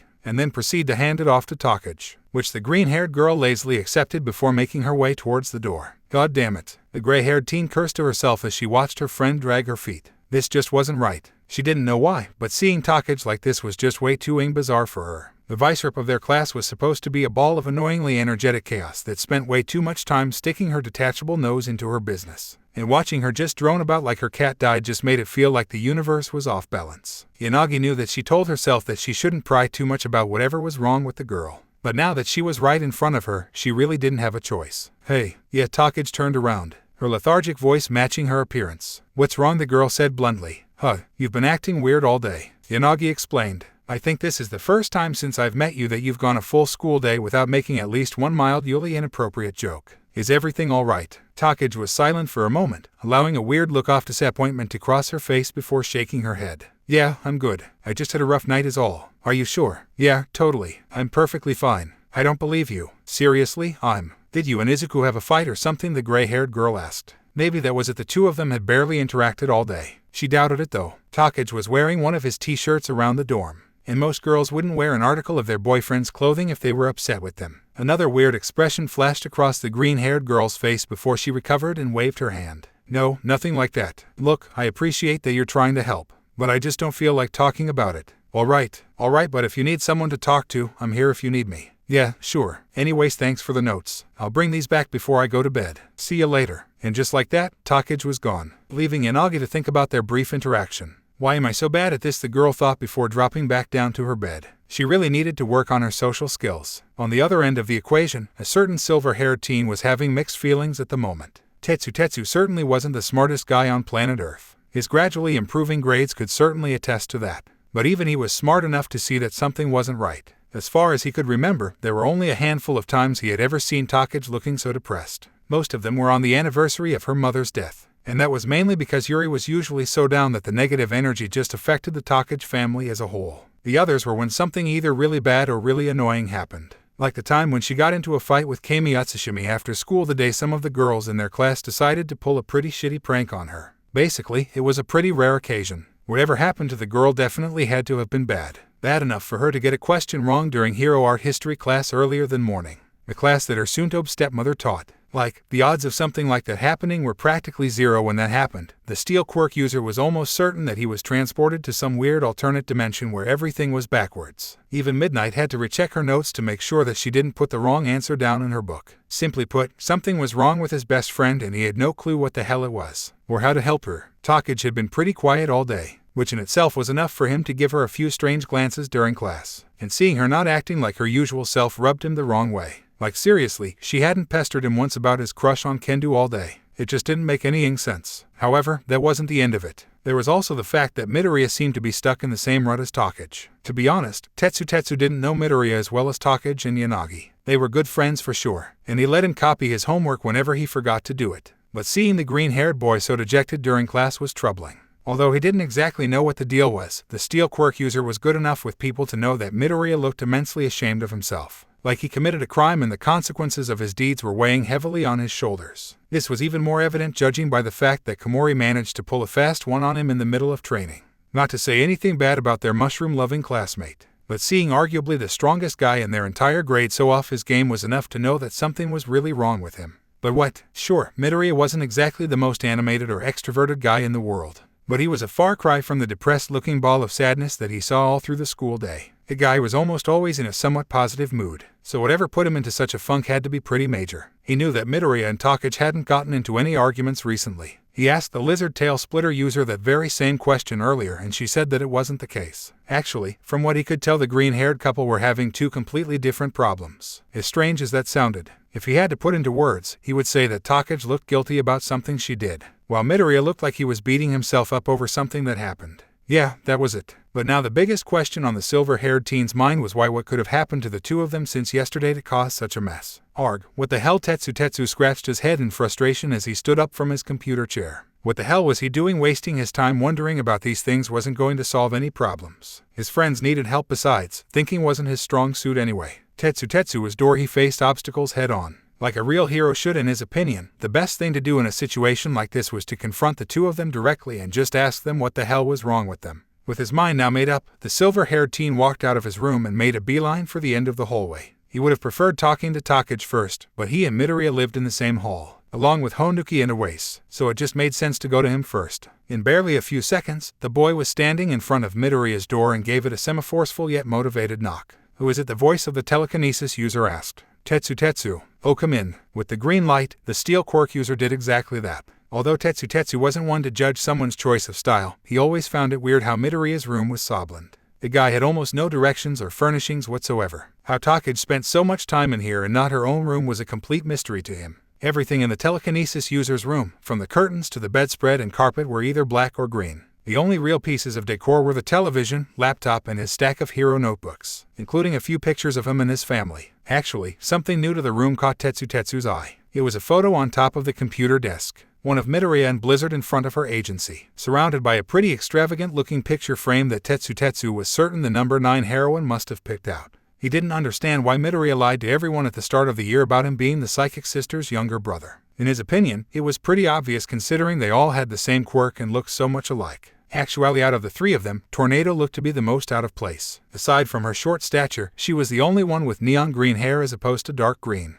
Then again, Midoriya was the only one out of the trio with freckles. So there was that. The best explanation that Tetsu could come up with was that it was some sort of family-related issue. He remembered Midoriya saying that he developed his quirk extremely late, so maybe that had something to do with it. But that was really none of his business and decided to leave it at that. Besides, he had more pressing matters to worry about. "I haven't started on the homework assignments for today," Midoriya said as he sat up off his bed, looking just as woeful as he had been earlier. "Don't worry, I'm not here for that." The silver-haired teen waved off. "We had homework today. No, wait, not important." "Oh, okay. Then what do you need?" Seeing as there was no reason to beat around the bush, the steel quirk user came right and said what was on his mind. "Dude, what's up with you? You've been moping around all day. Is everything okay?" Midoriya paused for a moment as he gave Tetsu what could only be described as an awkward look. "Uyuni, it's nothing. Come on, man, don't do that. Obviously something is bugging you. And as your friend, it's my job to cheer you up whenever you're feeling down. I just had a rough day yesterday is all. Nothing to worry about." "Are you sure?" "Yeah." The silver-haired teen wasn't buying it even for a second. Most normal people would have just left it at that. But Tetsu was hard-headed, both metaphorically and literally. And there was no way that he was going to leave this room without at least figuring out what was wrong with the boy. "Izuku, Duty Rion in class was pretty worried about you today. Even Monoma. If something's bothering you that we can help with, then just let us know. You know, it's pretty weird for all us to see both you and Setsuna moping about like someone died. It really throws us off our rhythm." Even though he was in a pretty shitty mood right now, Midoriya couldn't help let a slight smile cross his face. He still wasn't totally used to having actual friends that cared about his well-being aside from Anohana, so it was at least comforting to know his classmates were concerned about him. But right now, the last thing he wanted to think about was his disastrous encounter with All Might. "Look, like I said, I just had a pretty rough day. I promise you that there is nothing that you guys need to worry about." The two boys simply stared at each other for a painfully long moment before the steel quirk just let out a defeated sigh. He knew he should have gone to Takage first. She had no problem venting to him about whatever just so happened to piss her off. But he guessed that this was probably the most that he could do right now. Trying to force the answers out of the telekinesis user didn't seem like it would be a good idea. At least for now. "All right, if you say so.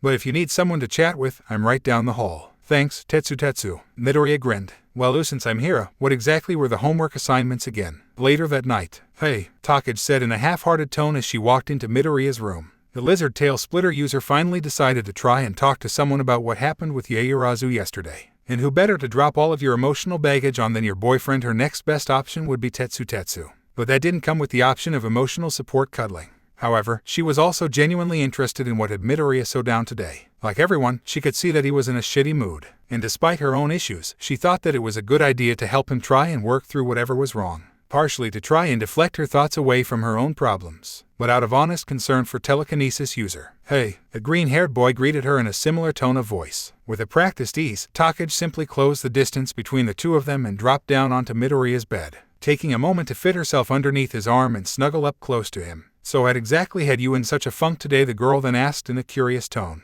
looking to get right down to business. I should be asking you the same thing, he replied. The young couple stared at each other for a good 5 seconds before Takagi decided to just get this over with. The sooner it was done, the sooner she could hopefully clear her conscience. I did something pretty up and might have done some major damage to someone who didn't deserve it. Midoriya couldn't help but give his girlfriend a quizzical look after hearing that.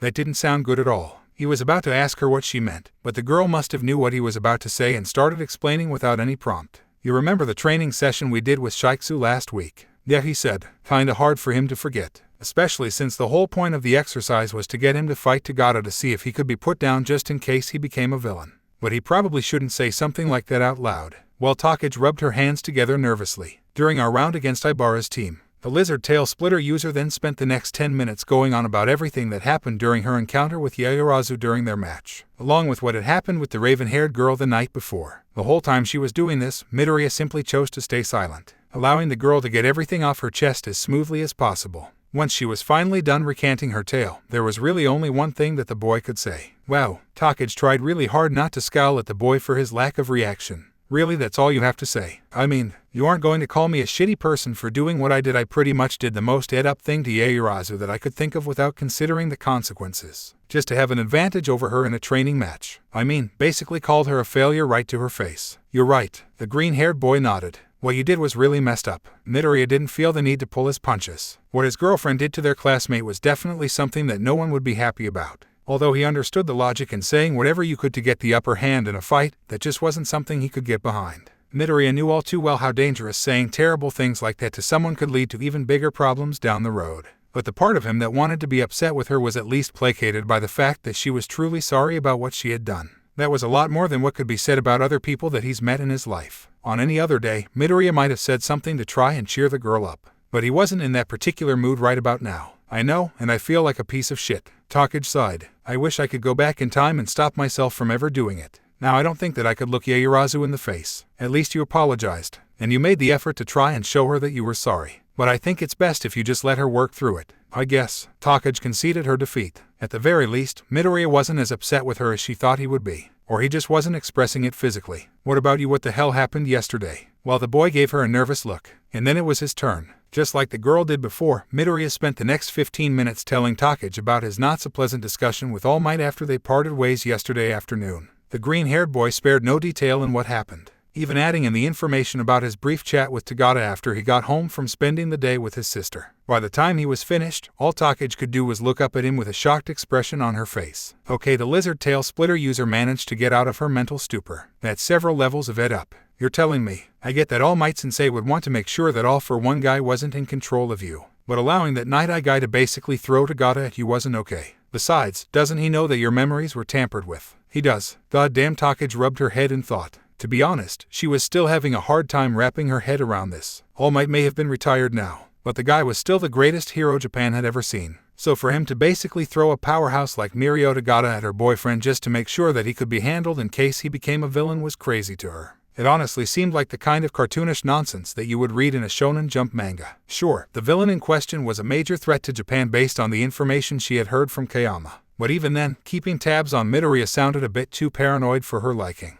But as much as she hated to admit it, she understood the logic. Midoriya had long since confided in her about what happened the night he was rescued, including his fight with Katsuragi. But if All For One was still in control of him, she doubted that he wouldn't have done something by now. Then again, Takagi wasn't all that interested in deep diving into the mind of a supervillain. This was one of those situations that she had absolutely no clue how to approach. Midoriya's situation was already bizarre enough as it was. Having had a quirk forcibly implanted into your body by one of the most dangerous men alive far exceeded what could be considered normal. But that was just the tip of the iceberg. So the green-haired girl looked up to Midoriya. What are you going to do now? I honestly just want to let it go and forget that it ever happened. Something tells me that All Might Sensei probably won't want to talk to me again anytime soon. If I were you, I'd take this up with the principal. Maybe he could do something about it. Then again, the girl found it extremely unlikely that one of the smartest beings on the planet wasn't already in the loop. She couldn't see a scenario where Nezu would allow any of this to happen under his watch and not know about it. I should, but I just don't want to deal with it anymore. Midoriya let out a quick sigh. I understand.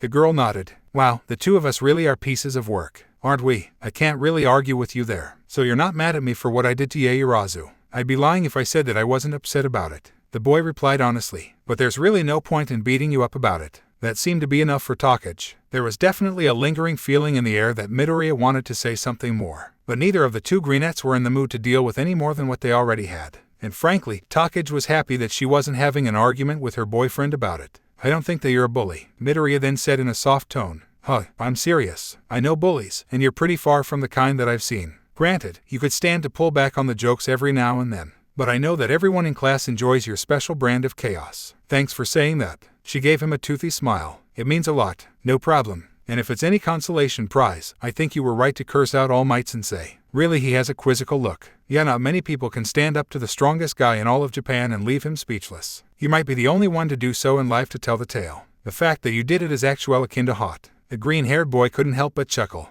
You really are over the top sometimes, you know that. Yeah, you're right. With that, the young couple simply decided to just drop everything and start getting ready to go to bed, hoping that they'd be able to push past all of this by the time they woke up the next morning. A little over 1 year ago, Sasuke Nohana was far from an ordinary boy. To everyone that knew him, they would say that he was the smartest person that they had ever met. To those who didn't, they would simply see him as nothing more than your average quirkless teenager. Just an unfortunate soul who wasn't granted a fantastical ability like the vast majority of those who were born into this world. Nohana himself would be lying if said that those kinds of thoughts never affected him. Truthfully, they always did. It was the same line of thinking that caused him so much grief during his short life. The same kind of prejudices that made his parents abandon him in the middle of the woods when he was only 4 years old, only a week after discovering that he was indeed quirkless. And the same kind of ammunition that the bastards at his school used to pick on him and make every single day a living hell. Truth be told, Sasuke Nohana hated it. The universe had blessed him with an intellect that you would see only once in a generation. But the simple fact that he couldn't breathe fire or change his hair color at will somehow made him obsolete in society. He had a mind that put the majority of known IQ quirks to shame. One that never stopped working.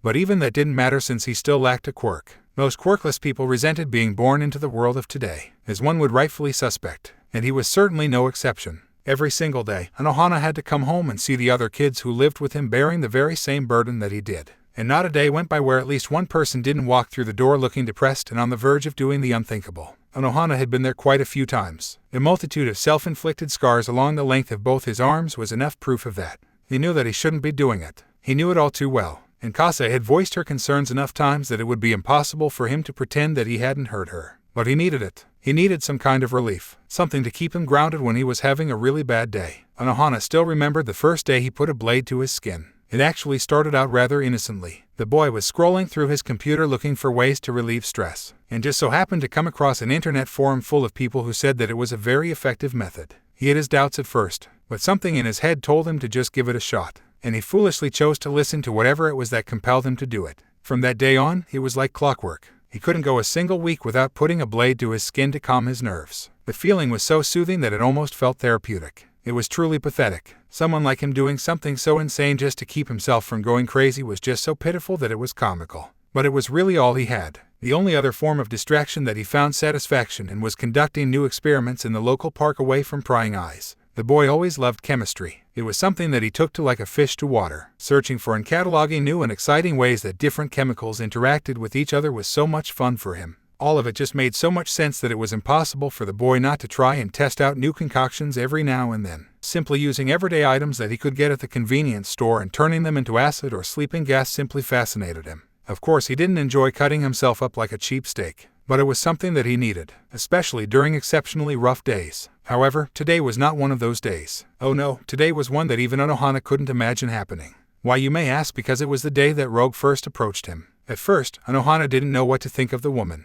As far as he could tell, she was just as unremarkable in the eyes of society as he was. But he couldn't have been more wrong about her. Apparently she had been watching him for a while. The news of a genius quirkless boy had reached her ears somehow, and she wanted to see what he was all about. And it just so happened that she found him in the middle of one of his more dangerous experiments. One where he accidentally created a highly combustible solution that nearly burned down the surrounding trees before he was able to put the flames out. When Rogue first made her offer, he really didn't know what to think. Naturally, he thought that she was nothing more than a liar at first. But after hearing what she had to say, he knew that it was an opportunity that he couldn't pass up. The price she offered for his services would be enough to fund some of the experiments that he had been wanting to try out for quite some time now, as well as help out the kids at the orphanage. And after a lengthy conversation, the deal was done. The weight of his actions only really hit Nohana by the time he made it home. But even then, he didn't find himself feeling as guilty as what he should have been. Actually, he didn't feel much of anything about it at all. He just agreed to make chemical weapons for a newly formed group of quirkless lunatics to make a quick buck. But he didn't feel bothered about it all. In fact, he was kind of excited. Did this mean that he was some sort of sociopath? More than likely. As callous as this was of him to say, he didn't have much value for the lives of people he didn't care for, especially the ones born with quirks. Sure, he knew that not everyone with a quirk was prejudiced towards his kind,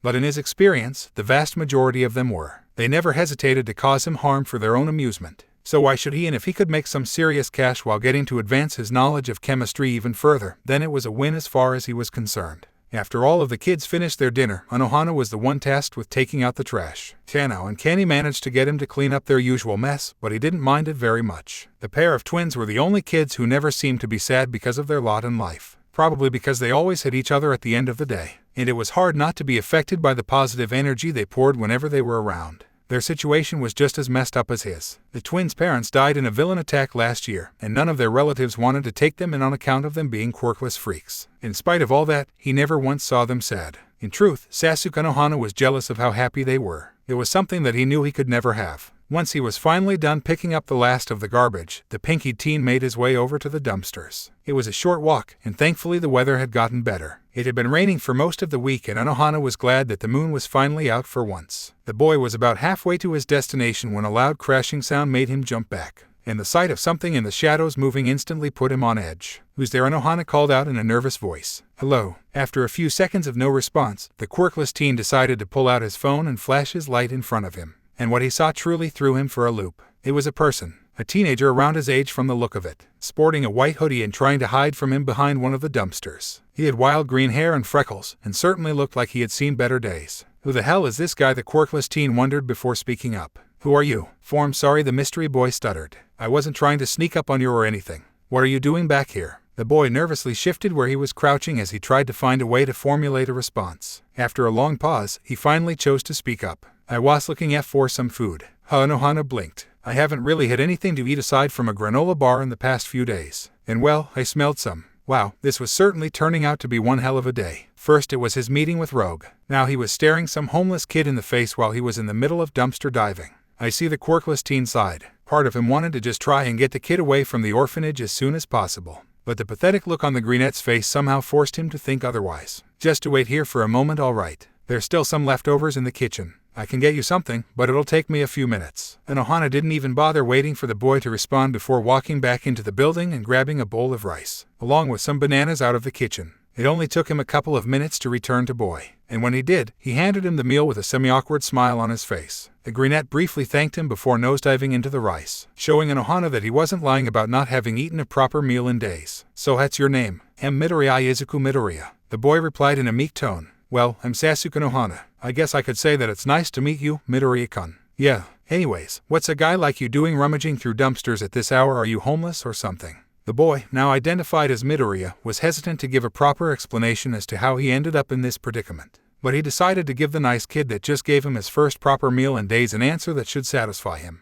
"I guess you could say that. I've been wandering around for a few weeks." "Did your parents kick you out?" "I hear that happens quite a bit these days." "No, I ran away." Midoriya didn't know why, but he found it sort of easy to talk to Anohana. Maybe it was because he was being so nice to him, which was the first time he could remember someone his age not being a complete asshole to him since he was 4. "Why would you do that?" I just couldn't. I had to get away from the people around me." There was obviously a lot more to what Midoriya was saying than he let on, but Anohana chose not to overstep his boundaries. "I can understand that. I feel like doing the same thing quite often." "Really?" "Yeah," the quirkless boy nodded. "I would love to just get away from all the assholes in my school that make my life a living hell. Putting as much distance between them and myself sounds like a dream come true." "You get bullied too?"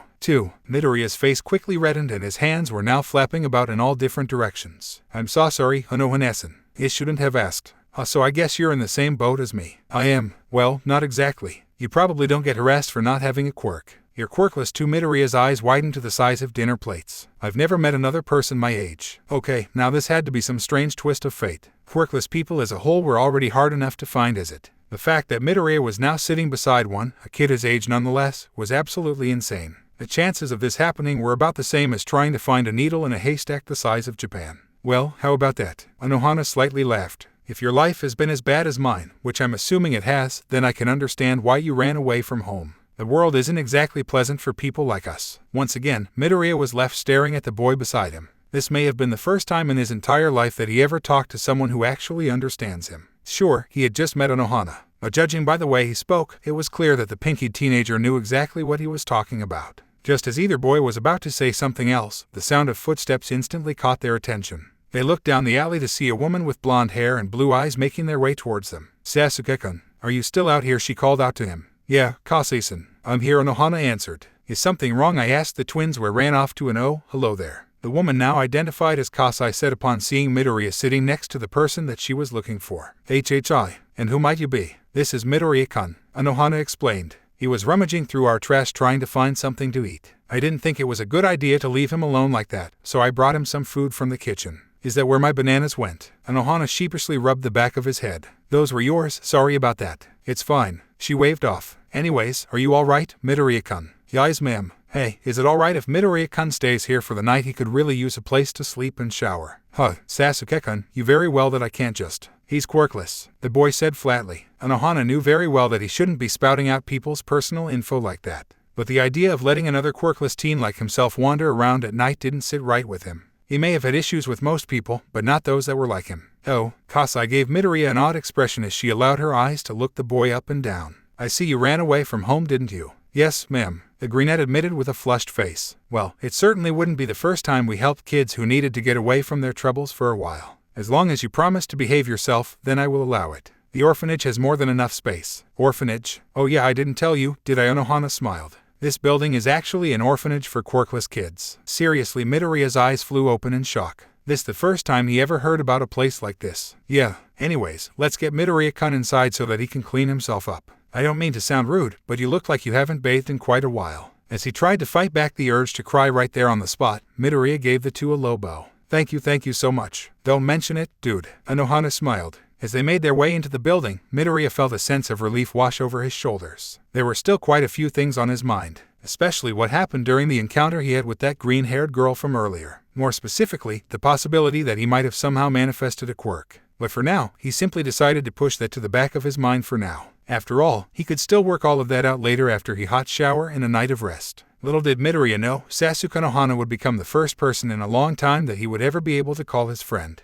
In the weeks following their absolutely disastrous weekend, things appeared to be looking up for the green-haired couple. For Midoriya, he still found it difficult to be in the presence of the former #1 hero. But the fact that the man was mostly working with the third-year students these days definitely helped ease his nerves quite a bit. The green-haired boy knew that he should have gone to the man and apologized for his outburst. However, he still held quite a bit of resentment over the notion that he wasn't completely trusted. So for now, Midoriya wisely chose to keep his distance, which seemed to be working out pretty well. When it came to Takagi, the lizard tail splitter user really toned down her usual antics, much to the confusion of her classmates, especially Yanagi, who the girl hadn't bothered a single time about what was going on concerning her friendship with Tokoyami. Although the green-haired girl knew that something was going on between them, she decided to keep those thoughts to herself, only focusing on her own relationship instead of others. Well, that is until Tetsu dropped the bombshell on her that he was finally going to ask Kendo out on a date once the semester was over. From there, it took everything in the girl's power not to completely take the wheel on that matter, but instead she simply chose to help her best friend out whenever he asked for advice, which he so desperately needed.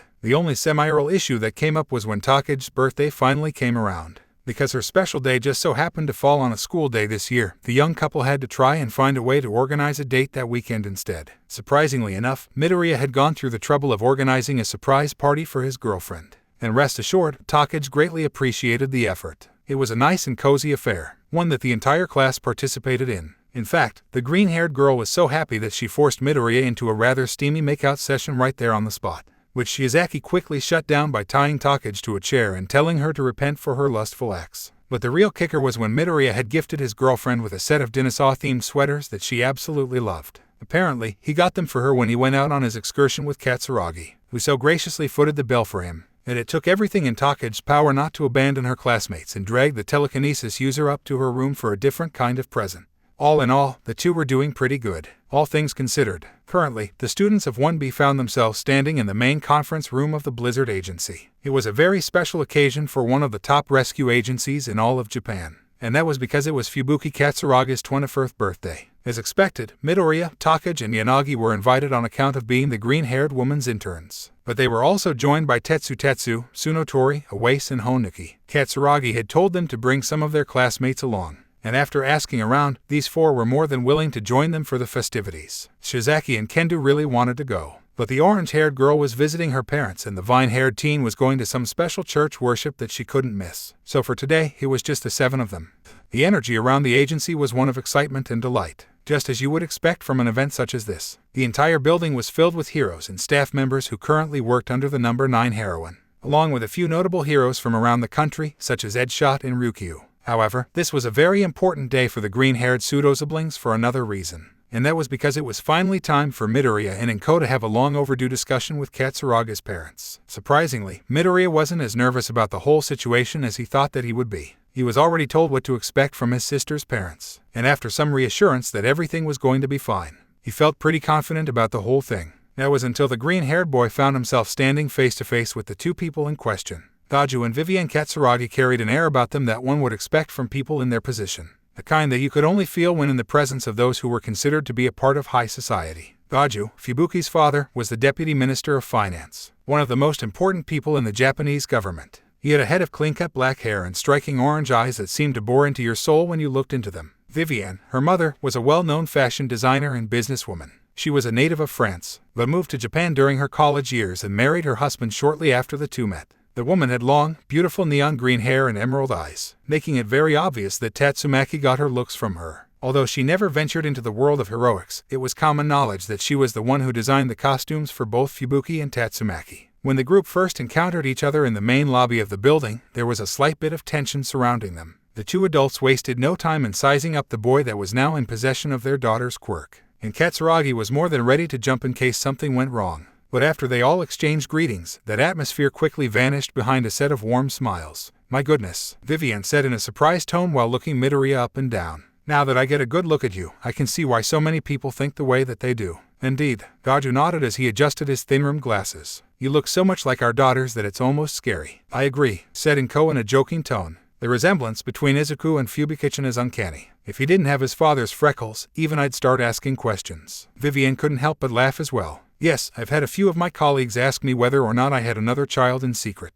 Why, even some of Gaju's associates are beginning to think that he had another child outside of our marriage. Naturally, I haven't given any of that tabloid nonsense the time of day, but it certainly doesn't help that I'm the one with psychokinetic quirk." The man scoffed, earning a few painfully awkward laughs from the group. "But no matter, Lily and Fubuki's PR team is on top of things, so as long as no one says anything reckless, we won't need to worry about any mishaps." That seemed to be the general consensus among the group. The fact that people were beginning to think that Midoriya was some sort of secret lovechild had been floating around ever since their internships during the second semester, and the tabloid articles on social media weren't exactly helping on that front. But since everyone had long agreed to pay them no mind, it was only a matter of time before that notion died down. At least, that's what Midoriya and Inko had been told by the number 9 heroine. Apparently, stories about heroes having secret relatives popped up all the time. There was even a rumor that Dabai from the League of Villains was Endeavor's long-lost cousin, or something along those lines. But enough about that. Daju spoke up. "We're here to get to know each other and celebrate our daughter's birthday. There's no need to concern ourselves with the words of shoddy journalism." "I agree, father." Katsuragi smiled. "Let's just enjoy ourselves and have a good time." With that, the group of greenettes and one raven-haired man made their way to the main conference room to meet up with the others, ready to enjoy themselves and take part in the festivities. Wow, Takage gasped slightly while looking at a large present near the front of a nearby table. "I didn't know that Fubuki knew the Korean hero, Genos." At the moment, the green-haired girl and rest of her friends were standing near the back wall of the conference room, the one where all of the gifts and fan letters had been stored until it was time to open them. They had been having a really good time so far. Everyone got the chance to mingle and talk to a few of the other heroes that worked at the agency. But the Hero Course hopefuls would be lying if they said that they didn't feel at least a little awkward being the only teenagers present. Lily nodded. "He spent a year as an exchange student while we were still at UA. Him and Fubuki were pretty close. They became friends after he accidentally burned some of her hair off in the middle of a training exercise." "Cool," Yanagi stated in her trademark stoic tone. It still amazed her sometimes just how well connected her mentor was to people outside of Japan. "Man, look at all these gifts." Awase whistled. "You could barely fit all this stuff in one of our rooms." "Seriously, and I bet these things aren't cheap either." Tetsu agreed. "You should have been there for Best Jeanist's birthday. You would have needed an entire truck to fit together all the gifts and fan mail he got," said Edshot, who wasn't wearing his hero costume for once, shocking most of the UA students who had never actually seen his face before. "You wouldn't catch Endeavor doing something like this." Ozhana laughed. The flame control user was still wheelchair-bound these days, but had reached the point in her recovery where she was able to walk around for a few hours and do some light exercises without too much trouble. The most he ever did was throw his yearly luncheon. And let me tell you, those things are a total snoozifist. That doesn't surprise me, the ninja hero chuckled. At least Blizzard was kind enough to have an open bar. Speaking of which, Onuki spoke up. How's she holding up? Just as well as you would expect. Lily smiled as she pointed over to the heroine in question. Meanwhile, on the opposite end of the lobby, if you ask me, Izuku here is on his way to becoming a star hero. I bet it won't even take him a year to make it into the top 10, the woman of the hour said to a group of her agency partners with a smile on her face. Only slightly drunk on the various forms of alcohol that people kept on giving to her, it was pretty obvious that she needed to slow down on the liquor. But everyone was having too much fun witnessing the rare pleasure of seeing their boss act like a sloppy college student. Come on, One-Ichin, the red-faced Midoriya said with a slight chuckle. That's a bit much, don't you think? Of course not, the green-haired heroine beamed as she turned to face the group. See how modest he is. You won't find that anywhere else. He's more talented than me and still acts like he's not the best student in his grade. Isn't it adorable? This went on for another 10 minutes before Katsuragi decided to leave the boy alone for a bit to go talk to some of the other partygoers, which Midoriya was certainly thankful for. He didn't really mind being paraded around the party like a green-haired trophy. The boy had already met pretty much everyone in the agency already anyway, but he was glad to finally get a break from all of the craziness and talk to his friends. Unfortunately for Midoriya, his brief respite came to a sudden end when he was approached by one of the other guests at the party, one he definitely wasn't expecting to talk to. So a female voice from behind Midoriya said in a haughty tone, "You're the famous younger brother that I've heard so much about." The green-haired boy quickly turned away from Takagi and Tetsu and locked eyes with a woman he hadn't met before. She had a slender figure, but certainly wasn't lacking in the curves department, along with wavy aqua-blue hair and emerald eyes similar to his own. It only took the boy a couple of seconds to recognize who he was talking to. "Oh, hello. You're Psychos, right? The telepathic heroine." And the woman folded her arms as she leaned forward, seeming to appraise the boy where he stood. To think that Fubikichin had a younger brother that she was hiding away all this time. And from what I've seen, you're just as strong as Tatsumaki-san. If I knew about this, I would have tried to recruit over to my agency. That would have certainly frazzled her hair a bit. I'm sorry. Midoriya gave the woman a confused look. What's her deal? Tetsu whispered to Takagi, only getting a confused shrug from the green-haired girl as a response. Well, it seems that my rival has finally unveiled her secret weapon to the world. A bold move, especially this early on. But I can see her motivations now that she's gotten into the top 10. The blue-haired woman smirked. Why? Jiraiya Katsuragi suddenly appeared next to her brother. I'm so glad that you could make it. It's been so long. Indeed it has, Fubikichin. Thanks for inviting me, Psycho Zaka. Jiraiya said with an obviously fake smile. I was just getting myself acquainted with your younger brother here. I can see that. So what were you two talking about? Nothing major. I simply wanted to introduce myself. I am curious though, you never mentioned young Midoriya-kun when we still went to UA. Why is that? Katsuragi wasted no time in throwing her arm around the boy's shoulder and giving the blue-haired woman her own fake smile. Oh, he just didn't like everyone knowing that he had such awesome older sisters. He's not really big on being the center of attention. I see. Jiraiya nodded. Oh, I get what's going here. Takagi suppressed a giggle. Fubuki and this lady must have beef or something. She must have invited her to the party to get under her skin. I had no idea that Fubuki was so petty. Surprisingly, Takagi wasn't too far off the mark. Psychos was Katsuraga's self-proclaimed rival ever since their days at UA. The two had butt heads on more than one occasion while they were still students. Although the blue-haired woman herself was in the top 40 when it came to hero rankings, and her telepathic powers were a force to be reckoned with, she certainly wasn't happy to learn that she was bested by the psychokinetic heroine. Women, I swear, Tetsu groaned internally while watching the two heroines face off in a staring contest, thankful for the fact that it was Midoriya in the middle of this mess and not him. Later that afternoon, the party went on for another couple of hours before it was finally time to begin opening the presents. The group of heroes, students, and parents wasted no time in gathering around the back wall of the conference room while the birthday girl began making her way through the pile. Everything seemed to be going perfectly fine until the doors opened,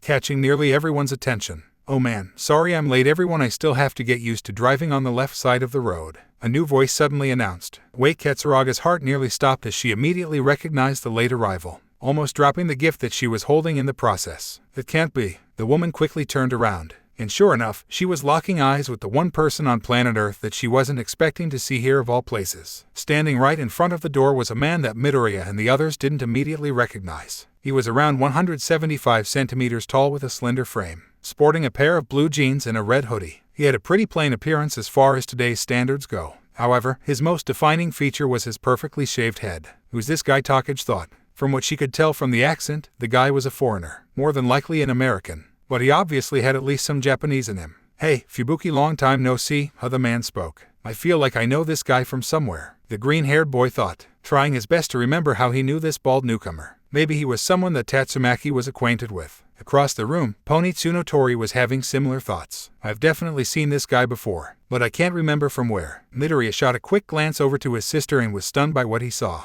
Instead of her usually calm and elegant demeanor, Katsuragi was practically paralyzed. And to top it all off, her face was red enough to put even some of his blushing spells to shame. Honestly, if there was ever a case to prove that the two of them truly were siblings, then this would be prime evidence. Wanicha, what are you doing here? The woman somehow managed to sputter out while pointing her index finger at him. Towards the other end of the table, Lily was doing her best not to start laughing at what she was seeing. She knew that she should have told her best friend about this unexpected surprise sooner, but the opportunity to catch Katsuragi on her heels was too good to pass up. Not only that, but even Psycho's had a slight smirk on her lips, although no one could see it from where she was sitting. I'm actually on vacation right now. I heard about you making it into the top 10 this time around and thought that I'd drop by and say hello. Lily invited me, the man answered casually. What happened next truly caught everyone off guard. Can't believe that you're actually here, Steven. Thud, boss. A few of the Blizzard Agency heroes shouted. Fubuki Ozhana followed. One-ichin, Fubuki Katsuragi, the number 9 heroine of Japan. In all her glory, in front of all her agency partners, friends and family fainted,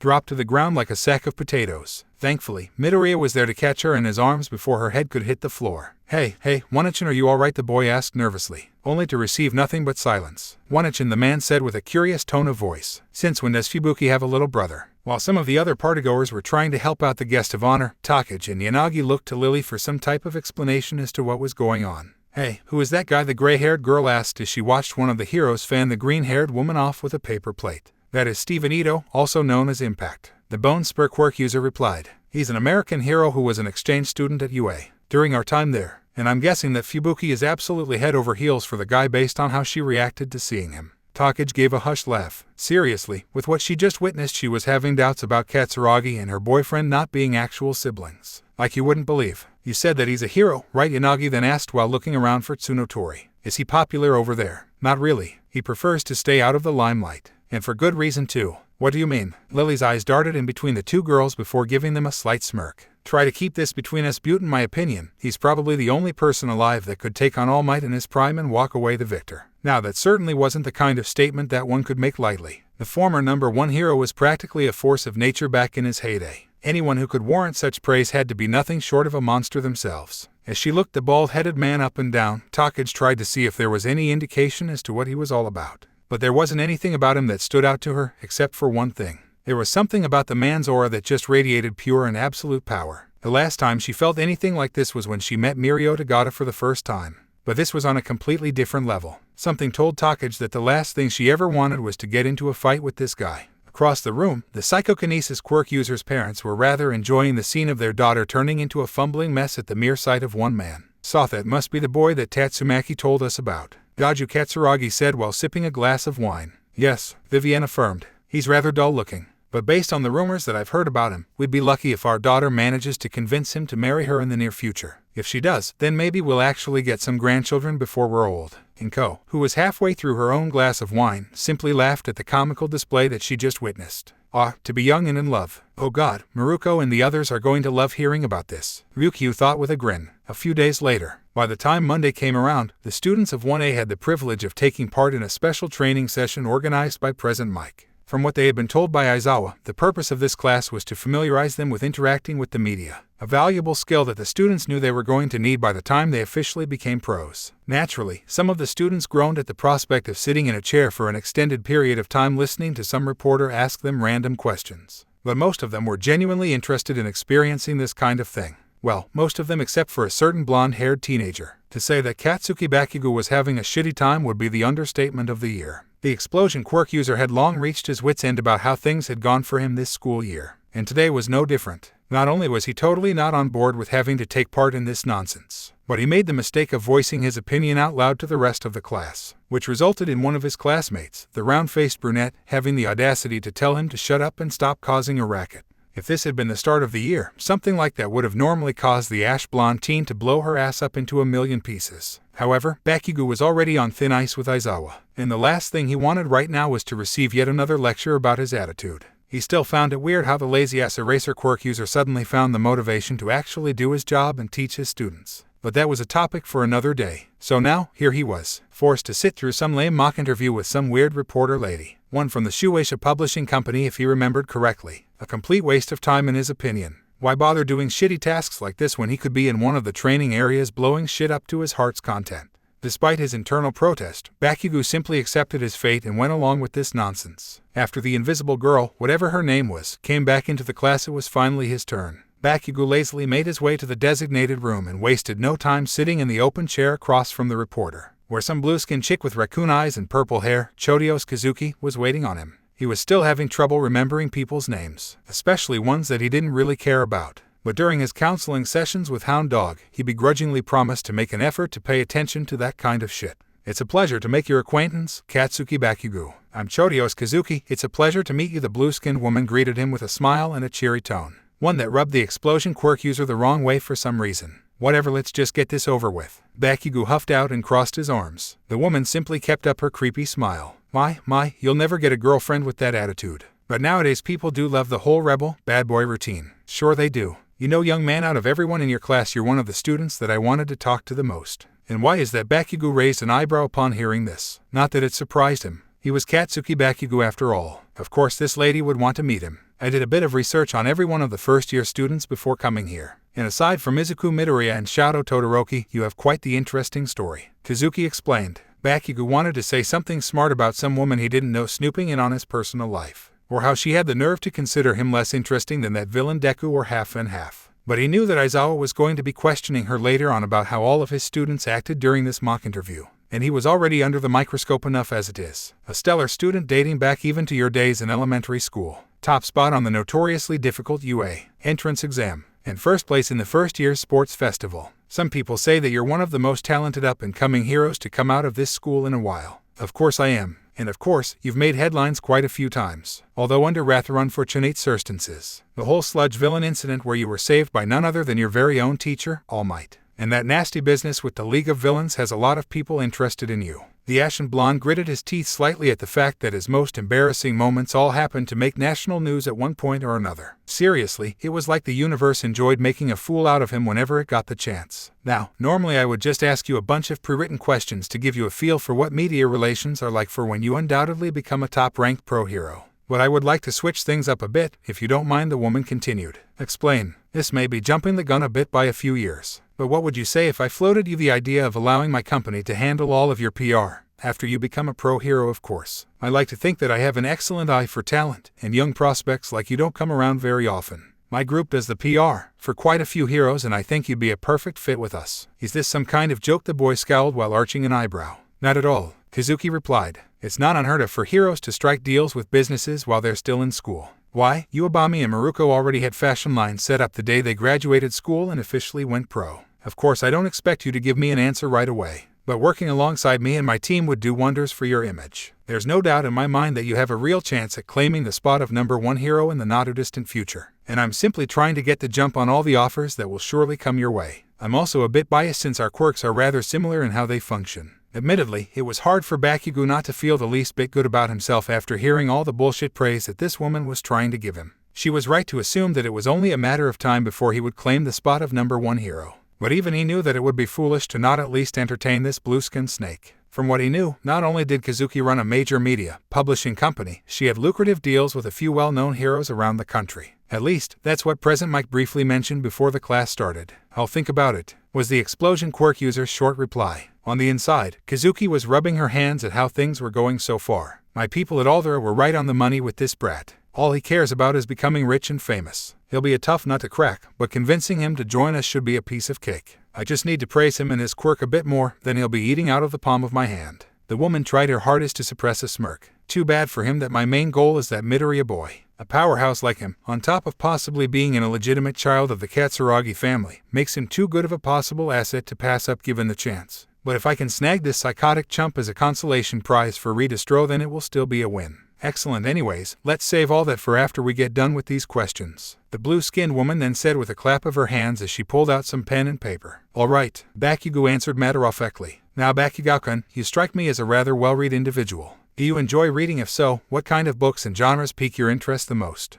Not really. I don't read books very often. I'd rather spend my time training. Oh really? Well, if you're ever interested in getting started, I have quite a few recommendations for you. Some of them are sure to be of great value to a future star such as yourself. Like what the explosion quirk user humored her. There are quite a few that come to mind. But my company has recently started distributing a rather interesting piece that I think you will find to your liking. Have you ever heard of Meta Liberation War?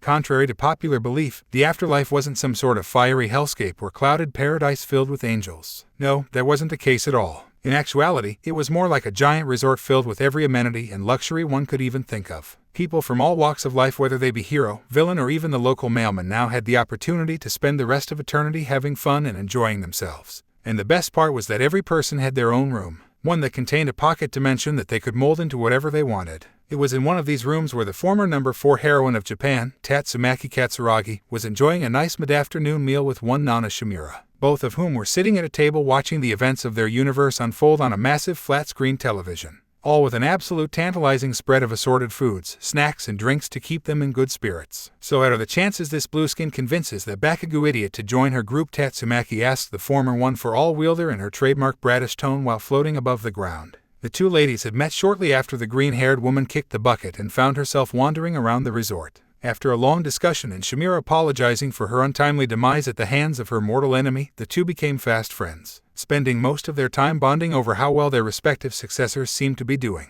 I give it a good 30%, Shimura said in between sips of her tea. He's still bottling up his frustrations, and I don't think it would take much to convince him. All she needs is to stroke his ego to make it work. Truth be told, the raven-haired woman was glad to be watching something other than the nonsense that had been surrounding little Tenko, Yagi, and Tagata recently, although she could understand where her successor was coming from. Yaga's paranoia concerning All for One, along with Night Eye's apparent fanaticism, was only going to put him in an early grave, or at least an earlier one than he was no doubt going to find himself in soon. Truth be told, the former one-for-all wielder was planning to have a nice long chat with her student when they finally saw each other again. Yeah, that sounds about right, Tatsumaki agreed. Just as either heroine was about to change topics, a woman with moss-green hair and matching eyes made her way over to the table. Sasama, so glad you could join us today, Shimura greeted her friend, who just so happened to be the now-deceased mother of Setsuna and Nanao Takage. How's Nanao doing? She's still trying to seduce the Anohana boy. Sasame sighed. Honestly, I don't know why she has such bad luck with men. It's like she's cursed or something. Neither of the other two women were going to argue that point, although Tatsumaki found it absolutely hilarious how the elder Takage sibling managed to take an interest in a quirkless terrorist, one that just so happened to be best buddies with her successor. She knew better than to voice those thoughts around the girl's mother, which mostly centered on trying to figure out how the little nerd still hadn't figured out that his first friend in years was the one behind the bombings. What about Yuri? Much better these days. I'm glad that he and Nimuri are finally together. It took him so long to get over my death that I was beginning to think that he'd be alone for the rest of his life. Sasama smiled as she looked at the two women. So, did you guys watch the birthday party? Naturally. That sister of yours is absolutely head over heels for that American boy, isn't she? HMPH Tatsumaki pouted. That stupid brat, I don't care if that annoying Baldy does live on the other side of the planet. She should just confess her feelings and get it over with already. Watching her turn into a fumbling mess like that was embarrassing. The other two women couldn't help but laugh at that. Let's just be glad that Izuku and Setsuna haven't had any problems. They haven't fully recovered from the nonsense of a few weeks ago, but at least their relationship is still going strong. If you ask me, the little nerd went too easy on that muscle-bound jackass. He should have thrown him out the nearest window for all the shit he's put him through. No offense. Tatsumaki apologized to Shimura. None taken. Moving on, the psychokinesis user looked over to Sasame. How long do you think it will take before Setsuna finally caves in and mounts the little nerd? I don't think she can hold out any longer. Sasama tapped her chin in thought for a few moments before answering. I give it a couple months at the most. Setsuna's been reading a lot more Ero manga lately and she's about to hit her breaking point. I just hope that Izuku is ready for it. We Takage women aren't exactly known for holding back. The group of ladies simply laughed at that. Even though they were all dead now, watching how their loved ones' lives unfolded was just way too much fun. Hey, you ladies want to head over to the racetrack? A few of the Ada boys are finally having their big showdown and young Tenya is looking to take his grandfather's title. Sounds good to me, Shimura shrugged. Who knew all it took for Tensei's little brother to finally loosen up was to kick the bucket. The brat's actually pretty fun to hang out with now that he's not stiff as a damn board all the damn time. Tatsumaki began flying towards the door while holding two different types of candy apples in her hands. And with that, the trio of ladies headed out, ready to enjoy what was sure to be a good time.